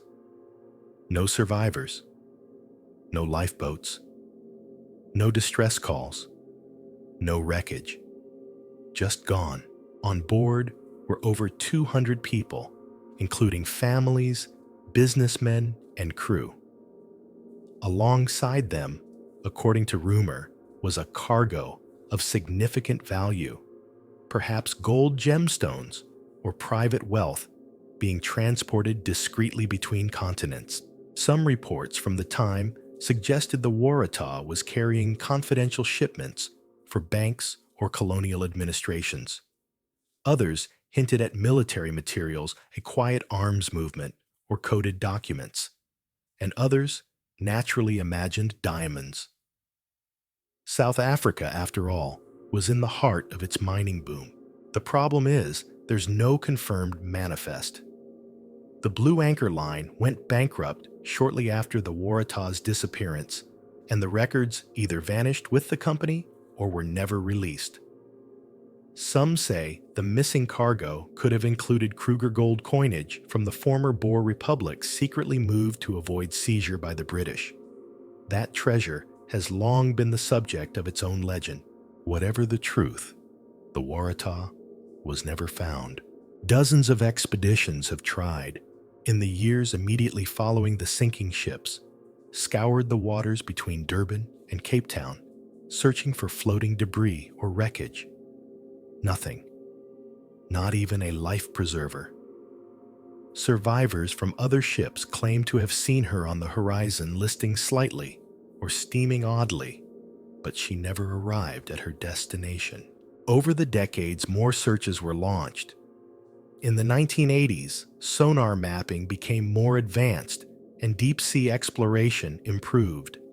Several promising targets were discovered, but everyone turned out to be either a different wreck or a rock formation. In 2004, a modern expedition led by ocean explorer Emlyn Brown declared they had finally found the Waratah's resting place. A sonar scan of a vessel lying in deep water matched the Waratah's size and shape. But after diving on the site, they found nothing conclusive. Brown later described the wreck as the right ship in the wrong place, a mystery even deeper. So where is she? Some researchers believe the Waratah sank so suddenly that it went down intact, slipping beneath the waves like a falling leaf. No explosion? No breakup? No flotsam? If so, she could be lying upright on the seabed, perfectly preserved in cold darkness, and with her, the cargo that vanished with her. But others suspect a catastrophic storm may have struck, pushing her off course and causing a structural failure. If the ship broke apart, her remains might be scattered across the seafloor in pieces, making sonar detection far more difficult. And here's another wrinkle. The South African coast, particularly the Agulhas Current, is one of the most notoriously dangerous stretches of ocean on the planet. Strong currents, rogue waves, shifting sands. Even in modern times, ships disappear there. It's a place where the ocean seems to decide what it wants to keep. There are whispers of a sand-covered tomb, that the Waratah lies buried beneath centuries of silt, undetectable by sonar, sealed in an undersea valley. And of course, there are those who believe she was sunk deliberately. This theory comes from a dark corner of conspiracy that someone wanted the Waratah silenced, a high-profile passenger perhaps, or secret military cargo, or someone transporting political intelligence that was never meant to reach London. Was she torpedoed by a rogue naval vessel, sabotaged from within, lost, not by accident, but by design? There's no proof, but then again, there's no anything, which makes the Waratah one of the most enduring maritime mysteries of all time. Even the Titanic was found, even the Lusitania, but the Waratah still a ghost. And the treasure, well, that depends on who you ask. To historians, the treasure is knowledge answers closure and a complete record of what happened on that quiet July night. To treasure hunters, it's potentially millions in gold gemstones or historical artifacts. And to families still telling stories about distant relatives lost aboard her, the treasure is memory, legacy, a final resting place, because for now, the Waratah has none. No grave, no shrine, just open water. You drift lower now through a column of ocean that feels eternal. The world above has disappeared. A glint catches your eye metal. A rivet, no, just a fish. But then something blocky in the distance, the shape of a hull, covered in coral, still, waiting. You imagine a nameplate half buried, Waratah, and inside, in a cargo bay sealed by rust and salt, a stack of wooden crates, stamped with royal crests, or mining symbols, or maybe nothing at all, and one of them still intact holds gold. You float in the silence, and wait for someone to come looking again. You're back on solid ground now, but only just. The ruins around you are draped in jungle stone, swallowed by roots, temples crumbled into moss. Birds call from deep in the canopy. Insects buzz like static. And somewhere in this green maze, the last clues of a kingdom lost still hide in the soil. This is the legend of the lost treasure of the Khmer Empire and the question that still haunts the jungle. What happened to the wealth of Angkor? Let's rewind over 900 years. At its height in the 12th century, the Khmer Empire was one of the most powerful civilizations in Southeast Asia. Its capital, Angkor, was a sprawling metropolis of temples, roads, canals, reservoirs, and palaces. With over 1 million inhabitants, it was the largest urban complex of the pre-industrial world. And at the center of it all was Angkor Wat, a temple so massive and ornate, it still stands today as the largest religious monument on Earth. Carvings stretch for miles. Towers soar like stone lotus buds. Entire walls depict battle scenes, gods, and royal processions. But for all its grandeur, Angkor wasn't just a religious center. It was a repository of wealth. The Khmer kings taxed rice-controlled trade routes and extracted tribute from neighboring kingdoms. Their empire stretched from modern-day Thailand to Vietnam. Gold, silver, ivory, gemstones, silks, these flowed into the city, and in all likelihood were stored in temples, palaces, and royal treasuries. So where is it? Where is the treasure of Angkor? That's the mystery. When the empire began to decline, sometime around the 14th or 15th century, Angkor was gradually abandoned. The reasons are debated. Climate change, political strife, invasion by the Ayutthaya kingdom, the silting of canals, or a slow erosion of centralized power. Historians still argue over whether it was a sudden fall or a long unraveling. But one thing is certain. When European explorers stumbled upon Angkor centuries later, they found ruins, not riches. No crates of gold, no royal vaults, no legendary artifacts left behind. Just stone and silence. So what happened to the wealth? One theory suggests it was evacuated, carted off to safer regions as the capital shifted south toward Phnom Penh. As war loomed and floods threatened, it would have made sense to relocate the royal treasury. Some historians believe the treasure could have been split among successor states or lost during the wars that followed. Another theory says it was looted first by invaders from Ayutthaya and later by colonial opportunists.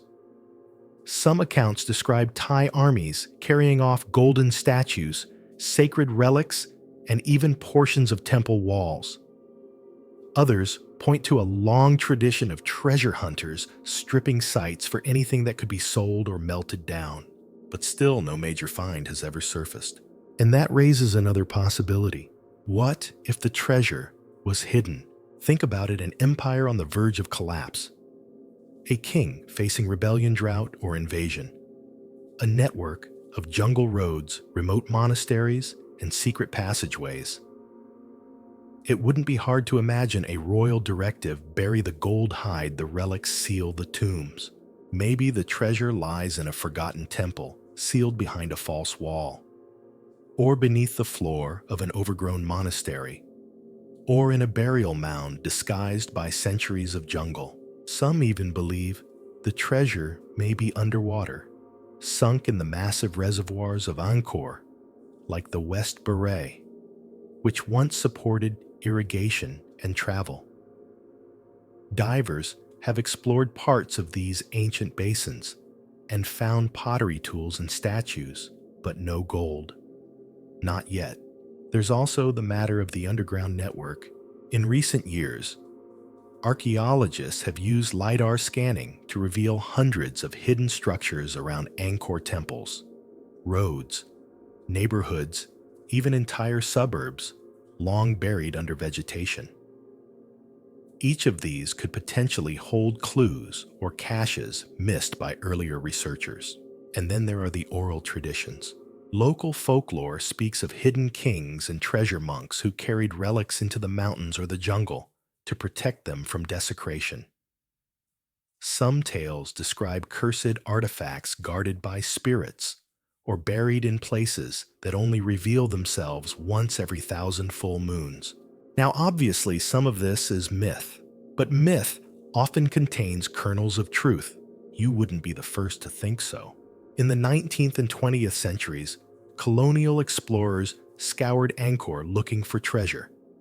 Some took artifacts, many now reside in museums in Europe or America. Others sought secret rooms or gold-lined tombs and came up empty. But a few returned with mysterious finds: bronze urns, stone sarcophagi, and religious relics that suggest something more lies just beneath the surface. One intriguing lead is the existence of sealed chambers within Angkor Wat itself.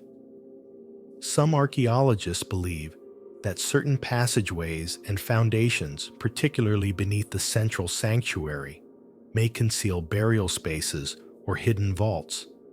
But conservation concerns have kept many of these areas unexcavated. That's the haunting part. The treasure could still be there, in the dark, in the stone, in the silence. You step now through a narrow temple corridor. The walls are slick with moisture, carved with dancing apsaras and ancient script. A cool breeze whispers from a gap in the floor, just enough to make you pause. You shine your light downward, a seam in the stone, a hinge, or maybe just your imagination. You press your hand to the wall. It's warm, solid, immovable, and yet, somewhere nearby, beneath centuries of earth, a chamber may still hold a solid gold Buddha. A jewel-inlaid sword passed through 5 kings, scrolls wrapped in silk, a crown lost to history, and the real treasure, the story. The evidence of an empire that once ruled the jungle, that moved rivers, that aligned its buildings with the stars. Today, Angkor draws tourists, scholars, monks, but most of its secrets remain untouched. For all its fame, it's still one of the most enigmatic archaeological sites on Earth. And until someone finds the royal vault, the treasure of the Khmer remains a question whispered through the trees. Where did it go? Who took it? And what might it say about the people who built this stone forest of gods?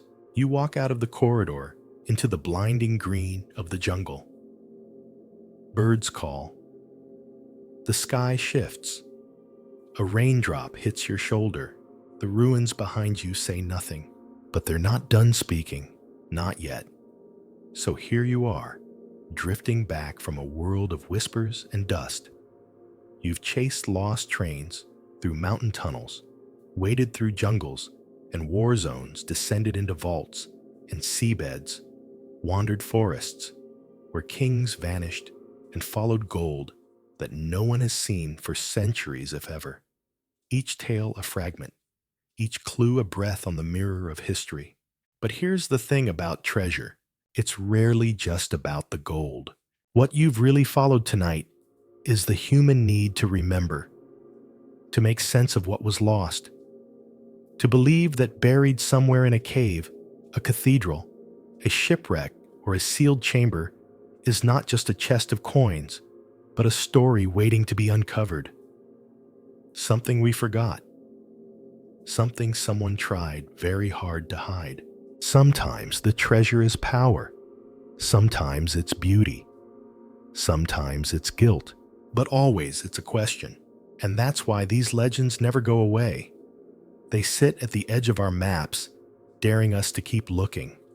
Even when decades pass, even when the trail grows cold, even when it seems impossible, because we're not really chasing the past, we're chasing the possibility of it coming back. So now, as you settle into sleep, let the last image fade, a torch flickering in the dark, a key turning in an ancient lock, the soft scrape of stone against stone. Something is opening, and the world is about to remember.